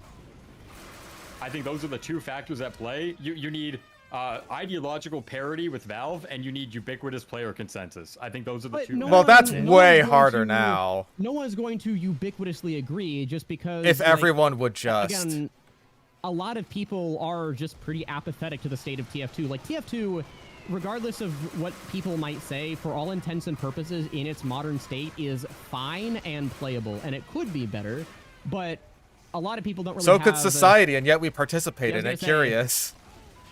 I think that's the way that most people feel. From everyone a lot of people aren't going to get riled up about. No. Yeah, it's just people are not en masse riled up about the modern state of the game. And you can try to make them riled up, but like it's a very, very difficult task to get people to deeply care about something they just aren't intuitively interested in. Yeah. And I think that's where a lot of the modern TF2 discourse goes wrong. Is like most people don't give a shit. Oh, well, you're just not riled up enough, and that's my job to do it. Where you it's like, simply haven't read enough, Marks. You're just making discourse worse because the only people that you're riling up are the people that are already riled up, and you're polarizing them more. So okay, that is true, but you could make the argument that, you know, you can rile up a small minority and they can get more eyes on an issue 100%, even if they are a minority. Wow, racist. more eyes is not enough eyes, though. I don't believe. Like you need player ubiquity, again, not they want to test that. player They want to test the plurality. theory. Is my point. They're testing like a pretty historically proven theory that it's really, really hard to get people personally invested in like riling against one thing 24/7 unless it already affects them on a No. deep level. They're Like, testing the theory of, even though we are a minority, we can make enough noise to where we can permanently change things for the majority. And we don't know where that line is. Nobody really does. Oh. And so, you know, I can understand the perspective there. I can kind of understand the perspective, but at the same time, I just don't think with a company like Valve, like regardless of what you're really doing, that's a feasible task. With a company I have like no Valve, faith and in this certainly with a company. game like TF2 that has already received like bare minimum support over the past like near decade. Yeah, Yeah, I don't expect anything meaningful, but I'll try. Listen, I'm gonna make a video talking about updates, and literally, it would just be so, like, I'm just basically telling them to copy new shit. Just like get somebody to make a bunch of new achievements for a map and then put it in the game. I think achievements would be cool. It gives people an extra reason to stick around. How come they don't make all of these small weapon changes by just changing some values? A lot of weapons would benefit from this, and it would get player counts up. Like, I don't disagree. That's what I'm talking but about. Like, I think Yeah, if exactly. they made like one update like that a year, I'd be so happy. Or just Valve every is- single seasonal update, you do it to like 2 or 3 weapons. It can literally be that small. They Valve need to is do so little. terrified of bad PR, though. Like, they are so scared of making a slightly controversial change that could potentially work out really well, even if they're willing to revert it later, that they're just not going to do it. Well, they unironically, what are we? Sorry, I lost my train of thought. Oh yeah, remember the jetpack change where they like Yeah. removed the jetpack nerf and then they added it back or something like that? Oh, wait, Or wait, hold on. What are we talking about, actually? I think Oh, I remember. So it was something to do with the. Again, I'm not a pyro main. You know, I thought you would know, Blue, because Jetpack. you're I'm trying to remember. What the fuck? Yeah, Okay. it's when they added. There was like a change where you could maintain the thermal thruster aerial. Oh, mechanic, that was and yeah. then It people was a loved it. glitch. Yeah. Yeah, it was a glitch, and then they removed the glitch, but then people complained that they removed it, so they stomped added people it with the back. detonator. The same Yeah, thing the happened with detonator Texas stomp. crit shot. You remember? They had the range, it was Yeah. long, then they nerfed it, and then it's like, oh fuck, people complained about that. Okay, we're making it long again. So even the smallest shit, they're like, nope, we're not rocking the boat. They won't even change the fucking water waders. They're not changing the water waders, which objectively makes the gameplay fucking horrible whenever you're fighting one. You're fighting a pyro on the green team. And it's crazy. They won't even change that, despite the fact that 95% of players would be completely understanding of it. So, again, that's where I am with this company. I don't really have any faith, but I'll try. Like certainly with dismissing changing Luigi's established things like positive that, ideas. that's I'm that's just kind of saying, why I I'm think it- hazy on the idea that like even if they did make balance changes, that they could just revert them soon afterwards, like, or at least like after they've been given enough time. You know what I mean? They could just hire one guy to be the content bouncer. That's it. It's just, if your content shit, we're not putting it in the game. And that would improve things by like 50% already. Just paying one guy to like actually look over things before it goes in the game. I still disagree. I think that refining the content that we're currently getting to be like as optimal as possible does not hold a candle to like adding new content in the form of like weapon rebalances and meaningful changes to the game. No, I agree. Like that would do so much more that I think would like long-term benefit TF2 than even perfectly optimizing the quality of content we're already getting, because it's just the problem is the quality of content we're getting and the variety of content we're getting just isn't meaningful. Yeah. Well, it's in many ways it's not meaningful because it literally cannot be meaningful. Yeah. With how much you're adding. It If I has to give be you- disposable. Yeah. If you're hungry and I give you a pizza, that pizza is meaningful. If I'm hungry and I give you 15 pizzas, maybe you eat 2 of them if you're like a massive fat ass. But very few people have the stomach, literally, for all 15. What about pumpkin pies? And so that's where we are. And so in order to get a slice of all 10 of these different pizzas, you're not eating the full pizza. You're getting a very, very shallow experience with each one of them. You're only getting one tiny portion. Because otherwise, you just get burnt out. If you have to learn 10 maps and all their intricacies on all the 9 classes, no one's going to do that. And so nobody does, and half of them die. I'm driving you crazy. Wheezy's bringing up positive ideas and I'm dismissing them. Well, I'm dismissing them on the idea of I don't think they address like the core issue with TF2. That's the discussion we're having, right? You can sit here and argue that you can sit here and argue that like any positive change to TF2 is good and should be encouraged, and it's like we can get a 1% improvement to TF2 every year forever. But my argument is, hey, instead we should be getting these like 300% improvements to TF2 that are just as easy to add that Valve's not doing. And we should be getting the most bang for the buck here. And my only thing is they have proven that they're going to keep adding maps. They have not proven that they're willing to do any balancing decisions. And if there's anything substantial in regards to overhauls, I don't trust them. Even though it could be theoretically great, I do not trust this company at all. But I could trust them to like, hey, less content in the game, less work for Valve. That's what we're advocating for. I feel like that might be something on the radar. Like, you know, like the player base want us to add less shit. We have to do less work. Oh, fuck yeah, dude. I mean, technically, from a certain perspective, it's less work, but from another perspective, it's like we're asking for higher quality control, which is just like... it's not just like they have to do the same thing, but 50% less. Like, they have to actually select better things to replace them. And again, here's the issue that I have, is like, that's great. I would love to see the quality of content improve, don't get me wrong, but obviously. I don't think that stops the decline that TF2 is in. It slows it, but it doesn't... Well, Wheezy's perspective is like they're probably not going to do that part anyway, so it's like, fuck it. We may as well just ask for the stuff we're going to get. Well, even if they would do it, I don't trust them to do it right, even if they would. I don't want Eric Smith to do balancing decisions on his own. This guy put fucking Whatfill in the game. And you want to trust him with weapon design decisions? I don't. It's just that simple.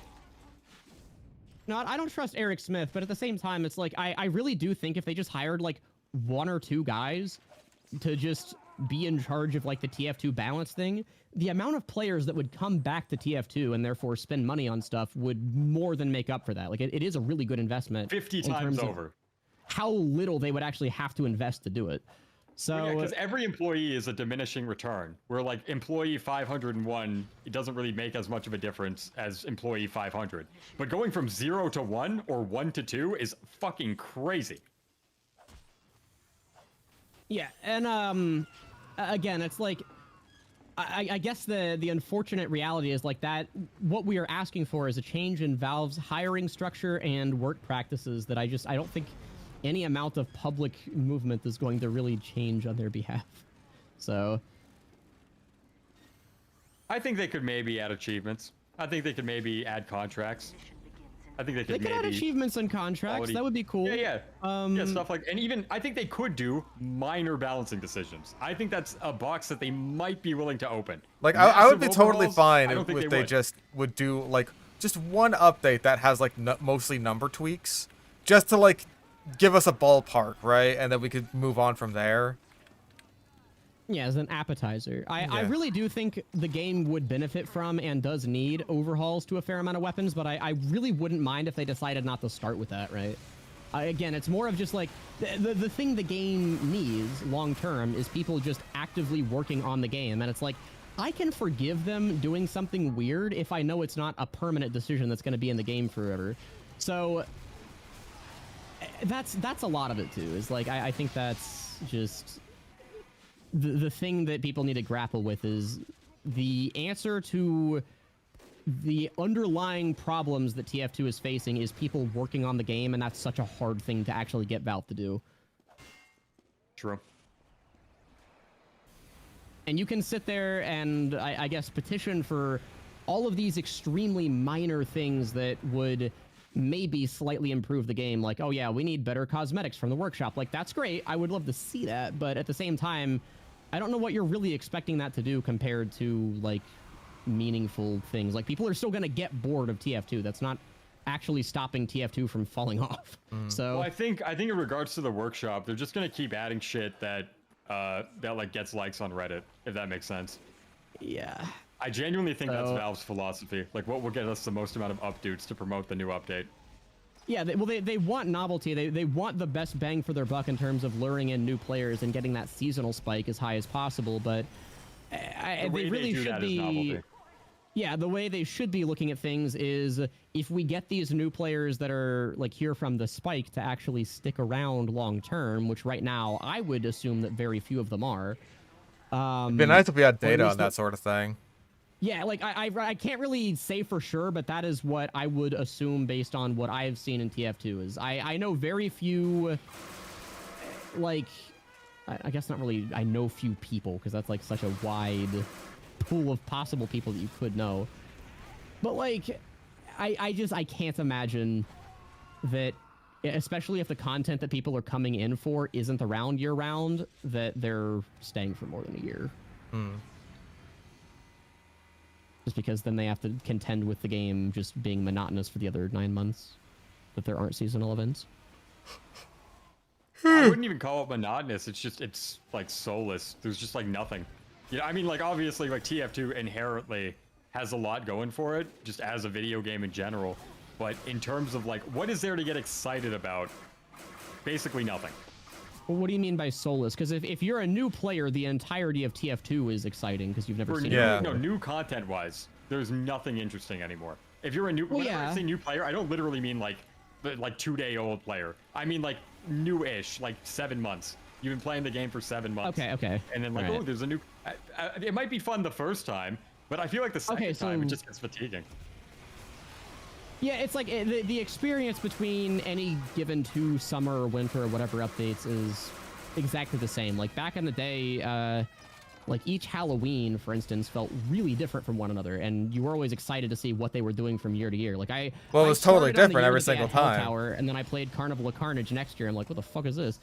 It was awesome, but yeah, nowadays it's like, oh, it's kind of the same thing over and over. It's like I love the seasonal events. I love Halloween maps.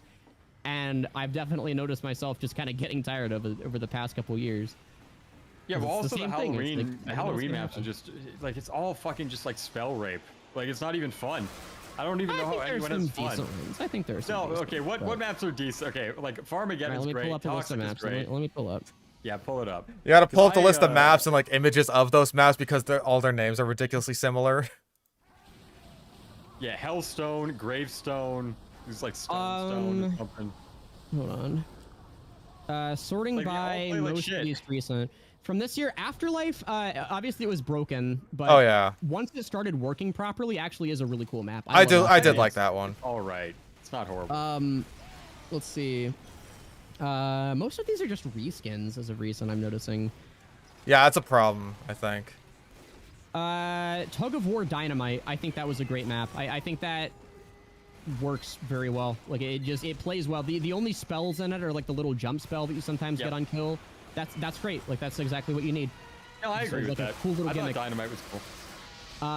Let's see. But it also wasn't broken. This is a contentious one. Freaky Fair is contentious, but I like Freaky Fair. I think that was a cool mix-up that like does exactly what a Halloween map should do.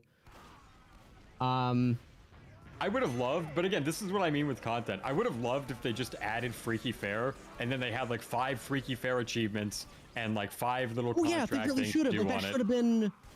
Yeah, instead of just having like a bunch of different maps added, I'd rather they just do one and then just make that one map really fucking awesome. Like you look at Man Manor. Man Manor literally had so many achievements, and you had an item that you could craft by killing the boss on top of like other hat-related shit. I'm pretty sure there was like those little skull things you could get. I might be misremembering. Oh yeah, I remember those. Yeah, like the spine-chilling skull and the spine-tingling skull. Yeah, there's so much cool shit, and I feel like everyone. Again, I wasn't around for it, but I play Man Manor today. It's my favorite Halloween map. Yeah, Man Manor's great. I mean, Mountain Lab is a great base. Yeah, I don't know anyone who doesn't like Man Manor, and I would play Man Manor all the time. Why? Because there were achievements, and you could just go unlock the achievements, and it was cool.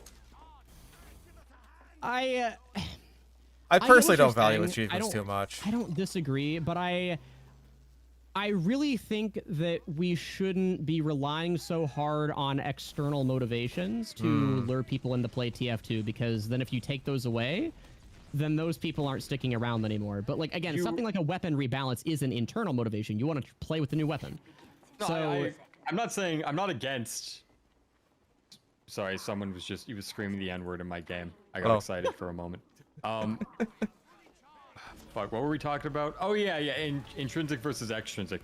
My thing with extrinsic is it's not meant to get you there long term, but it's meant to lay a foundation of getting you in the door consistently in order to where when it is taken away, you enjoy the map for everything you learn based on the extrinsic reward experience that you were farming. So a good example for me personally is how many of you guys played Doomsday just to get the hat? I did when I was like younger, but I was basically a kid. Yeah, exactly. But I played Doomsday just to get the hat, and then I stopped playing. When I got the hat, I still played Doomsday. I did not. I spent all that time. Okay, well, that's you. But okay, what about Foundry? Because Foundry, that was the same for me, where I started playing Foundry because I wanted to farm achievements on it. Originally, I didn't like the map that much, but one day I thought, oh, I need to farm achievements, so I'll queue for Foundry. And now it's in my permanent rotation. So that's an example of extrinsic reward structures creating a pathway and creating a foundation towards a more long-term non-extrinsic enjoyment. And I think if more updates had that, that would be good. I'm gonna be real, I think you might just be a gambling addict because I played Foundry before I even knew there were achievements. Like I just played the maps. I just played a lot of maps when I first started. I think I'm the same way. Ones that I found fun. I don't think I ever started doing something specifically because of the extrinsic reward. I think you're just a gambling addict. I think I like played Foundry and then I was like, oh shit, there's a hat for this. Neat. People will stay till the end of maps right now because like in like long ass 3-hour 2-forter powerhouse games because they don't want to lose their XP. Like people do this all the time. People appeal to extrinsic reward structures all the time. Well, in that case, there already is an extrinsic reward structure. No, well, yeah, what about contract? Like people do contracts all the time. They did the Jungle Inferno shit. Or the Scream Fortress ones. Well, I suggested adding contracts, and you were like, "No, that's dumb and stinking. You're a fucking loser, and I hate you, Fish Stick on a Stick. I think you're stupid, and I hate you. I hate you, Fish. I hate you." Hold on, Fish. I agree that I think the people's reasoning for why contracts are bad is like really weird and spiteful, and like, oh, we shouldn't be rewarding Valve. Like, okay, I don't know. We're trying to fix a problem. I don't know if like the intrinsic like moral benefits of doing this on Valve's end or what you feel. No, everything has to be a moral issue now. But everything I also like just don't think it would fix the problem. I think that it would be a temporary fix, but not like the long-term solution that would be needed. I think that's the argument of why I would have personally against it. Wow. And I don't think that we should be relying on the external rewards because if we take those away, then I don't think you're left with a group of people who inherently would enjoy what's still there. Because again, the issues that TF2 is facing is that there's no new meaningful content. Like if you get bored of like the weapons and classes that are in the game, you get tired of not playing against like new players that are around your skill level. Oh shit, nice arrow reflect. That was awesome. And like a lot of the new players that do play during the seasonal events realize, oh, hey, there are no external stuff in the meantime, so why would I play? I'll just wait for the next seasonal event to get the new shit. Well, then that's not solving the problem for 9 months out of the year. So I think that's that, not like, the point, though. The point is just to get you in the door. That's it. And then I get what Wheezy's saying. He's saying like it's a gateway drug. It's giving you it's a gateway drug. It's getting you a little hit of weed, and then hopefully you do heroin later on. Yeah, always, the first hit's free. We already have content getting people in the door, and they're not staying. And it's like, here's the deal: you could get more people in the door by better seasonal content, but that's not changing the fact that those people aren't staying. Because if you're making the changes to the seasonal content only, then the other 9 months out of the year where there isn't the seasonal event isn't changing, and there's no reason for people to stay. So people still play it. Like even people like I can't speak for everyone, but I know for me personally, there have been like Scream Fortress maps that I didn't want to play, but then I played them for like I had an initial bad experience, so I unchecked the map. And then the next year, there's a contract for it, and I'm like, oh, fuck it, I'll do the map because I want the contract. And then I play the map more, I'm like, actually, this isn't too bad. And then now it's a part I feel of like my it's the permanent opposite rotation. case for me, honestly. Really? Yeah. Like as in, okay, go ahead. Like you initially like the map, but then you have to grind it for contracts, and you're like, fuck. Yeah, Fuck, that's pretty much the case for I me. think you're burning yourself out in that case. You're probably playing too much. I'm not even like Actually, that isn't even me being. That's not even a pejorative. I think that's. I Just don't a know. natural problem. I think there's a really good example here of that being like a pretty widespread problem.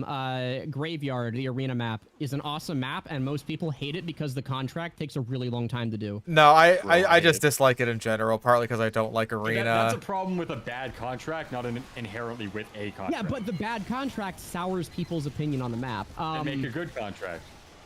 Well, all the contracts are the same thing right now. I guess is kind of the problem then. Yeah. There aren't really any unique there's things. nothing. But nothing to work again, with it's there. like even if we added contracts for the year-round maps, like once people are done with the contract, I don't think that people would continue playing TF2 after that. I think they would get the reward and then they'd be like, okay, I don't have to play this anymore.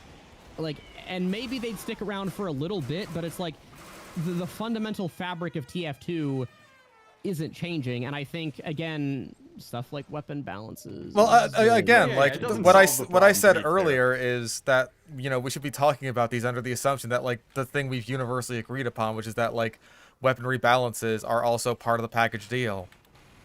Okay, Like not that then that's fair. necessarily I guess- going I to guess fix we're the whole kinda- problem. It's just like, yeah, this is one part of a multi-pronged solution because TF2 fucking Okay, needs it. Then that's entirely fair. That's entirely fair then. Yeah, like I want new weapon rebalances. Like, here's the thing. Okay, if we can have one person working on the game to make weapon balances to buff a lot of the shit that's broken or not fun or uninteresting, and this guy is very competent. He understands the game. He has his finger of the pulse. Which is on why the I would community. want like a All testing that- of weapon or like number tweaks. Yeah, just yeah, to- I just would to make love that. sure. I would love that being in the game. I have no faith that is ever going to happen. Meanwhile, for something like contracts are like the most recent major update had them. It's a part of every single seasonal event. Not every single, just Okay, Halloween. sorry, yeah, just Halloween. My bad. Yeah. The main seasonal event, and like I could totally see a world where they add Smith's contracts and stuff like that. I think more contracts would be nice just because I think that the contract system is incredibly underutilized. True. Not necessarily They should because make like, a- oh, this is needed for TF2. I just think like, dude, you spend all this time making this new contract system and then you don't fucking use it for anything except for Halloween. Like, what main the hell, thing is- man? Like the main thing everyone suggested it be used for is like a way of unlocking weapons, and to Yeah. me it makes so much sense because back in the day you would unlock weapons via achievements. Like that was what you did. I think contracts are so- like a really good alternative to that. 'cause Contracts it are actually makes you unhackable use the achievements. weapon. Yeah. Yes. Yeah. Well, not So only I think it's great. unhackable, but it's like when you're earning achievement items, you don't even get to try the item that you're earning until you like do an achievement that's unrelated to it. Yeah, I really like Versus the with contract contract- system that the Jungle Inferno Yeah. weapons did. Ow. Yeah. So like, I guess wish that was added to every weapon. It would be so much better. Yeah, that was like the thing I that think people were I've, saying should be the case. But it just wasn't. Never honestly, got a chance to be. I don't even mind. Like, I think you should just unlock like the ability to use a normal quality weapons. I don't think they should take up inventory space as unique. I think that's dumb personally, but Okay, I guess that does make sense if you're a new player and you have limited backpack Yeah. space, especially. Yeah. the best analogy that I can give is like contracts are like gummy vitamins. And right now, Okay. the entire diet of TF2 is pumpkin pie. Yeah. And- I see it happen. The contracts, like the gummy vitamins are great. They're a great supplement. They're going to improve how you're doing, but not if you don't have a solid foundation to work with. If all you're eating is pumpkin pie, then the gummy vitamins probably aren't going to do too much. You're not going to have any nutrients to be able to absorb it with. I eat But cinnamon buns if you too. And then you're falling if you asleep all day. replaced the base diet with something healthier like broccoli, then the gummy vitamins are going to do a lot more for you because What they're if Valve has supplementing. proven that they don't like eating broccoli and they keep putting it in their fridge and it keeps going rotten and it makes their apartment stink? And so, Then, but they I mean- they Well, then have put it in proven your the ability fucking to freezer, vitamin you stupid gummies. idiot. That's where I keep So my you may as- broccoli. It doesn't go bad. My giant broccoli Put it in mountain, the my freezer? stash. Ew. Disgusting. You don't even eat broccoli. Why are you weighing in on this? So Yeah, oh, I'm saying the broccoli part's gross, not the frozen. yeah, I don't disagree that like if Valve isn't doing something, then like what else are you meant to do? Like I think that's a real sentiment to have, but at the same time, okay, this is I guess just me. I don't feel like if I know that the stuff being added is like really not fixing the problems that I have with TF2 that I think the game needs, it's like, why would I expend any amount of energy asking for any of this? When it's just like, it maybe gets more players during a seasonal event, and then for the rest of the 9 months, the same problems are there, and There are interest in people the that game at stick large around is after the expanding. seasonal event, though. Not all Not of that them. many Not even though, most and of more them. people would way more people would stick around if like there were better fundamental changes being actively maintained with the game. Oh yeah, like we're all in agreement on that one. I think your take is just, well, like let's not advocate for anything unless we're going to get that.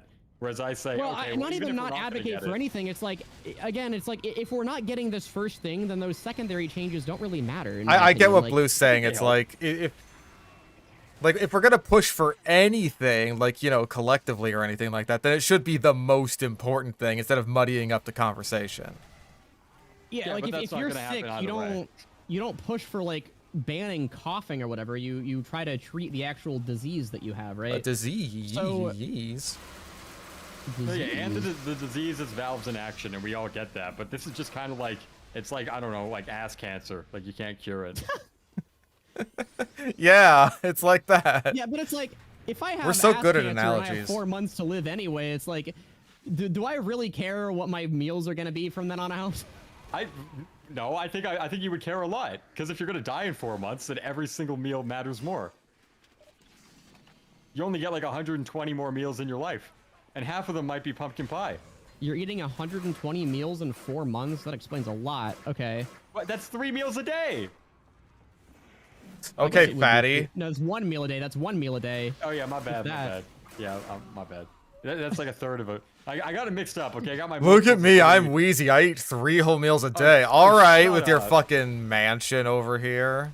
Man, no. Look, I'm not a rich boy. I'm not. 3 meals a day in the current TF2 climate, man? What are you doing? Yeah, what the hell? No, I really need to upload more. I'm losing money. Straight up, I'm like burning through my savings because I don't know how to make a weapon review video. You Well, don't even I'm have right to. here, That's not- man. no one watches those anymore. Yeah. Thanks. they're all- Actually, Thanks. people watch Fishes because Fish has been doing it for a long time. Fish is established, but if you're a newcomer, Yeah, they just see Bad Weapon Academy and they're like, I've been watching that for 5 years. Click. no, like genuinely, there is such staying power, but like new people just can't compete anymore. I want to make a. Yeah, no one can compete I with need to me make because Bad I'm Weapon simply the Academy best an at it. NBM. To be fair, Fish is dying a lot because he's using the thermal thruster and is also talking about something unrelated. I don't really think this is like indicative of skill. No, I'm throwing not a bungo caring arrow. too much about what I do. I'm mostly just jumping at people and seeing what happens. Whee! Did I get him? Nope, doesn't matter. I jumped and had fun. Also, I have one really good annoying scout on their team, so that's also part of why I'm dying a lot. If he wasn't there. But yeah, I guess to weigh in on like the larger TF2 situation, I Same think guy. a lot of people are being really tired of being harped on that like, oh, coughing is the issue. We need to ban coughing, when in reality it's like there is this underlying disease that everyone just kind of knows isn't ever going to be treated, and all of the efforts to fix this one specific thing are kind of wasted. Cough drops Even if won't it is a fix your minor ass improvement, cancer. Then like it doesn't really matter. It slows the decline, but it doesn't really fix it. And it's kind of a doomer thing to say, but it is an honest take on what's happening. I don't really think people say it's doomer, but it's not wrong necessarily. It's just unfortunate that that's how it is. Parried. Again, I think when it comes to things that are ubiquitous and easy to implement, like ubiquitously supported, and, including by Valve, like ubiquitously supported by the entire player base, ideological parity with Valve, and then it's also easy to implement. I think these are changes that, if they fit those 3 criteria, I think those are things that have a decent chance of happening. But when it comes to anything like hyper meaningful to be added to TF2, I think every single one of them betrays one of those categories. And so I don't have my hopes up personally. Yeah, and it's like, I don't really see the need of like fretting about the small fry stuff if the core issues aren't going to be fixed, because the problem, I guess the largest symptom that TF2 is dealing with right now is that new players aren't sticking around. And if you don't figure something out to make new players stick around, of which, again, matchmaking fixes are not the solution to that. That's not what the problem new players are having. No. Then But they would help, and that's it's the same thing. Oh, with sure, unmuting they'd help. free-to-play I'd now. love to see it matchmaking would fixes. slow. Yeah, I would too. But it would like slow the bleed. It wouldn't reverse the actual problem. Yeah, but when and, you and know that's- the doctor's not coming in anyways, then fuck it, put a band-aid on. It's the again, same though, thing it's with like, unmuting free to I play. know I'm bleeding out Like, I anyway. get Like, it. it's such a temporary improvement that really wouldn't do as much, and especially when that's being I on... think the unmuting of free-to-plays has been a great thing for the game, and I'm happy that got well, sped unmuting up. the free-to-plays is, yeah, again, it's like, I don't get me But that's wrong, my like, point. That's the frame love of to see reference that people improvements. look at it through. They look at this one change that was expedited and beneficial because of public outcry, and they're hoping that they can do it in the same way with other things. I'm just saying that when it comes to unmuting the free-to-plays, that filled all the categories. It filled ideological agreement with Valve, it fulfilled ubiquity among the entire player base, and it was very easy to implement. It fulfilled all three of those categories, so it was effectively destined to work. Whereas I just think there are a lot of things right now that are more contentious among everything in the community that, as a result of being contentious, they fail that shit test, and I don't think will happen. Would Why you is it say bad news players don't stick around? I'm gonna answer this really fast if you don't mind. Okay. Someone in the chat asked this. This is like an I important know, thing I to know. the discussion. So the main reason is because of the trickle-down effects that has. If new players don't stick around, that has like an inverse snowball effect. New players want to be able to play against people on a similar skill level and not get stomped by veterans. Regardless of what people will try to tell you, every new player that I've ever had try to get into TF2, the main complaint that they've had is that they're getting absolutely shat on by veterans. And if you don't have a system that like perpetually encourages new players to come in and stick around, then again, you're not starting that snowball. Like, new players leaving means that new players are leaving, so you have to stop that somewhere. Because new players don't stick around and the game's general player base is declining, Valve, number one, doesn't really see the need to do too much with it. They're seeing that the numbers are dropping. Number two, a lot of the veteran players get bored because the game feels more sweaty overall. Even a lot of veteran players do want to turn their brains off. Like, it's a lot more common to see someone that's just good at the game and still wants to meme around every once in a while, but just has really good game sense than it is for someone that's like actively sweating their ass off trying to pub stomp every lobby. And that sort of person, like the person that just wants to sometimes meme, can't really do that if all they're playing against are other people that are the sweaties. I'm not sure if that's as big of a deal as just all the content's disposable garbage. That's a lot of what I've like heard when I've talked to people asking like, why are you bored of TF2? Why are you quitting? It's like that's a pretty big reason that people give, is like, it's just not chill anymore. It's like, I'm just kind of getting tired of having to deal with the same things over and over, like all of these whatevers. You're in competition with every other game on the market, though. That's my point. Yeah, when it comes to sweaty, overly aggressive lobbies, these are things that a lot of games have to deal with. You could argue that it's worse than TF2.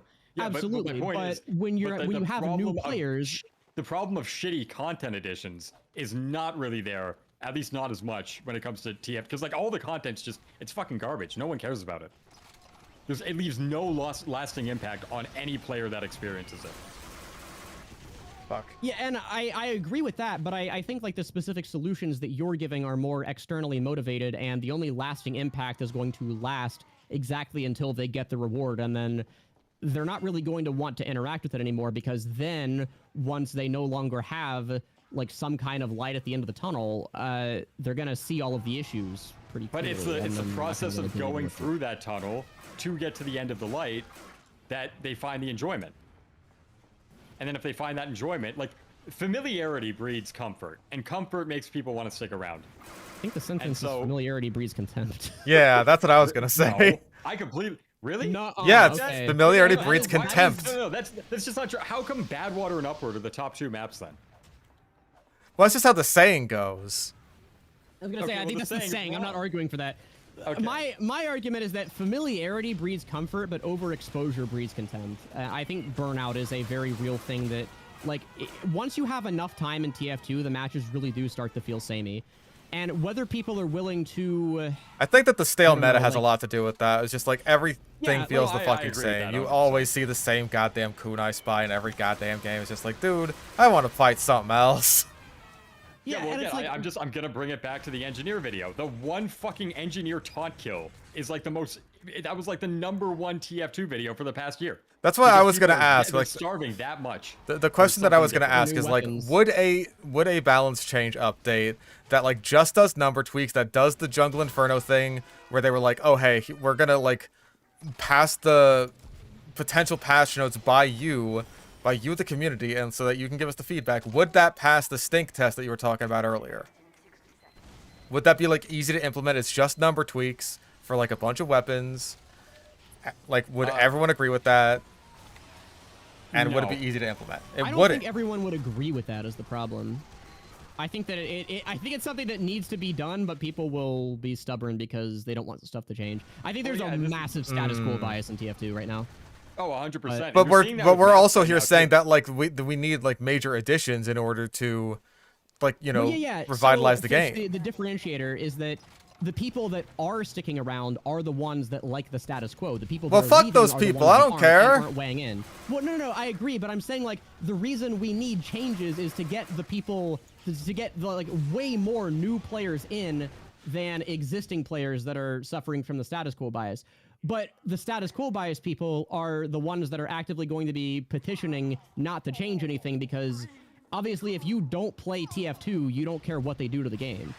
I don't think it's that big of, I don't know. I don't like getting lumped in with like the status quo defenders when I say that I don't think Eric Smith, or I know under this hypothetical reality, it wouldn't be Eric doing well, these changes. That's a different problem, right? Of not trusting Valve to do it versus not. That's why that is why I added the qualifier that they're changes and go, I don't really want these things in the game. That is why I added the qualifier that they're like running the changes by us first.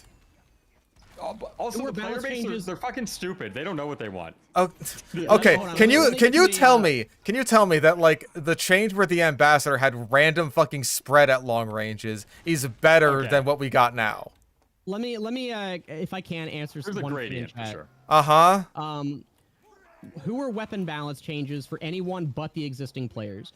So a lot of people that have left TF2, from my understanding, from talking to people that were longtime players that have gotten like burnt out of the game, are people that think the game has just gotten stale and boring. And those people who haven't played the game in a while but would hear about, because if TF2 got weapon changes for the first time in 10 years, that would make like gaming news site articles, right? I agree with that, yes. So I think that there would be a lot of like old time players that would come back. What I was talking about a lot earlier in the stream is that right now, the skill distribution in TF2 is basically like 50-50 between veteran players who have played the game for a very long time and are incredibly good, and brand new players who have played the game for less than a year and are still trying to figure out what they're doing. There are very few of those like intermediary skill players where like they're not so bad that veterans aren't finding them to be a challenge, but they're not so good that the new players can't even keep up. And though that bracket of players is like a very necessary thing to have. That's why getting players to stick around is so important, so they can get to that point where it's like they are hitting that intermediate skill and like kind of padding out the player count, I guess, for both the new players and veterans to enjoy playing with. So, and I think there's a really good argument to be made that a lot of the people that haven't played the game in a long time that are coming back would like immediately fill that category of being intermediate skill level. They have experience with the game. They're not brand new, but they're way out of practice. And I think, again, that's like, it's a really good solution that, in my opinion, would fix a lot of like the player gap immediately. That would allow matchmaker changes to work because now Team Scramble has something to work with. It's not scrambling the veterans and brand new players into just like rearrange versions of that. It's like it can provide a more even gradient on each team. And but in order to like properly do that, you do have to get those players back, right? And I think, again, weapon changes are the best way to do that, I guess. It would certainly provide a better ratio of like, it would have like a nice little bell curve of player skill. Whereas like right now, it's kind of like an inverted bell curve where you just have all the people that don't know what they're doing. And then you have all the people who do know what they're doing, but too much, too well. I just think that like weapon changes, like balance changes, and anything like that is just like, that is the most definitive way of like just saying that TF2 is getting like major content, right? And so that would naturally bring people in. Like that's just like a way that you could put a name on a major update, and you could slap that on the Steam page store, and you could say, hey, come play Team Fortress 2 right now. We got a brand new update with lots of new weapon stuff, and you could just check it out. So can I ask a question, actually? This is like a... Yes, absolutely. This is like a curiosity question. Okay, so besides weapon changes, what do you think constitutes a major update that would get people excited? besides weapon changes. That would get people excited? I mean, like... Yes. New weapons, technically, but that's kind of the same thing. Okay. right? Yeah, I would also weapons. say new Yeah. weapons, but again, Okay, stop. I'm hazy on Yeah, that. that's the obvious answer. That's why I posed the fucking question, you dip. Oh. Well, yeah, I'm hazy on that, though. And, like, that's not super easy to add compared to, again, like, weapon, just number tweak weapon updates. Yeah, let me add one more thing for consideration too, Wheezy. If Valve did add new weapons, that is, I think, a really, really good signifier for a lot of people that they are willing to actively work and maintain TF2 again. And because of that, I think that vote of confidence means a lot to people. Like, to see that, oh yeah, the game that I'm playing is alive. Like, I'm going to be rewarded if I stick around and play it, and it's not just going to be the same thing and it's just slowly decaying or whatever. So I think it is definitely symbolic in a lot of ways, but it is symbolic in a way that affects player action. It is important. So I would agree with that. I agree. I'm just hazy on the implementation of new weapons, like, from the ground up, because I think we have more than enough weapons as it stands right now. And so, like, on the one hand, it's a really good way to, like, bring people in, which is what we're talking about here. But on the other hand, I just wonder if, like, that would end up causing more harm in regards to game balance and stuff like that. Like, because again, you want the new weapons to be good, right? Well, also, I You don't think TF2. I don't think it needs new weapons. No, I don't Like, either. actually- Yeah, but like buffing new I weapons. don't know. I might disagree because I think there are a Really? lot of roles for. I don't think it needs that many new ones, but I think there are a lot of like interesting concepts and roles for classes that they could easily fill that no existing weapon could really slot in. And I think that I don't think weapons are at such a point where I mean, I'd definitely fix the underpowered, useless ones to at least have something going hence the for stat them. tweaks. Yeah, but at the same time, it's like I don't think that we have like weapons aren't in the same state as maps. We don't have so many of them that it's bloated. I would argue we do. Actually, let me rephrase. I would think that argue might we be the case, don't yeah. actually know the extent of what it means to have like fucking 200 Yeah, and that's why they weapons in the should. game. That's why they should rebalance older weapons. Yeah, first. but that's like the number one thing. We all agree with that one. But Yeah. at the same time, it's just I don't trust them to do it right given Valve's track record. Even when they Entirely, were yeah. updating the game back in Jungle Inferno and Beat Your Match, like that was very contentious in a lot of ways. Well, they were really I didn't bad. even- I hated the fucking. I used to be a Saharan spy main, and then the gunmetal see-through wall change just like fucking killed the class for me. It's kind of the same thing as saying like, man, I hate driving in cars because my bitch wife always crashes every time we go anywhere. It's like, okay, well, you wouldn't hate it if you rode with a better driver, right? Like, you only but, like, dislike imagine the you just concept of have, something like, because Minimal it's wear. Imagine you have 18 clones Thank you very of much, your bitch Chapstick wife, TJ. and Ah. that's all you have. I be a little bit at more this hesitant point, getting in 10 the car. years later, I don't necessarily. Holy shit! Look at that. Yeah. Chapstick DJ. Coming through as usual. Chapstick The DJ. blue that guy unicorn sounds flamethrower. The blue unicorn flamethrower is awesome, man. I love it.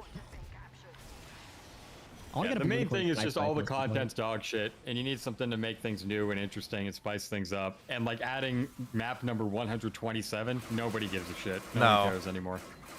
All maps are disposable, hats are disposable, everything is just disposable. There's And I only would just so like many something hats you with a can bit- even make in the first place, You right? need some fucking meat on the bone. You need like a manner type up. Okay, you're the wrong guy to say that Okay. considering your eating habits. Hey, I used to We eat need steak and some eggs every pumpkin morning. pie in the pan, if you will. Yeah, some pumpkin pie in the pan. Thank you. Ooh. Yeah, no, I think I've expressed my thoughts on the matter, though. It's like I don't really know if I have too much more to add. I think that what's gonna be best long term for TF2 is Valve just changing their mind, and I don't know if like community complaining necessarily would do that, because even though complaining has gotten Valve to speed up the stuff Jesus. they're already doing, there is no precedent of Valve reversing direction from that. And especially if there's no bad PR that's associated. No one's going to say like, oh man, Valve is committing this heinous moral act by not rebalancing its weapons. Like, Yeah, you can't make a moral argument about that unless it's just like, hey, but like the you moral couldn't argument even you get it could for the make fucking about try. that It's does, even doesn't tried, massive but- coordination. it So doesn't it's a apply in the very, same very way difficult- that like the bot crisis did to even remotely the same degree. Also, I got these now. And I think people's attempt at like trying to do that so far has just been saying TF2 isn't a playable product but it is. Like, it objectively is right now. Thank you very much again, Whenever people Chapstick say DJ. that, I think the disconnect that happens is it feels like you're an alien, like you're on a different planet. So like it inherently makes your cause a lot more unrelatable when you hyperbolize it in that fashion, because it makes people go like, unplayable? I'm playing the game just fine. Yeah. It immediately feels like an unrelatable issue to you. That's how I feel about it. Yeah, but in actuality, when you look at what they're what a lot of people are asking for the game, it's actually insanely agreeable. It just gets hyperbolized to the point where no one wants to listen to it, because on the premise alone, it makes it just you can't relate to it. Yeah, I completely agree with that. Yeah, so I don't know, man. Like, I don't.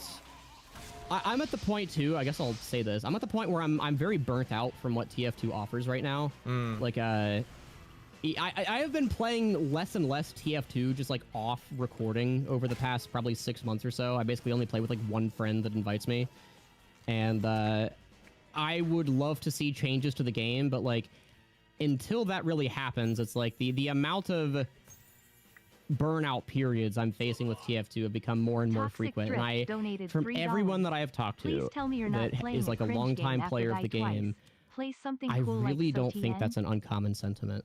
And Yeah. I think that the game needs something more than like matchmaker changes, even though again, like any change is technically good. Yeah. But no one's gonna say there's a no to like upgrades and like improvements, right?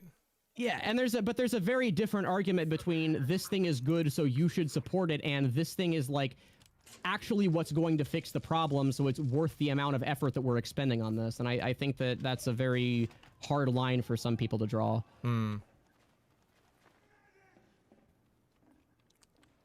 I don't know. I'm the complete opposite of you guys. My problem is I haven't gotten burned out of TF2. I still like it too much, and I felt it was so much easier to make videos on the game during the bot crisis, because I didn't like playing the game that much. I could only play MVM and nothing else. But now I play the game like 5 times more than I make videos on it. It's kind of a problem.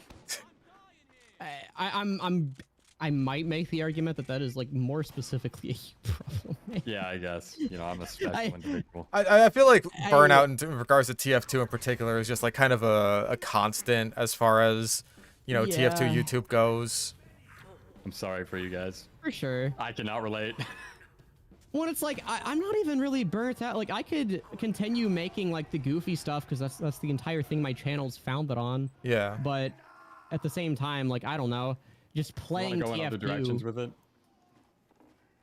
No. It's like there's just a finite amount of those that I have ideas for. It's like I don't know. I have probably 8 good ideas for TF2 stuff at this point. Genuinely, I don't know what I'm gonna do with TF2 once I like run out of weapon reviews. And some of those ideas have variations, so it's not just 8 videos that I could make, but it's like, I don't know. It's not... I'm not as enamored by the game as I was. I don't want to spend as much time, like, just thinking about it. And to me, it's never had anything to do with the matchmaker. Like, that just doesn't really fix anything. It's an improvement, but it's not the improvement at all. For most people that I've talked to, that seems to be the common sentiment. Where like most people agree that the matchmaker is very flawed and could very easily use some changes, but it's not the main thing holding the game back. And this is from every like YouTuber I've talked to, from every fan that I've gotten to the game with. I've messaged some of them, from my real life friends even. This is like I don't even think this has been like one topic brought up by anybody, which you could argue like that's not indicative of the problem, or rather it's not representative of the problem. But what I think it does represent is public consciousness, at least a little bit. No, I think people that have been playing the game for a long time, like, know more accurately what their problems are. And again, I think the only reason that, or at least the main reason that, like, the matchmaker has been not even vilified, because I don't think it's great, but it's like people have been going way too ham on it, is because of the very surface level precedent of if we call it completely unplayable, then that's bad PR for Valve, and that means it works. And it's like, you can't just repeat that here. It's an entirely different animal. And I don't think people have gotten that idea yet. No, not at all. Not from what I've seen. I'm not sure if I would go that far. I'm not sure if people are saying... In many ways, this might actually be a regional thing. And I really do mean that. So to us, Oh, the for sure. matchmaker. Yeah, but to us, okay. the matchmaker is not unplayable. Okay, first of all, like during major updates, it just straight up breaks. Okay, so I think. Oh in yeah, that and sense- obviously that's Well, it's an always issue done this that. That's week, not even but- an issue with fucking Yeah. Meet Sure, Your sure. Match. That was an Yeah, issue and back no when one would argue MVM against that first being dropped. Sure. But my point is public perception here. I'm not even arguing like what's factual and what isn't. But like the public perception is it breaks, it's unable, it literally cannot work, and that's the reason. But more to the point, there are a lot of people who live in like Eastern Europe, and if you only queue for I don't know like fucking Pipeline. 10 maps in Eastern Europe late at night, like it really will literally break at that stage.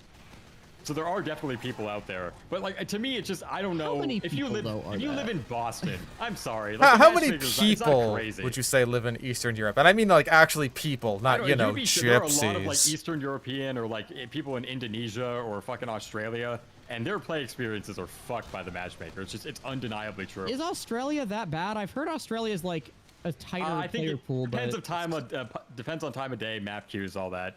But in some cases it is really bad. But like if you live in Boston, yeah, it's not unplayable. It isn't. It's just like kind of annoying, but it's not unplayable. we've kind of made a paradoxical statement though, where it's like all of these vast amounts of people can't play TF2 because no one's playing TF2 there. Like I never said vast amounts. I said there are people out there where it is literally unplayable for them, or not. yeah, and literally, again, but- the problem know what though I mean. is like you, in order to make the matchmaker work necessarily, you have to like generate players.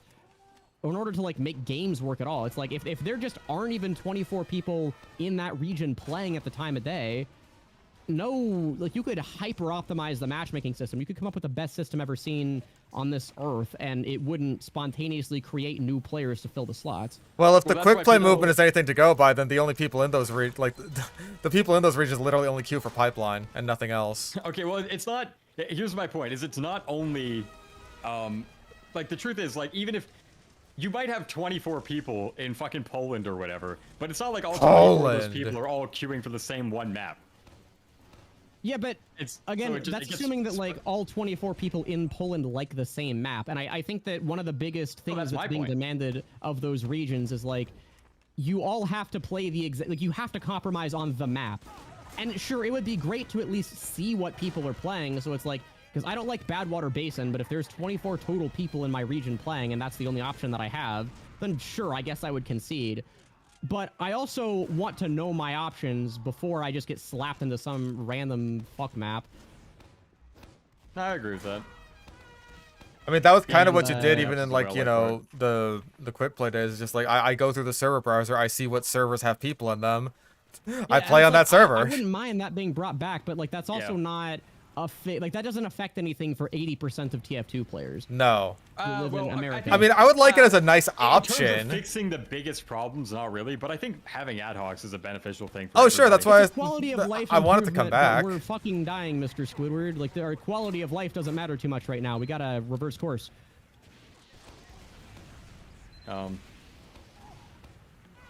Yeah, I don't really. My brain's kind of fried at this point too. What time is it? Like 11? I've just been Almost 11 autopiloting. here, yeah. Ow, I'm dead. It's like almost 8 here. I usually stream for 4 hours. I've been going for You're almost from 5. California. Yeah, I'm a commie. I've read Marx, all of it. Yeah. Well, I said I what's your didn't like favorite it. Marx That means I character? didn't read it, actually. Yeah. That's your problem with it. I only memorize Marx quotes to hit up socialist babes. No, And you that don't. gets them going. Yeah, you're right. I don't. Okay, name one. But I've I was done gonna it. say, name one Marx quote. What do you say about the Jews? That was a good quote. Proletariat seizes the means of I don't know. Seize the Sometimes means of I'll that see, like, poontang, baby. I'll see Yeah, on my yeah. phone call and I'll be like, "Can you seize the means to my heart?" And that fucking. Yeah, hey does it. babe, Marx probably sees something at one point. I think that was in there. Anyway, you wanna fuck? Like, yeah, all right. Works for Hassan. Okay, well, I think the key thing there is be conventionally attractive. Like, I think Be that's the conventionally secret to attractive most and people doing rich. things. And also have a lot of money. Yeah. That too. Have a Yeah, lot of uh, money despite being a communist. That's true. I love That's a good money. point. but I never love ever money. redistribute it. You know who I would redistribute it to?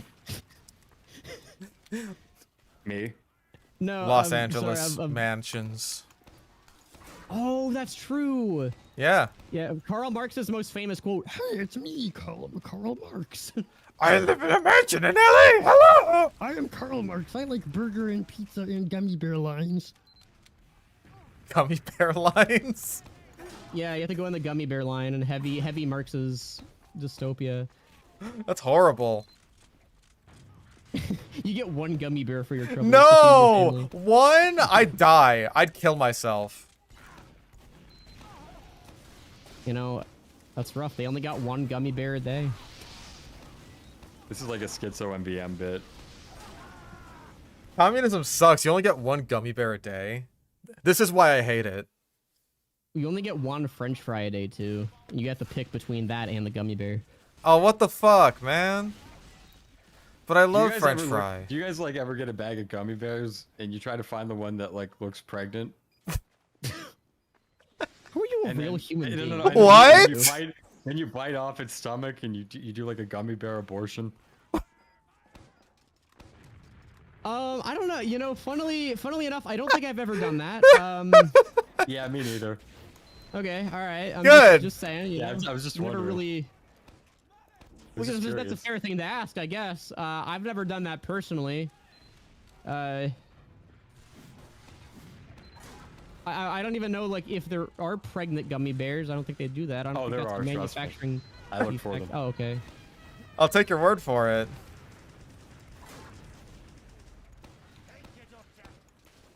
Anyway, I'm gonna go eat food now. Yeah. Yeah, me too. You're gonna go eat some pregnant gummy gummy bears. bears. That's I was right. gonna You should say give it a maybe my try. appetite is soured. I have to eat real foods now They're because sour. Then just eat the sweet gummy bears, not the sour ones. True. Okay, well I guess I'll do that. I guess I have not done the gummy bear abortion gambit yet. I guess I shouldn't judge until I try. You have to do it. Okay, Trust all me. right. Like at least 1% of them are pregnant. Just give it a shot. Uh-huh. It's true. Just look at them. I'll take your word for it. Whenever you see a really fat gummy bear, you're gonna think of me. Well, is he obese or is he pregnant? Because I feel like the No, he's mass pregnant. distribution there is a little okay. He's pregnant. I was gonna say obese 100% just kind of pregnant. taxed on wherever fits. The No. pregnancy is all localized though. Yeah, it's all localized in the stomach.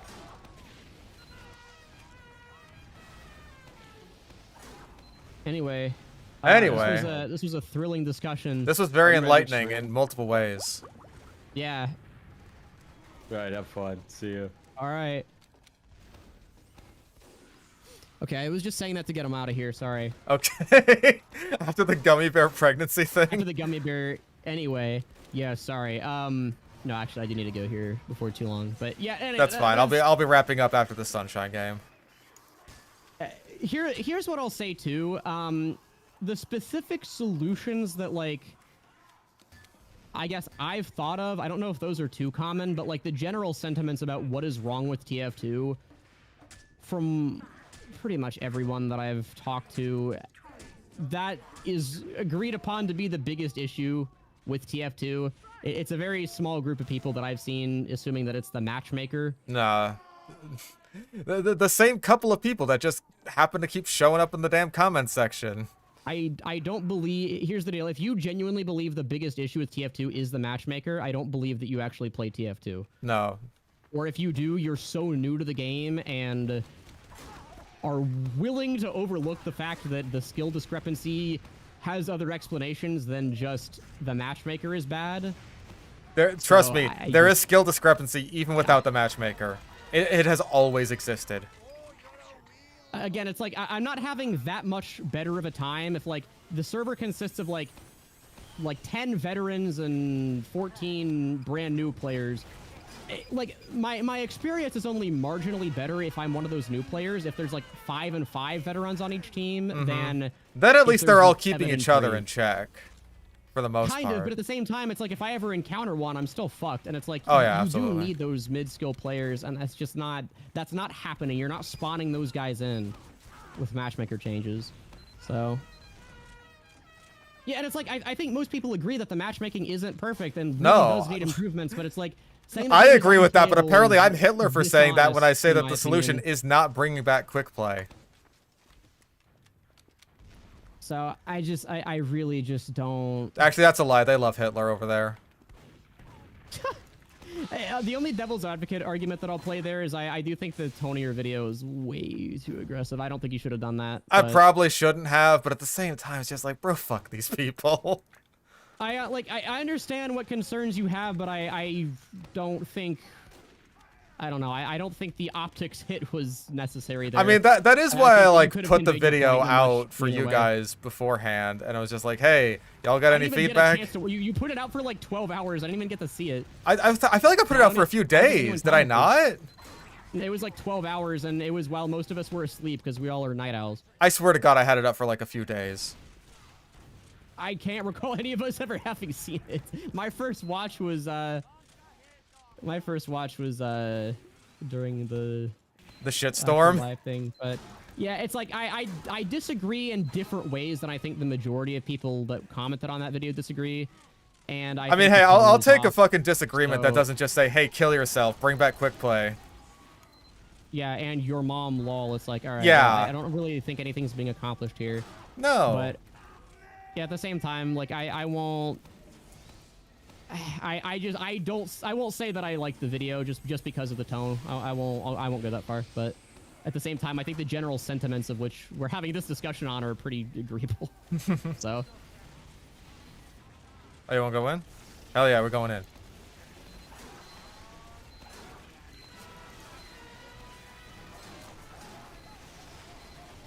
The fucking Rothschild summoning literally one pyro that just spams air blast as soon as I get an Uber. Yeah, I don't like that you can just hold him to on people. That's something we one fixed in the thing about rebalance Airblast. server. Honestly, the more that I've looked at it, your rebalance change is like about as good as it gets for Air Blast. Hell yeah, that's what we like to hear. Can you, okay, actually hold on, before I judge, do you need full pressure to like actually get a reflect? No. Okay, so reflects are unchanged entirely. Yes. Okay, then it's base. Yeah, that's about as good as it gets. Yeah, it only like applies to the pressure or like to how far you push enemy Yeah. players or how far you push yourself with air blast jumps. I think reflects are fine. I think if you're holding down M1 against a pyro and you're a soldier, you deserve to eat the rockets.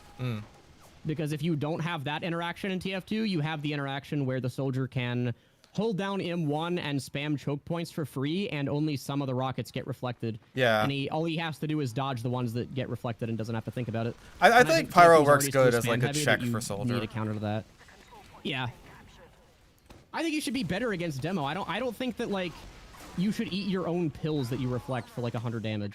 I mean 135, but I mean No, that's no, just like, the nature like- of mini crits, right? That's If just the how pyro much they stays do. on his own pill, he takes a lot of damage. He doesn't Oh, have the same you innate mean like explosion resist. for reflect If he reflects jumping? it, yeah, if he reflects it and like, because I don't believe that reflecting it resets the timer on grenades either, so you can just like reflect it and then instantly eat the explosion, which is dumb. That also happens with loose cannon a lot. I see why you don't like it now.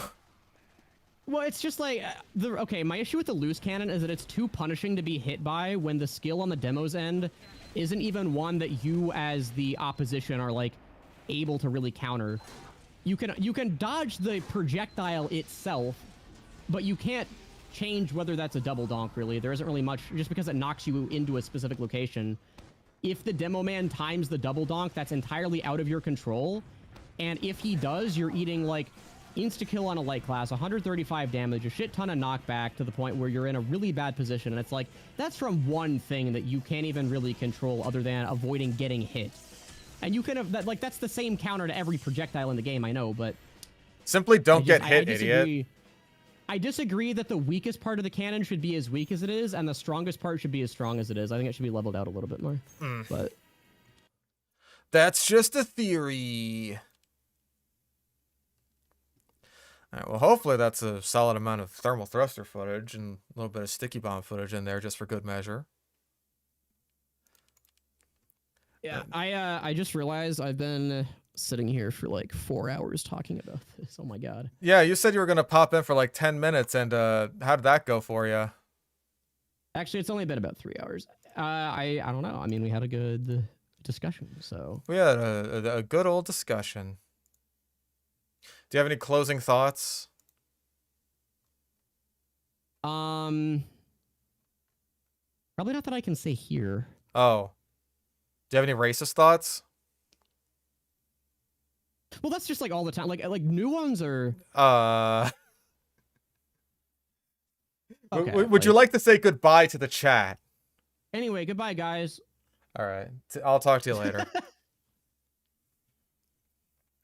the fuck out of here. Oh my goodness, that was a lot. lot of conversations being had today. Let's hope nothing too dramatic gets stirred up as a result of this. Yeah, this may as well have been a schizo stream for all the difference it makes. God damn. Not what I had planned at all for today, but it was probably more entertaining than anything I could have whipped up. So I hope you guys enjoyed that. I'm gonna go reheat some pasta. Cause I'm hungry. Do longer streams tomorrow? Bro, I was planning today being a shorter stream. I'm not even gonna lie.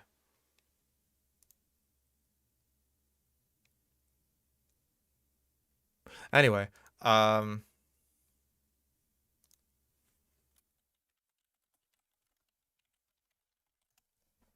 Sludge tomorrow, maybe? I don't know about... I still have to edit the other one, and I fucking... What is it? God. I want to finish up the Doom video, because I got no work on it done over my quote-unquote weekend. Just because of the stupid chair situation, so it's like, you know what? If I could just do some work on that tomorrow, when all that's good, then I could just, I'm good. I can go. I can, like, get through it all, hopefully in, like, a single sitting. It's, like, I don't know, like 8 hours left, I think. I'll figure it out. If I'm watching it, like, ×2 or ×4 speed, then I can work on that. Fallout videos, I've had one that I'm kind of working on. Honestly, I'll have to, like, start that one over, I think, just because, like, I don't know, bleh. I'm working on it. I apologize. I'm gonna go have a fun time, everybody. I'm